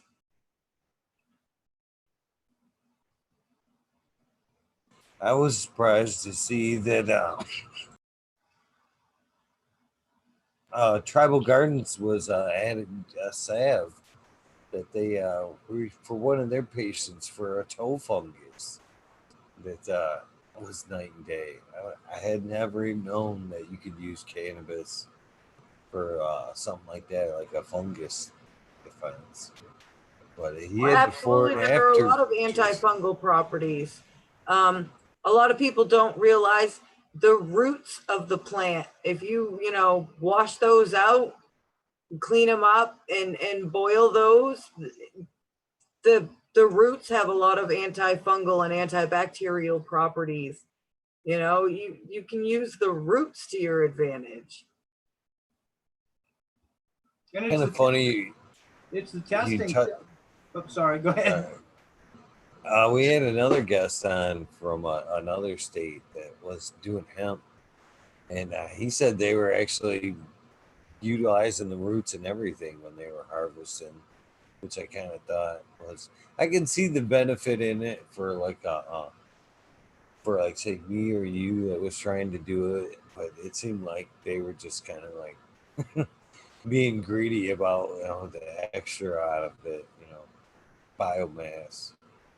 I don't know. Right. Because they weren't utilizing it in a way like you were talking. They were just kind of like adding it into like the mix, like kind of. Like, yeah, I'm talking about like extracting it into the into the coconut Putting oil. it into a salve, so it's not adding any mass to it, but there are other cannabinoids that exist only in the roots of the cannabis plants. It is too late for me to try to remember the scientific names for them, but that's only fair. It's only been almost 4 hours and 15 minutes. Yeah, you're pushing almost 4 hours and 20 minutes into this. Wow. It's easy to do, isn't it? It is. It goes by pretty fast. But those cannabinoids have great antifungal and antibacterial properties. They're good at cleaning things, and you could soak roots in a coconut oil and then use that as a foot soak. Throw that in with some Epsom salt and a foot soak, and really help with athlete's foot and toe fungus and stuff like that. And it's not even tapping into your actual supply of the cannabis plant. It's tapping into something you probably just throw out anyway. Always do. Right? I always did. People do. I do. I throw out. There's a whole hill out there of them right now. The dogs run around them. I got them out in the dog pen. The dog beat it down, put it back into the ground. My dogs like stems. They do. They actually do like the stem of the cannabis plant just to shred them. We have two, and they come down to the grow room with us every night. All I have to do is say you want to take care of plants, and they're ready to go. They're ready to go to the room, and they'll, you know, you picking off a few leaves here and there, and they medicate themselves every night. Honestly, they absolutely do. They eat a certain amount of fresh leaves just about every freaking night. You know, it's got to have some kind of benefit if they're doing that. You know, dogs are instinctual creatures. They're doing it for a reason. Have you guys ever tried juicing the leaves or any of that? We don't juice. We've never done it. We just don't have a machine. I'd love to get one of those machines that Father Mike's got, the Source. I'd love to try it out, but we don't now. No. Tribal Gardens again. The guy that was on a couple nights ago, he said he was juicing or had been juicing for quite a while, and noticed quite a bit of benefits. He uses it for fibromyalgia and a couple other problems. But he said was suffering from like loose teeth or like a deficiency, and his wife was noticing that she was her fingernails were getting thin and whatnot. But once they started juicing the plant and a couple times, couple of ice cubes a day, both of them noticed both symptoms were gone. Nails thickened back up, his teeth fucking tightened back up, all from juicing. You know, now he says again with the fibromyalgia and all of that, he says thing in the past. Ever since I've been juicing, and he's a smoker, so he did say he does do the fecal a little bit, but he said he noticed the immediate benefits as soon as he started juicing. He said that was immediate turnaround when he started juicing it every day. That's really cool. I'd love to get one of those machines and try it out. Absolutely. You know, we just this past winter, it was a big eye opener, and I know I put on 20 pounds. We've been walking every night. We'll eat dinner and take the kids for a walk. We go down different paths throughout town and try and get, you know, maybe a mile in or whatever, and just try and get out for a walk and get a little bit of exercise. I put on a few pounds over the winter. So we've been changing the diet up a little bit, trying to. You kind of reach a certain age where it's like, fuck, I got to stop trying to survive on pizza. And I make really, really good fried food. And fried food, yeah. Yeah, she makes killer fried food, man. It's tough. The bacon, I can't fucking live without bacon. That's one of my demons too. I enjoy fucking good bacon. I usually buy, like, when we have like something with bacon in it, I usually buy like twice the bacon because I'm in there the whole time. Just I actually been making since you got me talking about bacon, and we're in probably the talking shit part there of the show. This may sound fattening as fuck, but it is an excellent sandwich. Oh yeah. I'll fry out my bacon in a pan, and then cook it all, the whole pound or two. Hopefully it's ends and pieces. Hopefully it ain't even bacon. It's ends and pieces. Nice. The nice fatter chunks. Yeah. And so cook them up, and then after they're all cooked up, that grease that's left, I'll take my chicken breasts and I'll pound them nice and, you know, about a 5/8 thick. And then I'll fry those chicken breasts in that bacon grease and kind of lightly season them a little bit. And then from then I toast the buns and mayonnaise, the chicken breast, Munster cheese, that's really important. Red onion, tomato, mayonnaise. Best chicken sandwich you'll ever have in your life. I believe it's all because that chicken's cooked in that fucking bacon grease. Oh hell yeah. Hell Absolutely. Yeah. I'll cook the bacon and then that, you know, if we're doing breakfast or something, and I'll do the home fries right in that bacon, and man, that potato cooked in the bacon. I know it's horrible. It's gonna fucking kill me, but it's so good. I'm guilty. I'm guilty. I've actually fried eggs in that grease more than once, man. Just quick flip. Fuck it. Damn, bacon's gonna bring me down one of these days. Yeah. It's actually about. I've tried to cut out about a lot of the meats, but bacon, I haven't been able to cut out bacon. It's tough. That's a tough one. That's a tough one. That's one of my favorites.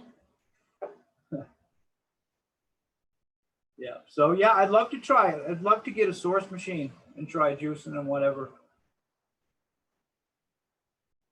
Okay, It's not exactly the tastiest thing, micro but juicing. I think he means like put it in a blender, kind of juicing raw. Oh, like okay. Yeah. No. I burnt up my blender. Yeah, he killed the blender making worm food. yeah. Yeah. You chop it up. You chop up the food, and it doesn't take all kinds of time to compost, and it doesn't stink so much. The worms get right to it pretty quick. So if you chop up their food, you throw them in there. You can feed them like that, like once a week, and with chopped up food, and it doesn't smell. You don't have all kinds of flies around and that kind of thing. It keeps it pretty clean. You know, you can almost do it inside. You know. So yeah, I burnt up the blender chopping up food for the damn worms. You could get you a magic butter machine and be able to use it too when you want to make edibles. That thing's fucking awesome. Have you ever seen one of them things? Yes, Yeah. we have. Yeah, those are cool. I'd actually like to give that a shot because I like to do pastry. I like to do baking and stuff like that. So I've even thought about, I told him one of these days I'm going to get into making like high-end pastry, cannabis infused high-end pastries like you'd get at a patisserie kind of stuff. And Like I'm guilty of like chocolate, a THC infused chocolate. It's fucking pretty damn good. Yeah. The butter machine, you can make a lot of shit with that thing though. You make coconut oil, you make tinctures, alcohol tinctures, you make butter. You could probably just chop up them leaves with that thing because it's got that big old fucking blade in there that just annihilates everything. It's a one type deal, man. You don't even have to chop up your buds or anything. Whole sticks of butter, dump your whole actual buds and everything in that thing and just set it and just grinds it up and fucking does it all. I've had mine for like 8 years. Wow. Dedicated machine. does it strain the butter too, or does it leave the cannabis in the butter? It leaves the cannabis in the butter, but the next step's too easy. They probably have come up with a better system since I bought mine. But what I do is you go to the canning section at any Walmart or whatever, where you get your jars. Yeah. And they have a jelly strainer is what they call it. And it comes with like a bag that you can actually tie it around this silicone ring. And the bag falls in just like a basketball hoop kind of. And it's got 3 legs that come down that sit on top of whatever bowl you have. And the strainer just sits over that. So you dump it into that. And it's a super fine bag. So very little of the actual cannabis gets through. And it strains out a good portion of that. And then as you're done, you just put on some gloves and squeeze the shit out of that ball and done.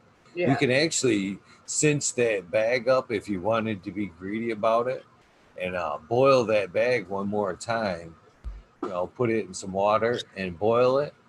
And the fats that are left in that bag, you can take it out and wring it out one more time and then freeze that water. And whatever's butter that's left in there will freeze on top of the water. First it'll all freeform up there, and you just cut that right off, and there you go. That's the last little bit of the bag there. If you wanted to be greedy about it, you can actually do it like that too. You can actually clean up the butter like that one more time. Eat I'm that gonna have butter to if check you, out that jelly strainer thing because I use cheesecloth right now for my coconut oil for my salves. so much cleaner than cheesecloth. Yeah. And you can just let it hang there. You know what I mean? You don't. It's all right above the bowl in that tripod. It just drips. Easy cleanup. With the initial setup, it comes with the ring and the bowl setup. I think you get 3 bags with it. It's like $8 here in Michigan, and then you can buy bags after that. I think they're like $4 for another 5 bags or something like that. Interchangeable bags. I wouldn't even bother washing them. You could because they're quality, but it ain't even worth the time for me. I just replace them every time. Yeah, definitely gonna check that out. Yeah. That would make it a lot easier on me. Yeah. Just more her kind of thing. Yeah. I like, I'm working not- with it in other forms. I don't freak out about edibles. I don't know. I don't know. I think they react differently to different people, and they just kind of mellow me out. And I just feel kind of. I don't know. It's nice. It helps sometimes, definitely. But I don't know. It's different. I prefer the smoke. There's just something about it. I just like to bake. So, which is Actually probably why we gained a few pounds over the winter.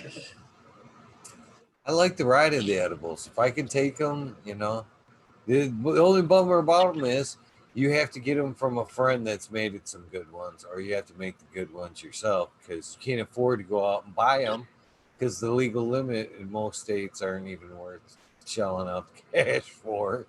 It's just a Right. tease of what you really want. Right. But man, yeah, they're a great ride. I'd take them anytime I can get them, really.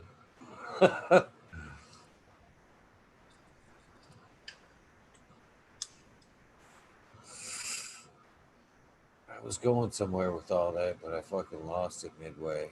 Yeah. No, we were talking about juicing and juicing for better health. Kind of where we were at when we went down that rabbit hole there. It was more about the butter, I believe. Yeah, Something the machine. about that. Yeah. I don't know. Yeah, that's really cool. That's really cool. We I should check it out. fucking lost it. I don't know. I'm stalling. Few joints into this. It's only 4 o'clock in the morning. Right. Oh, the day's just getting started for me, though.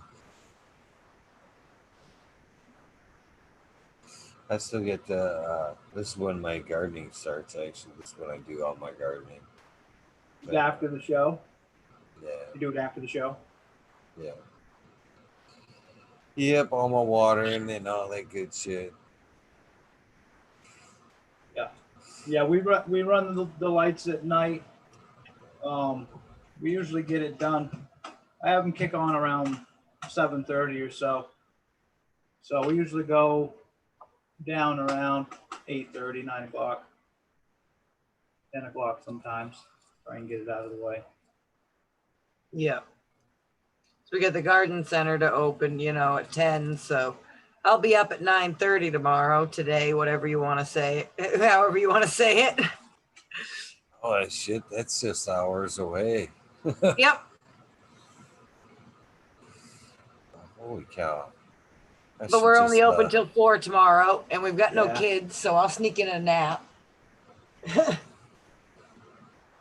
She'll let me sleep, and then I'll go down and cover the shop and let her sleep. So works out pretty good. It's nice living where you work, man. I'm fucking telling you, holy shit. Right. Wow. Real nice. Sounds like you guys got some dedication because sometimes I find it hard.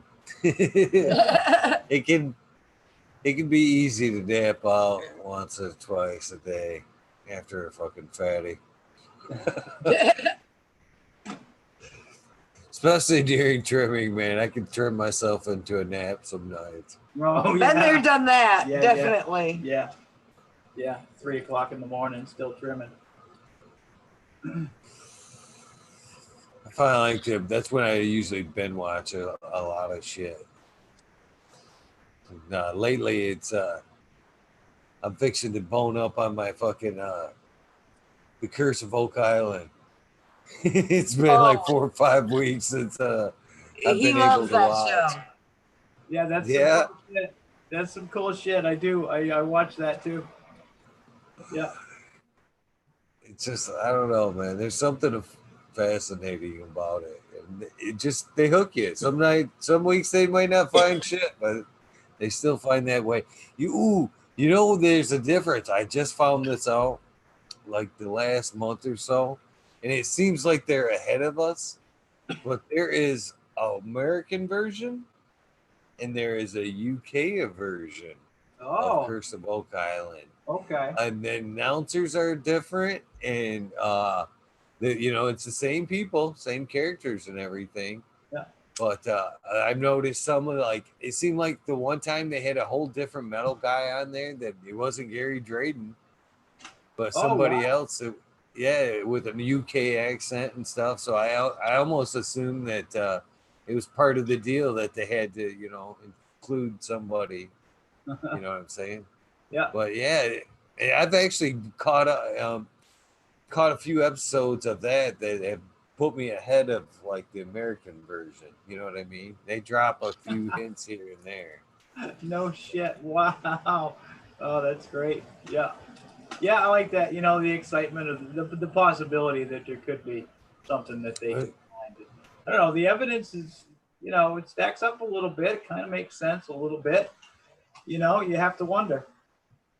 This year in particular, man, they fucking found a lot of wood. Yeah, I mean, they found a lot of shit this year.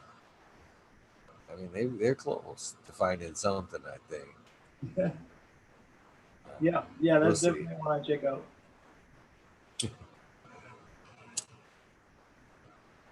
Good old History Channel. I like comedy too. That's another good trim right there. Yeah.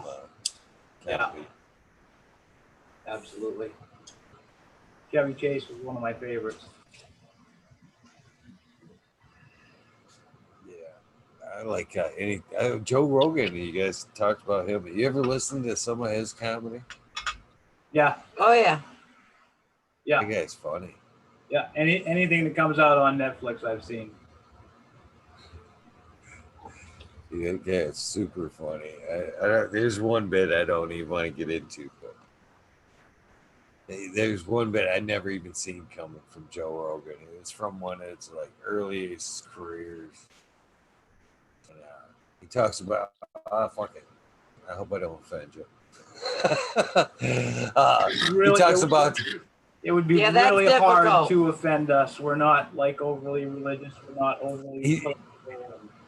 He's talking about how strippers and how demeaning it is some that they do and shit. He was talking about actually throwing nickels, handfuls of nickels on the stage. And I don't know. It's just the way he tells the story is just fucking hilarious. I don't know.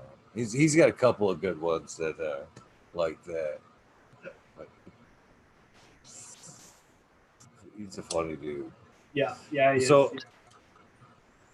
do you have any favorites of yours that you enjoy listening to, other than the ones you put out? I know there's a few good comedians out right now that are all on the Joe Rogan click there. Yeah. Jesus. Like who? My God. Joey Diaz. Joey Diaz. Yeah. Cocksuckers. Yeah. Who else? Bill Burr. Yeah, like Bill Burr. Oh, yeah, I'm a big Bill Burr fan. Yeah. Doug Benson. Doug Benson's really funny. I'm a big fan of Joe Coy. He's really good. I'm trying to picture his face. I can't picture Joe Coy's face. Kind of looks like Howie Mandel, but a little more Filipino. I know the name sounds really familiar, but for some reason I He can't. does jokes about his son, like his son has, you know, like a really weird accent because he's like part Filipino and stuff. He does a lot of jokes about his Filipino mom and how like she used to have the craziest like home remedies for stuff, like putting weird stuff on their feet to get rid of colds and stuff. Like they'd never go to the doctors and stuff like that. He's funny. It's a lot of his, you know, his own childhood and then raising his own kid, which everybody can relate to that kind of stuff if you've got your own kid. 3. Jeffries. Oh yes, Jim Jeffries is great. I like the edgier stuff. I mean, Carlin. I mean, the stuff that Carlin did was, you know, I grew up on that shit. Yeah, that's for sure. Richard Pryor and Eddie Murphy and the edgy stuff is what I was listening to. So Sam Kinison. I almost Yeah. forgot about him. Yeah. And I hate to say it, the Dice Man. Oh, he's funny. He's still funny. Yeah. Him and Roseanne are supposed to be doing something together. Oh, that's an interesting combination.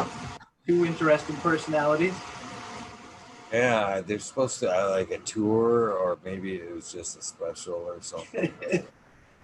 They're gonna eat each other up. I can see that being pretty good there. Two very interesting personalities right there.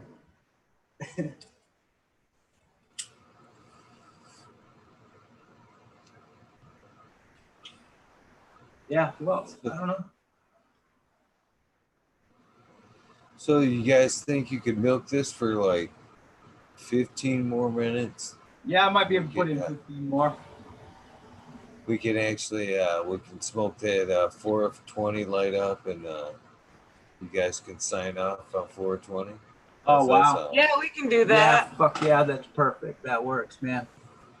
Absolutely. Where we got 410 now? Yeah, 10 minutes. We can do that. Definitely. Cool. It's been a blast, man. We appreciate it. Really Yeah, do. really. You know, like I said, it's a big sea of breeders out there doing all kinds of shit. You know, so just trying to get out there and like we said, trying to get out there and do it right, you know. It's a good time to plug that store. It's a good time to plug the website. It's a good time to plug your guys' Instagrams. All right. And any kind of plugs. Anybody you want to shout out? It's a good time for that. Okay. We want to get our plugs out of the way. KineosGardenCenter.com, KineosGenetics.com. You know, both at gmail.com for email. KineosGardenCenter@gmail.com, KineosGenetics@gmail.com. You know, we're not hard to find. Instagram, Kineos Garden Center, Kineos Genetics, Mrs. Kineos Genetics with a period, you know, Mrs. period Kineos Genetics. Don't forget, they need to get to 1,000 if you want another giveaway. So don't forget to go there and follow. Yeah, he just hit 3,000. Yeah, I'm over. I haven't hit 1,000 she yet. Needs to hit 1,000. I want to hit 1,000. Mrs. Kineos Genetics. I'm gonna give away some of my stuff, and he's gonna let me have some seeds to give away too. So you gotta hit both counts. And I see my phone's going freaking stupid over there. You know, if you sent me a DM or whatever, you know, give me a little bit. I'm gonna be a little tired after this closes out, so I may not get right back to you. But no, will tomorrow. We're you know, we're trying to stay on top of same here. Customer service. So yeah, if you DM'd either of us, we will write back to you. You know, tomorrow at the latest. Yeah. I'm sure you. I hope actually you get a great response from this, because you're great people. I'm sure you'll get a good response from this, and I hope you got a good opportunity to get your genetics out there. I know You never did tell us what you were smoking on over there. You guys been puffing on that bowl, but you never shared what you were puffing on. Mostly Chem D. The joints that we rolled were some Ronin, which is a strain that we're testing out right now. That still in testing. That's the one the name problem we just ran into. And we're smoking on some Chem D with some sugar black rose bubble hash. Yeah, like as far as concentrates go, we don't really dab. You know, we don't do a lot of dabs. Don't do a lot of concentrate, but. If we do it solventless, we press. I've got a press that I put together, just a freaking a hand press, you know, for a workbench. And I tipped it up though, so that you can get some leverage on it and tighten it up. So we just do it by hand. You know, I don't have a big fancy press or anything like that yet. Love to someday, but you know, it all costs money and money's tight sometimes. So, but I mean, it's not like it's really something big to us anyway. We prefer our bubble hash and our temple balls to concentrate. I love the temple balls. I love to break one of those open. Oh my God, they're so beautiful after they've been sitting for 6 months in cellophane and really curing. And there goes the end of the sugar black rose hash. I agree 100%. I don't have the patience to let them go, though. I admire the people that have patience that should age. There's a couple people that's came on. Red Setter Farms is a good one for hoarding some hash. Boom Farms, who's been on the show, he's another hash aficionado, if you will. He brings out nice cases of, here's this, that, and I can't do it, man. I will smoke that shit until it's gone. And then it is time to make more hash. It took me 6 months to learn how to make the first one properly and actually have it come out. So after waiting that long to actually hold one in my hand, there was no way I was going to fuck up what Frenchie said. It was going in the fridge for 6 months and I wasn't fucking touching it. I kept pulling it out and looking at it because I wanted to touch it, but it went back in. We never touched it. Did good. And once you do that, you actually make it that first 6 months. By the time you're done smoking that one, the other one, the next one you've made is well cured and you never break into one early again. So. It sounds like I need to find some self-control and let one sit around and age up. Or make two and smoke one and let the other one age. You gotta make enough so that you still got a little bit, by the time you get to that 6 month mark, you still got a couple kicking around, so you just keep adding to it. I was supposed to hold that till 420. Oh no, you're all right. You just keep smoking. I'm still smoking over here. I tell you what, that 420 event fucking ruined my tolerance. Ruined it. I had a high tolerance as it was, but man, 24 hours straight of smoking fatties. It definitely, I needed a bit of a tolerance break. Yeah. Actually, like erased a day. I hate to say it, but it actually erased a whole day.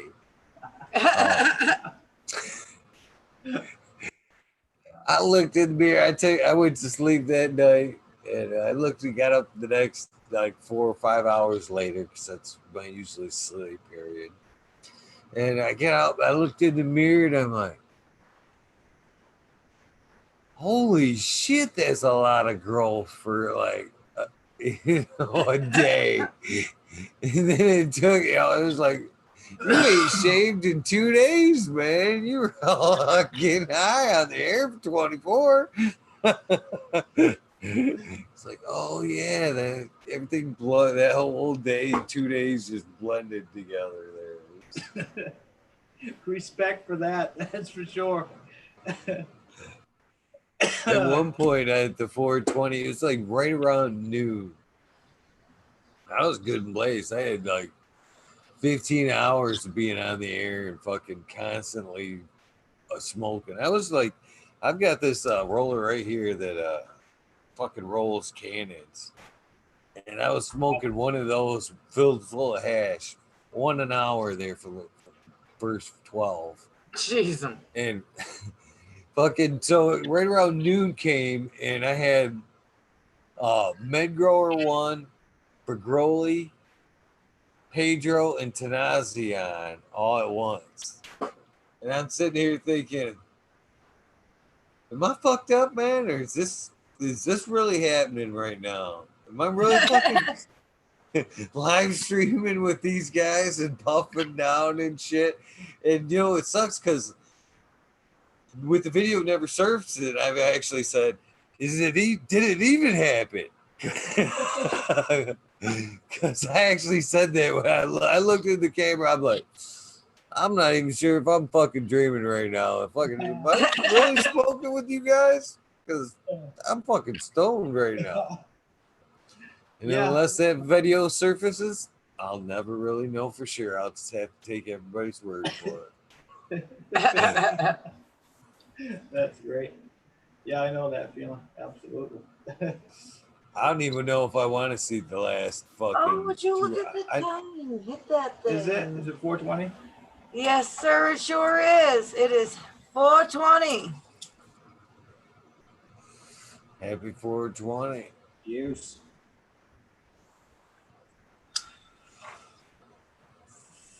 Cheers, and cheers to everyone in chat who's actually, survived 5 hours now. Holy shit. Almost 5. 10 minutes away from 5 hours. That's a good run. I appreciate it, you guys. That just goes to show how good of a time it's been. You know what I mean? Well, we hope you've had fun at least. Oh yeah, I have definitely, and I know everybody else has. It's been, they've stood along right here with us, and they've been dropping great comments. How much they've been enjoying it all night long. So yeah, I hope you guys take time to come back sometime soon. Like I said, you're always welcome to pop in the after chats and whatever.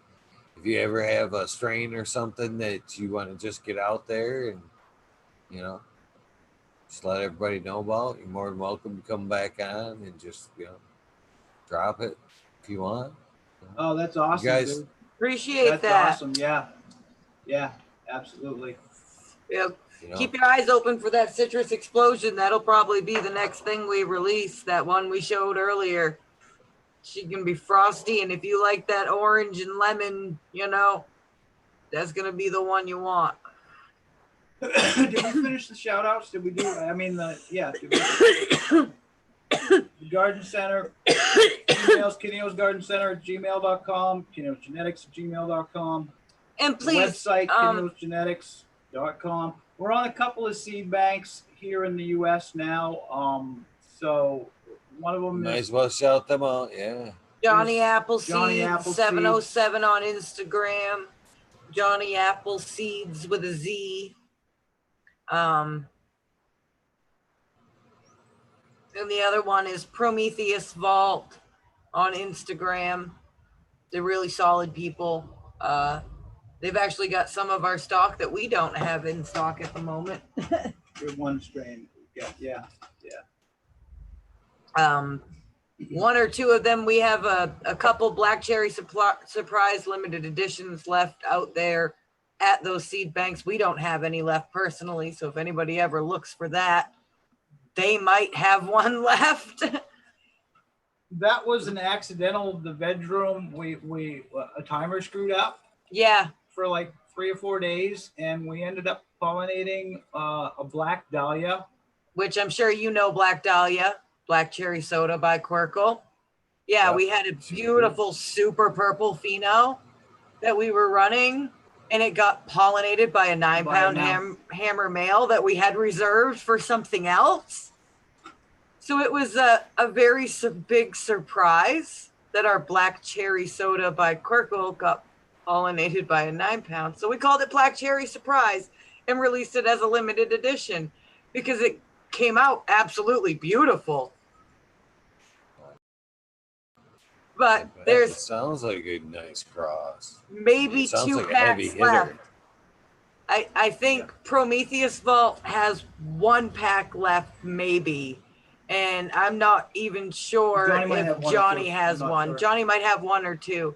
So if you go to our website, you can find links to the seed banks and you can try your hand at it to see if, they've got one left, if it's something that piques your interest. But we're out of stock of it ourselves, so. We don't have that one. And we don't have the Midnight Sky, that purple that we're working on right now. We're going to kind of take that back and do some more work with it, and really work with that purple color. We've taken it to F3 now. We're going to run it one more time and F4 it. We're loving really the make sure that it. Purple comes up, 9 times out of 10. It's got that sugar black rose, nice, fruity, floral kind of sweet that I really enjoy personally. So it's got that, but we just need to kind of work, like you were saying. Want to make sure the purple comes out more often than the green pheno's nice, but the purple pheno it's what makes Midnight Sky Midnight Sky. The name fits the color and nothing else. Without the color, the name doesn't fit, and I don't like it if the name doesn't fit. Yeah, so we're out of stock on that one right now. But we got, 10, 11 strains. You can hit me up to, I don't mind if you do that. Retail on our packs is $60 for a 10-pack, and they're regulars, And like we said, we stand behind our packs. If you pop it and you're getting 8 dudes, shoot us a message. We'll make it right. We always do. Yeah. That's pretty cool. That's pretty cool right there. That's really cool. And the price is right too. You know what I mean? We do not charge $500 a pack. Shit. What's up with that, right? Woo! That's an hour-long conversation to be had right there. The price of seed packs from some people. I get quality's worth money, and I get it if you got 10 years in it, but there is a point. $150 F1s. I have seen $1,000 seed packs, and they are F1s, and they're just like, why? No, don't. I could never see doing that to growers. The goal isn't to get rich. The goal is to, pay for continuing to grow more seeds. That's it. As long as it pays for itself, and we're good. Why make people pay outrageous prices? Try to be reasonable. Right on. I agree. Plus, that's just the more they will come back. Yeah. More seeds they can pop. Yeah. The more seeds they can pop.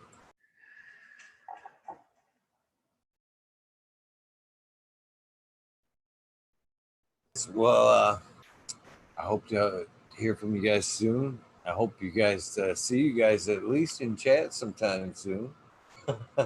I will. I'll check it out for sure, man. You've kept me captivated pretty much all week. I've at least checked in, and checked it out. I'll sit and chat for a while, and I found myself kind of last night. I forgot that chat was even going on. I realized I was just sitting there listening to the conversation. It's been cool. I look forward to some of the guests that you got lined up. You got something really cool going on here, so I'll be around. Definitely. I appreciate it. I appreciate it more than you know. I really do. And maybe tell a friend. Of course, tell a friend. Yeah. We did. Thank you guys. We had some of our people in here tonight for you. So yeah, definitely. Hopefully they come back and keep coming back like I did.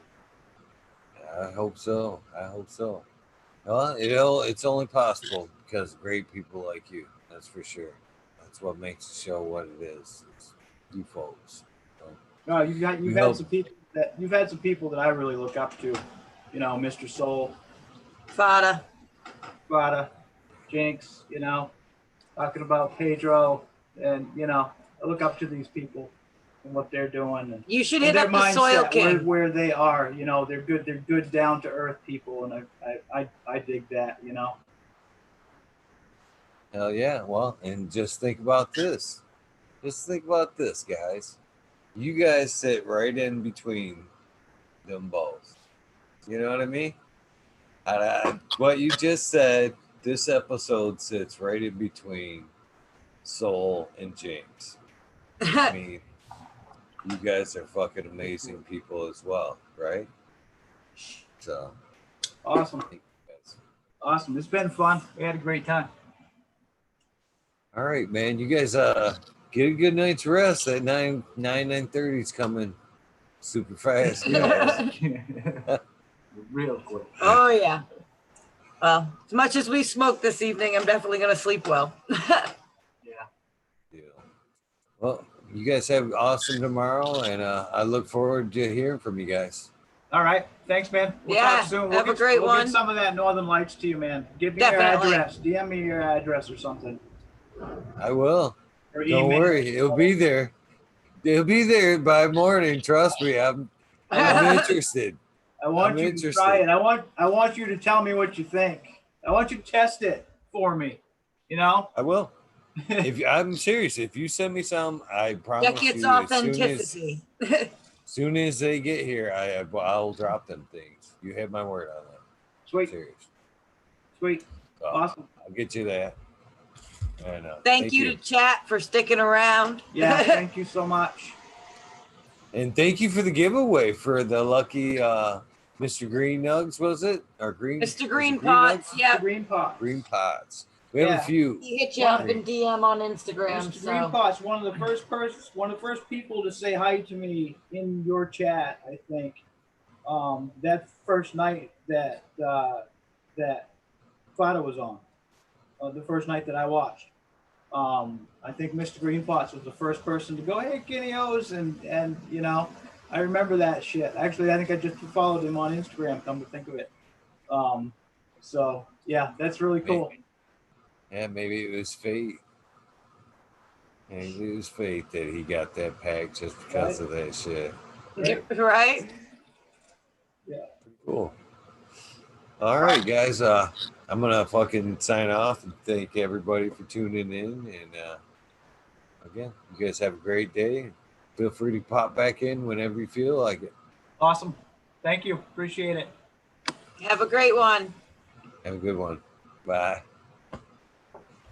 What an awesome show. I really enjoyed having them guys on. It was, yeah, I'm going to have to drop Father Mike a huge thank you tomorrow for turning me on to some great people, some great stories, and a great lead on some awesome genetics.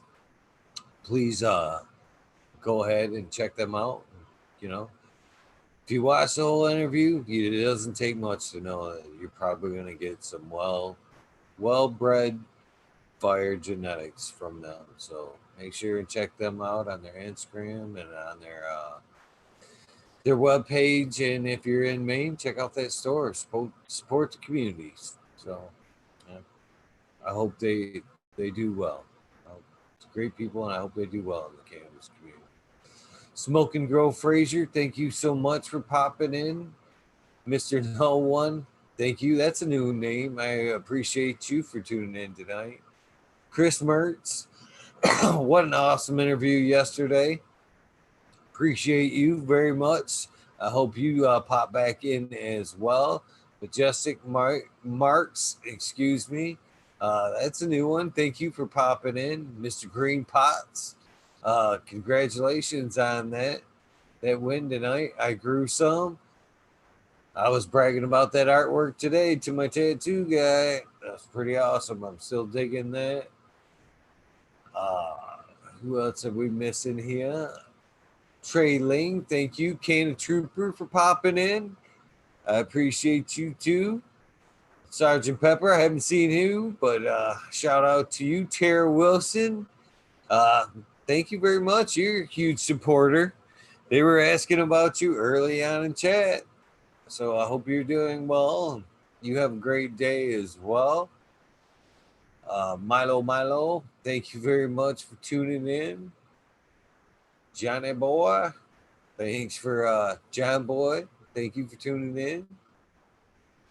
There's so many names that are here just every night. I appreciate every one of you guys. Spaniard Kruger, thank you for popping in. It's another very familiar name, night after night. Of course, my daughter Lexi popping in, showing everybody some love. She's definitely getting into the cannabis community and proud to be here. Dank Grower, thank you for popping in. Twisted Roots, pretty awesome, man. I appreciate you. Miss D's Nugs, I appreciate you so much for putting up with my dumb ass and never getting your name right. You're extremely awesome. Sir Hal, I appreciate you. You're another fine person in this cannabis community. I hope I don't miss anybody. So many I know I've missed. Jimmy One Life, thank you for popping in tonight. Chat was popping tonight. Holy cow. Jimmy Crack Seeds, congratulations on your win yesterday. I hope you enjoy those fine meds. Boom! You need to jump in here one of these nights on chat. Boom. Listen, you Canadian ass. I do enjoy talking to Boom Farms. He's one cool dude. And for some reason, my chat refreshed somewhere along the way, so that's as far as I can go back. I know I'm missing quite a few very cool folks, but thank you guys for tuning in. Be back tomorrow with MMP Creations, Michigan grower, YouTuber. Be another good info night. Be sure to check him out and look forward to talking to you guys tomorrow. Same old. Do something nice for somebody. Random acts of kindness change lives. You know, what's not to say there? You know, people helping people. Just try it. It's the right thing. With that being said, you guys enjoy the rest of your evening, morning, however you want to call it. Mass 420. I missed that one. You have a great night. Good morning. Have an amazing day tomorrow. And we'll do it again. Have a great day.